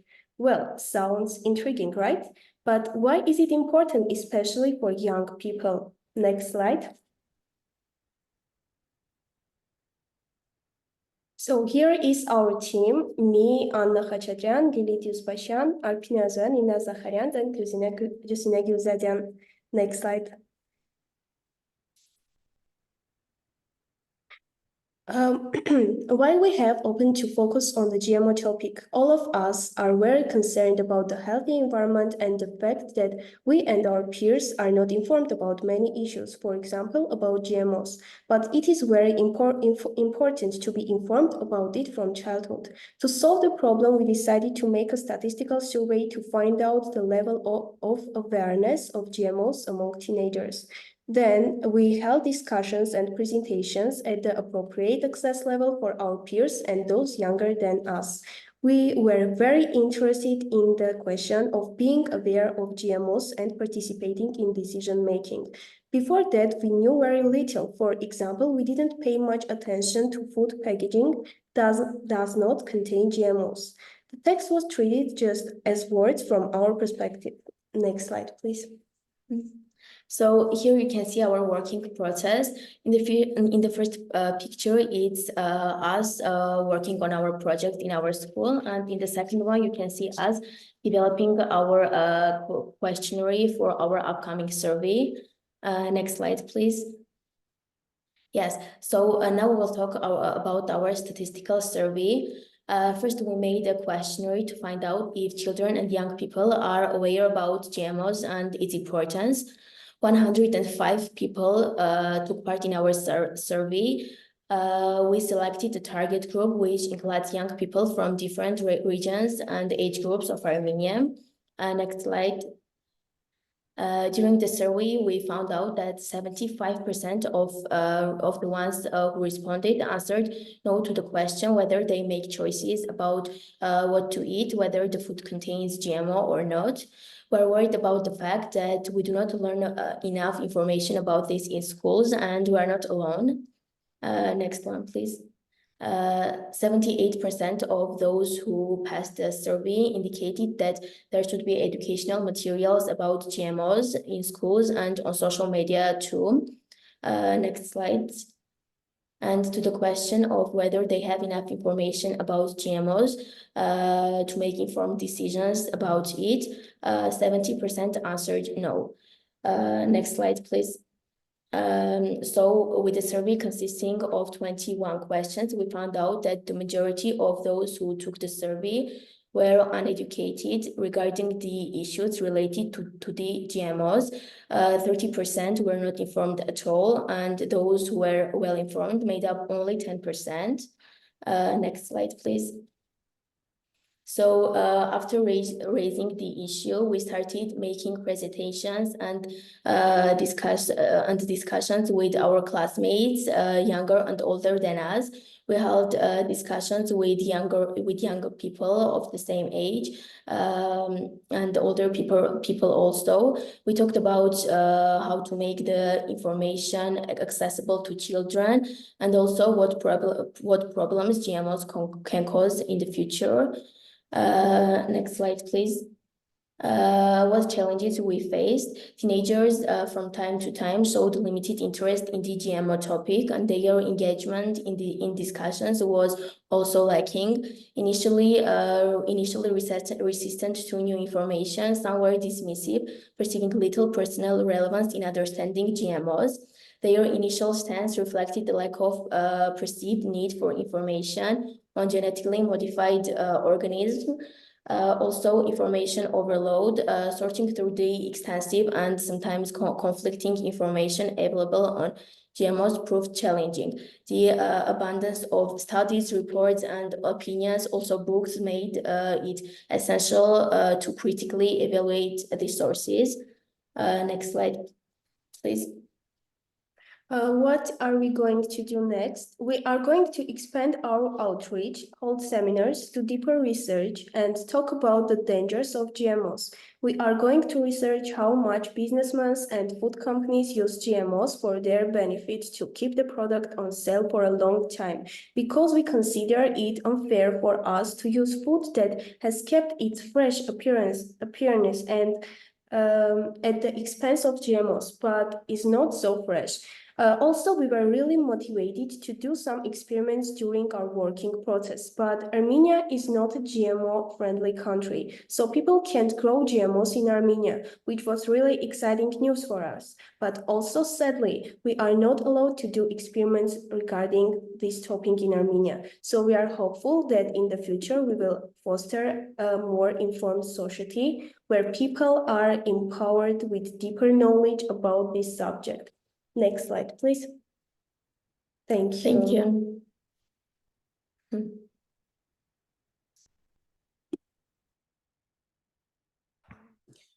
Thank you very much, Annie and Lilith. I hope you could hear our applause, because the applause is all to you. And I really would like to thank you for your inspiring presentation.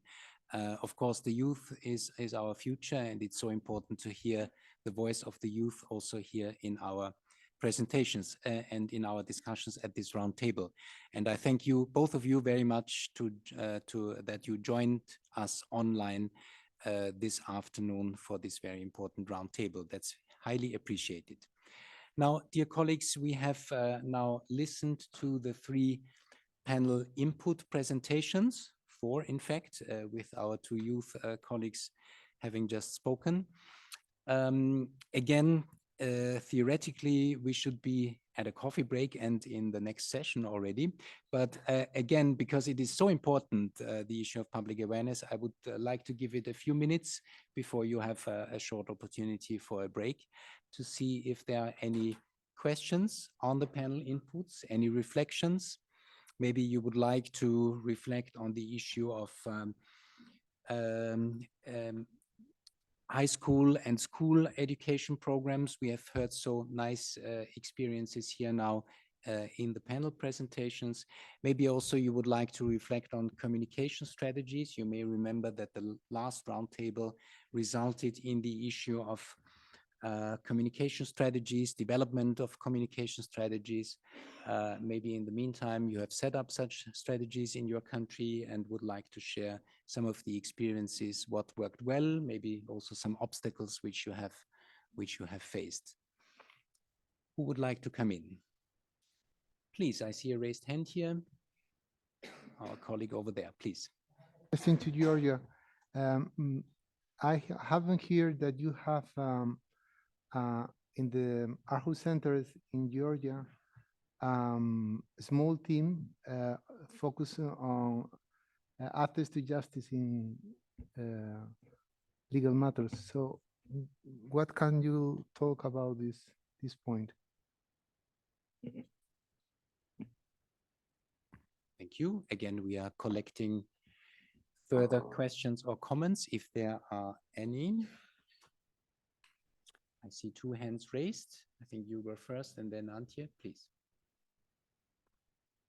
I'd like to pick up on what has been said on talking about new GMOs, and in particular the European Commission's proposal on NGTs, which for the moment does not require traceability for these new GMOs. So how will the public have access to information after the products have been placed on the market? GMO traceability is a consumer right, and as it has just been mentioned, part of the right to information on GMOs. It is also a means to control risk subsequently. So that's just a remark. Thank you. Thank you very much for your remark. We may reflect on that and maybe also come back later in the roundtable, because we don't have EU representatives right now on our panel, but of course it's a question to all of us. So 2 more hands, Antje, and then over there, and then I will hand back to the podium. Antje. Thank you. Now this is my turn to give congratulations, because I really would like to congratulate the youth for their presentation. And I think it's really amazing to see that even while you have identified that a lot of your peers didn't know about GMOs, you were the ones that did know and did find the information. So it also shows very much that the public doesn't necessarily require a lot of top-down information, but the space to actually work among themselves as well. So thank you very much for that very inspiring presentation. Thank you very much, European Eco Forum, for your supportive words. And then, please. Alev Mine of the One Goal Initiative for Governance. I much appreciate the work toward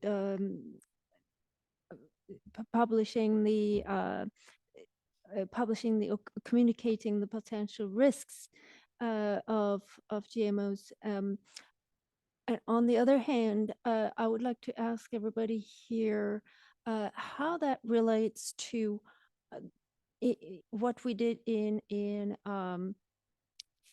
for tobacco. We have realized that when we put on the cigarette boxes a big warning, there is more consumption. I have read a paper observing this. So do we have any clues or any information about what the impact of communication of warnings about GMOs would do in the consumers? Thank you. Thank you very much. As I do not see any further requests for the floor, questions or comments, maybe I would like to hand over to the podium if our colleagues from Georgia, Kenya, and the youth representatives from Armenia would like to reflect On the issue of Aarhus Center in Georgia and access to justice, mindful of the fact that we will deal with access to justice in more concrete terms tomorrow, but maybe you would like to reflect on it. Traceability and the issue of communicating risks and the impact in the public domain. Who would like to come in? Nino, please, Georgia. Thank you, Mr. Chair. Thank you for the question. Question was regarding how the Aarhus Center dealing with the access to justice matters. We many years are developing the materials for the judges for the understanding what about the principles of the Aarhus Convention. But for access to justice, we started very active meetings, not trainings, meetings with the population throughout the country, and talk with them about the three principles and their rights, how to access to justice. We covered all the territory of the country.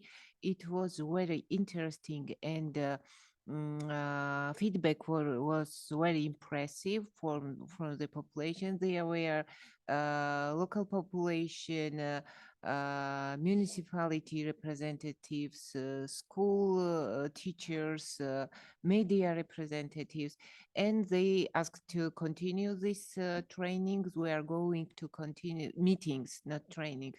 We are going to continue it because we stopped it because of COVID. After this in 2009, we covered this territory of Georgia with this meeting, and we stopped, but we will continue.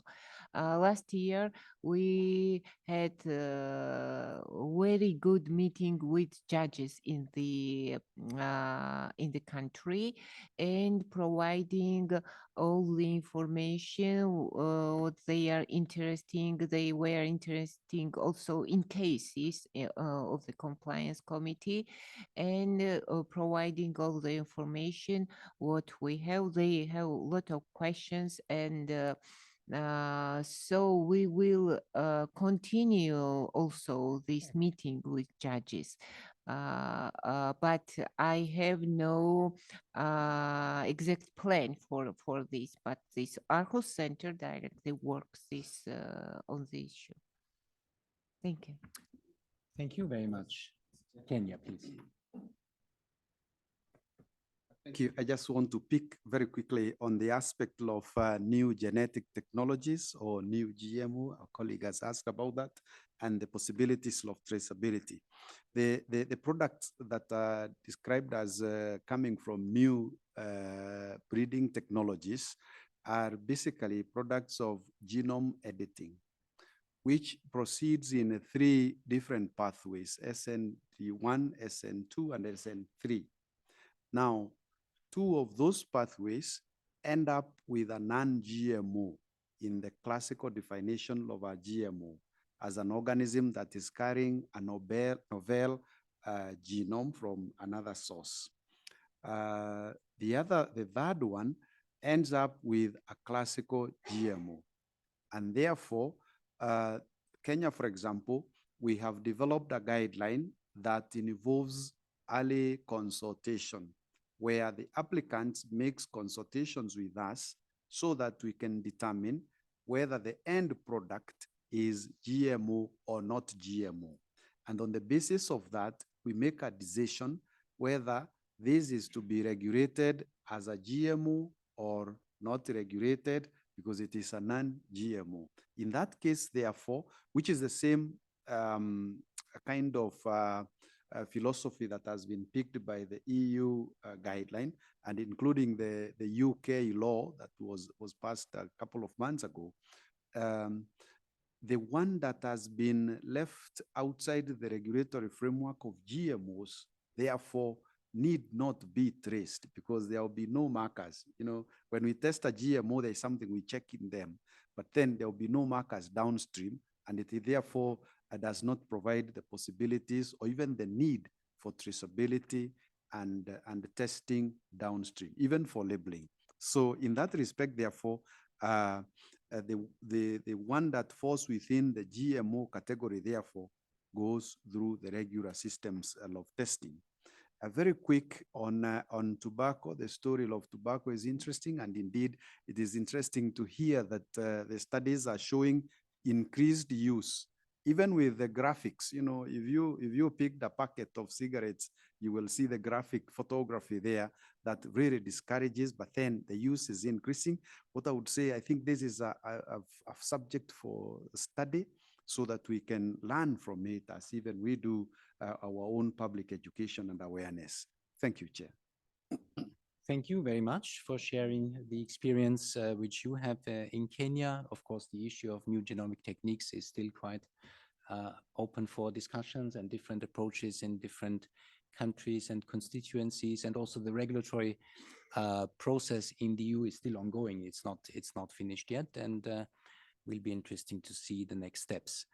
Now, colleagues, our youth colleagues from Armenia, you have heard the supportive words and the congratulations.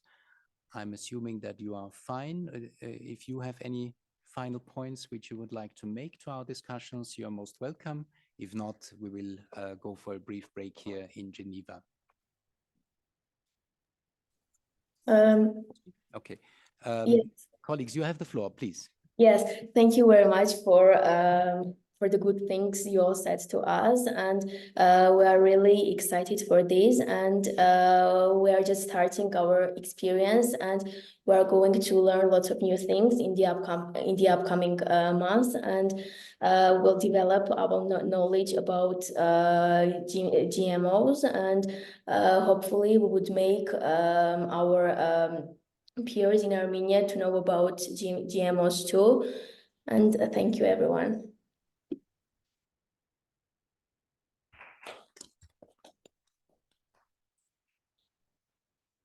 Once again, Annie and Lilith, you got a lot of applause, and it is very nice to see that this is going in both directions. You inspired us with your presentation. It's good that you can also take back something interesting to you, what you have heard now in our discussions, and maybe if you continue to follow what is still upcoming in the rest of this afternoon and tomorrow. Now, dear colleagues, thanks for your patience. I know that this has been a bit of a demanding session, more than 2 hours after the lunch break, but we did well. And still, although it's late in the day, I would call for a brief coffee break. It's a bit briefer than in the morning, I'm afraid, because we need half an hour before finishing at 6 p.m. So enjoy a 12 to 15 minutes coffee break. Please be back here at 5:30. We will continue 5:30 sharp, and you know now where to find the coffee machine and other facilities. Thank you very much. See you soon.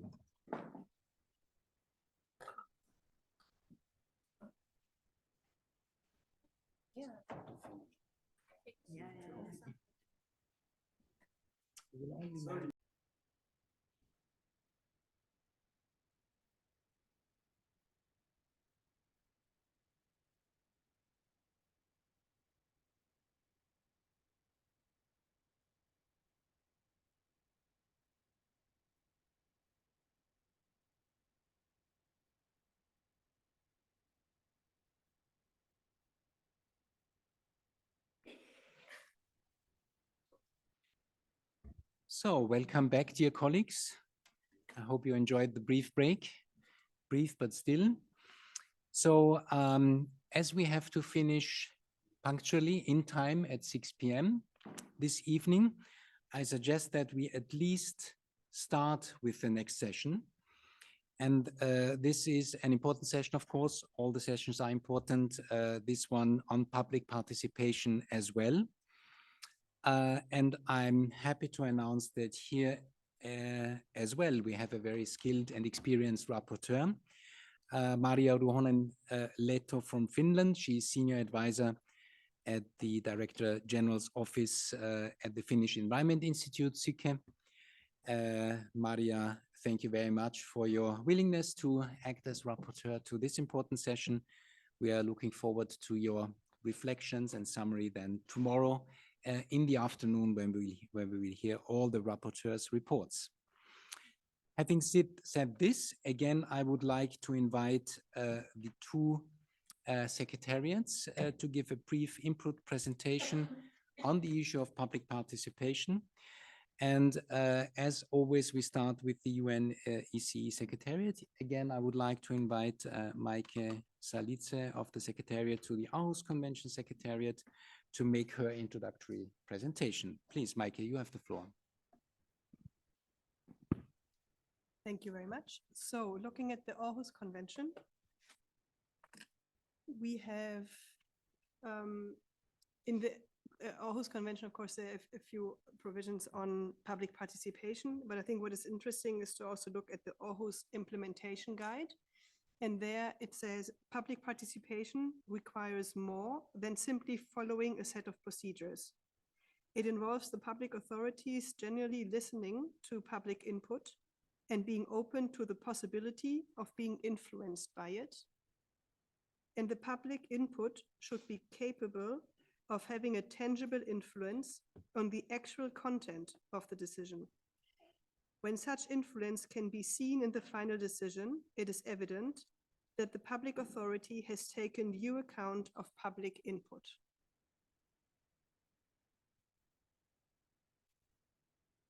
So if we look at what is subject to public participation on LMOs and GMOs in the Aarhus Convention, we have three different aspects. One is decisions on specific activities involving GMO or LMO matters that may have a significant effect on the environment. One example is a permit to place GMO on the market. We have plans, programs, and policies relating to LMOs, GMOs. So for example, a food safety related policy, or the preparation of legislation or other generally applicable legally binding rules relating to LMOs and GMOs that may have a significant effect on the environment. And one example here is the labeling, the legislation on labeling LMOs and GMOs. So we have a process and key elements that make public participation effective. One is the identification of the public and also the public concern. That information, the public and public concerned are timely, adequately, and effectively notified. There are reasonable timeframes when all options are still open for the public to participate. That the public can access all necessary information. The public is entitled to comment or to be heard. That there's due account to be taken of public participation. There's a prompt notice of decision.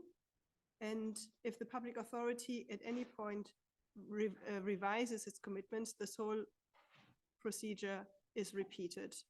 And those who participated in the previous global roundtable probably recognize this list of steps we were going through during the training on public participation. And over the next slides, I will just quickly repeat the different elements that we have mentioned here to go a little bit more into detail to refresh our minds. So the first question is to differentiate between the public and the public concerned. So the public is one or more natural or legal persons, and in accordance with national legislation or practice, their associations, organizations, and groups. And then the other group or public group we're looking at is the public concerned.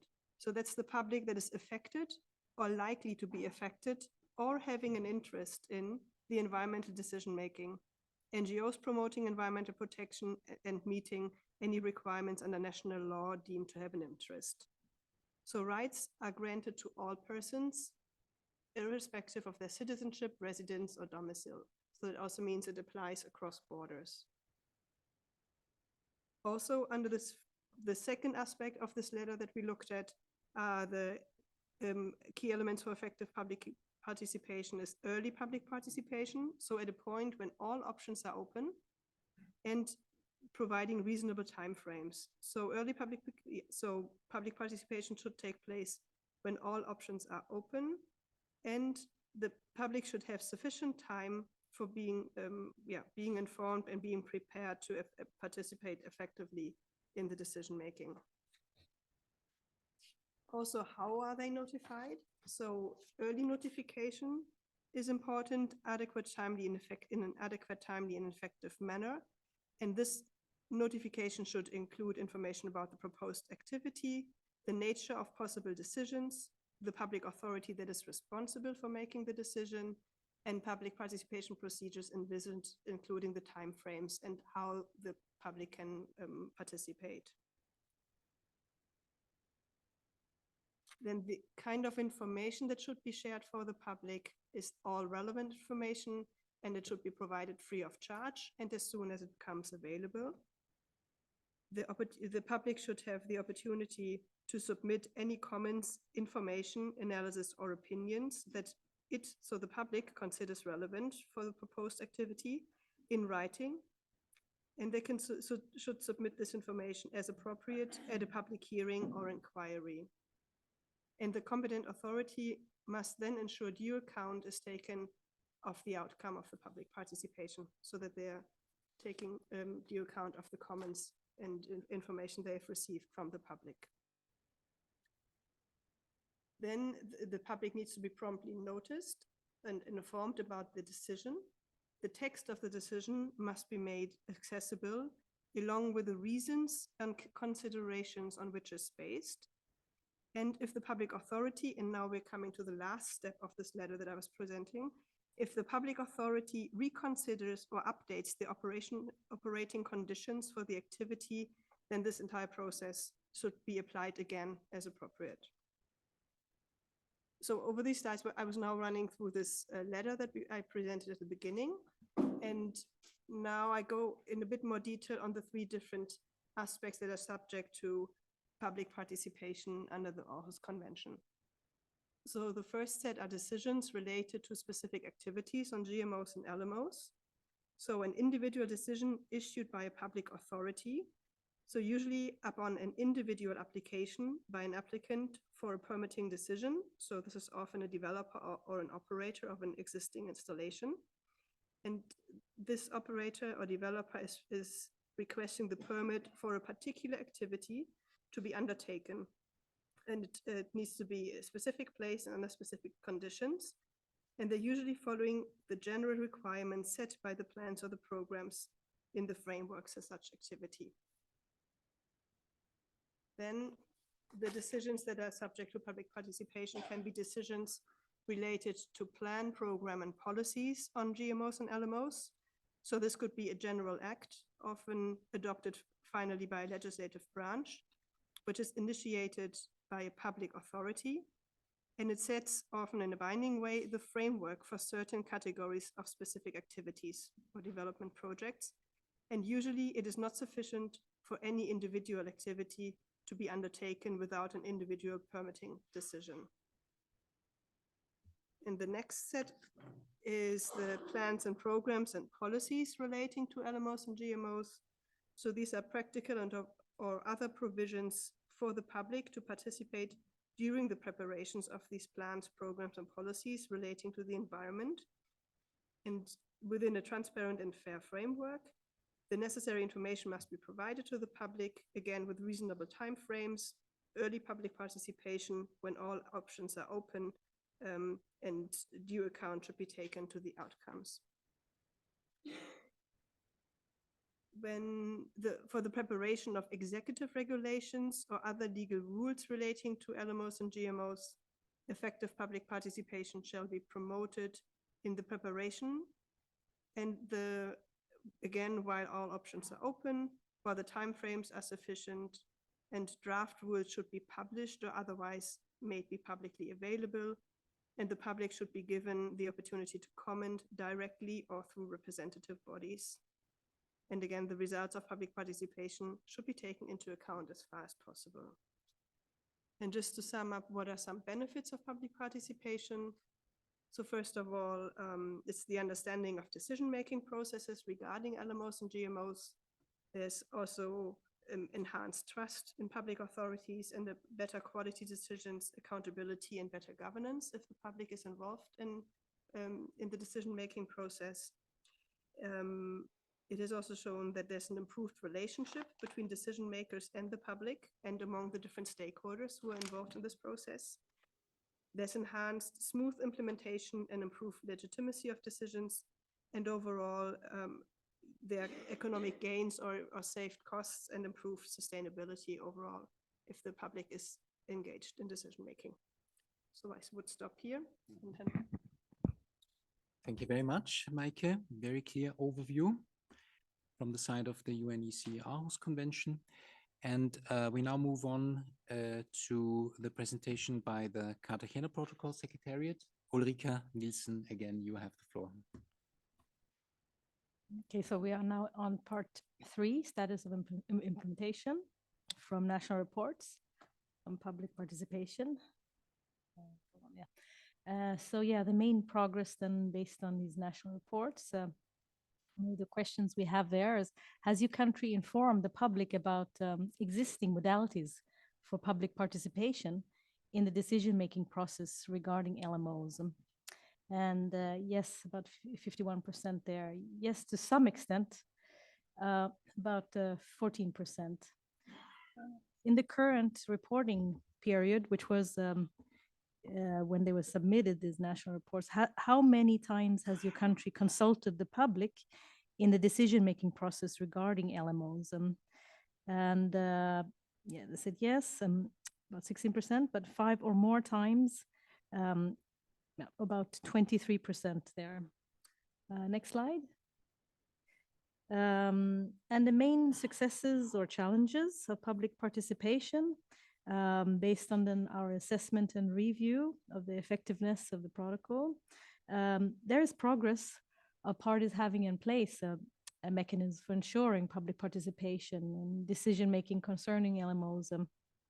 However, for example, we noticed that Latin America had a low progress. Then we compared, our studies from 2011 to 2020. There is just small progress of parties that inform their public about existing modalities for participation. Asia and the Pacific, although, reported the highest progress. So there's some of our significant results we have from that. Next slide. So this is going to the poll now. The 23 respondents had responded to that. And we had a question there, has your country made use of, or would your country like to make use of the e-learning module?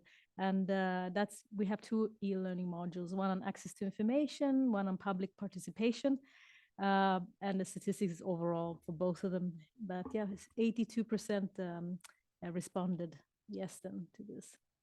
And next slide, I think that is it. Yeah, that is it. Thank you. Thank you very much, Ulrika, for this overview. Again, interesting statistics, and thanks to both secretariats for these input presentations.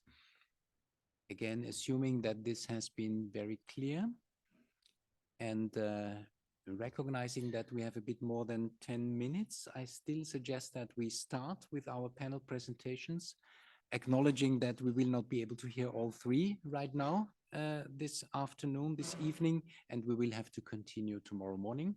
But for tomorrow, we have a little bit of a buffer for public participation, presentations, and discussions.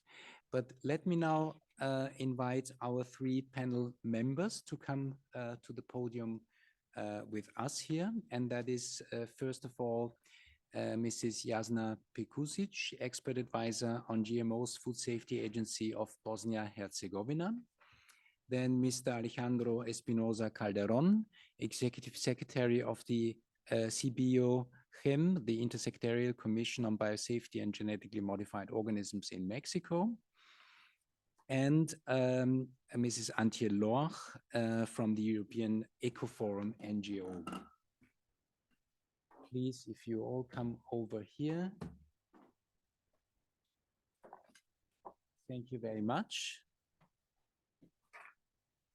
And we start, and that will probably be the only presentation we will hear tonight, and we continue with the other ones tomorrow morning. I would like to ask Mrs. Jasna Pekusic for her presentation. Bosnia-Herzegovina, please, you have the floor. Good evening. I know we are all very tired, but we will handle. Thank you, Mr. Chair. This is the first time that I'm here, and thanks for that. My presentation is not so big. I try to be quickly. In the beginning, I would just want to say a few words about my institution. Next slide, please. Food Safety Agency of Bosnia and Herzegovina is an independent administrative organization that is responsible for its work to the Council of Ministry of Bosnia and Herzegovina. It's made by decision of the Council of Ministry and the Law on Food. Main duties of Food Safety Agency are to ensure food and animal feed safety, provide scientific and professional technique, application of international convention and international agreements in the area of food and animal feed safety, binding for Bosnia and Herzegovina, scientific opinions on product including food and feed related to GMOs, and maybe the most important is to initiate, prepares, and organize drafting of implementation regulation from the food safety. Next slide. According to the food law, Food Safety Agency, in accordance with the competent authority, made a law on GMO. GMO in food and feed in Bosnia and Herzegovina are regulated by the law of GMO, its official gazette, which was based on a proposal drafted by Food Safety in cooperation with responsible entity and Brčko district, adopted in 2009. All of us regulation, when we're talking about GMO, are harmonized with the EU legislation. The law adopted the manner of professional administration and inspection activities related to GMO and contained or made with GMO. Except the law of GMO, we also have several other bylaws. Maybe one interesting thing that to monitor the situation and the development in field of a GMO, we also have a Council of Ministry that appoints member of Council of GMOs. Because my presentation is short, mostly I will talk about a new tool. It's about e-consultation, and it is intended to public participation. The cooperation of government institution and civil society organizations and citizens is one of the fundamental values of democratic societies. Functional dialogue with representatives of civil society and public dialogue in policy making and implementation of public policies is an important element of the European integration process for Bosnia and Herzegovina. Today, when Bosnia and Herzegovina has submitted the application for a EU membership, these principles have even greater importance.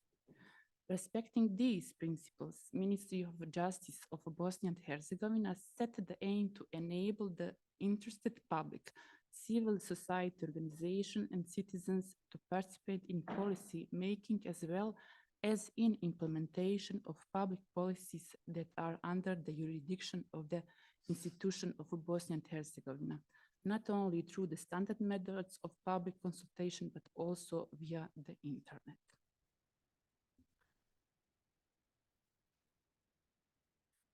The platform enables citizens and civil society organizations to access via the internet the completely and timely information on the legislative processes. It also provides a reliable communication channel for citizens' participation in public policy making. The ideas, suggestions, and additional information collected in this way are used for improvement of public policies under the jurisdiction of the Bosnian and Herzegovina institution. This website is a modern and user-friendly tool for the interested public to provide their inputs to draft public policies under the jurisdiction of the Bosnian and Herzegovina institution of concern to them.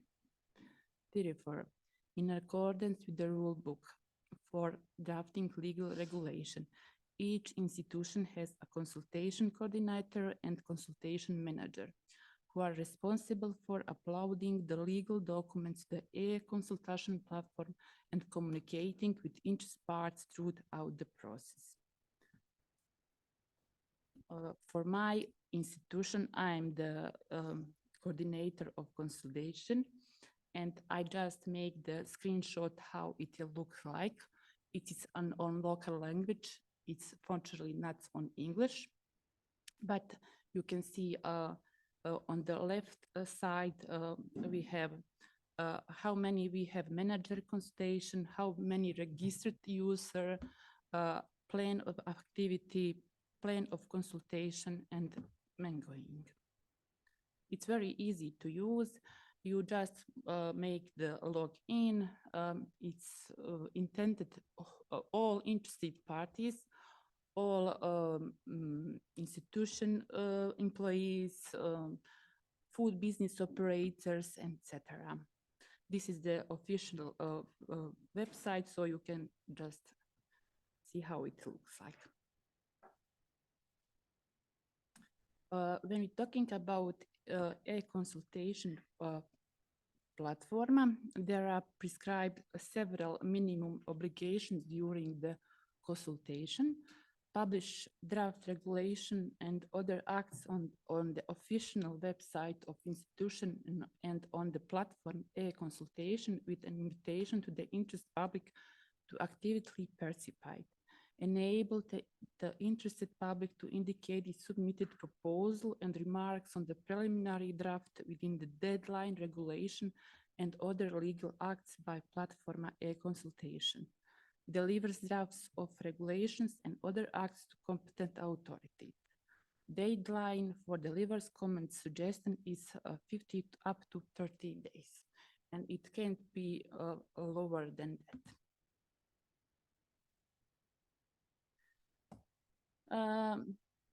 Bosnia and Herzegovina is a small country, but we have a very complicated system. We have 2 entities and 1 district. In this slide, it is an organigram of competent authorities of Bosnia and Herzegovina. All of them are included in drafting the laws, rules, decision, even that. I just put the competent authority when we're talking about Food Safety Agency.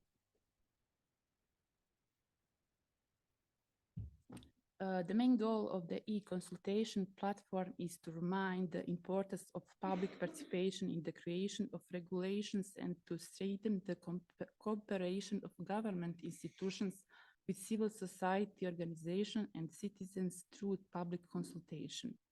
Enable the active participation of all interested parties in the process of drafting legal regulation and other acts in Bosnian and Herzegovina institutions. Public consultation is an important means of ensuring that any future legislation is effective in achieving its objectives, fully comparable to all stakeholders, and most importantly, consistent with human rights. All laws should undergo public consultation with every interested party before they are adopted. Also, one of the main goals of this platform is to facilitate and simplify the exchange of proposals among interested parties. Major challenges incurred and lessons learned in relation to public participation regarding GMOs. There is always pro and cons. I put just some of them. One of them is ways of approaching GMOs, especially when we are talking about the elderly population. Despite the large number of printed brochures, guidelines, there is still not enough knowledge of GMOs. Public, into those who support and those who are beaten opponents of GMOs, those while some expect that this technology will bring many positive changes to our life and significantly raises and improve its quality of life, opening unimagined perspectives. Others express open fear of the possible consequence of transferring genes from organism to organism, breaking through all natural obstacles.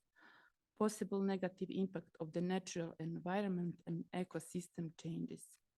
Different moral dilemmas that opponents of GMOs point out in first of all, they are related to the danger of playing with borders which nature of the divine hand set and by the relationship of the rich and poor country and the role played by multinational corporations, they can play a role in defending the already existing too deep gap. Our future plans, more education through the social networks because now they are so active, organizing workshop trainings regarding GMOs, raising people awareness through the information system, promote truth brochures, and of course, knowledge. Thank you very much. This is our official site and website. All of these documents about the GMOs and other legal acts are on official our website, and they are available to all participants who is interested in on. Thank you.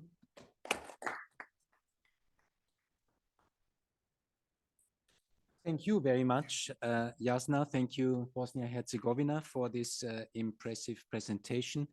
Indeed, it seems that your e-consultation device, your platform, your website is really a good practice example. Very interesting that you guided us through it.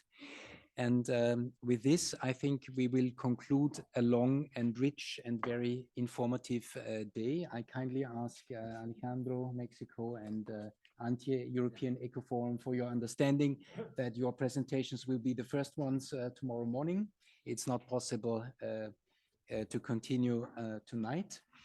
But as I said, thank you for the first presentation on this panel. We continue tomorrow morning. It has been a very rich and intensive day.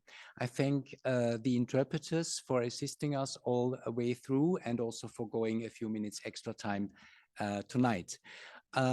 All of you, I wish a very nice and relaxing evening.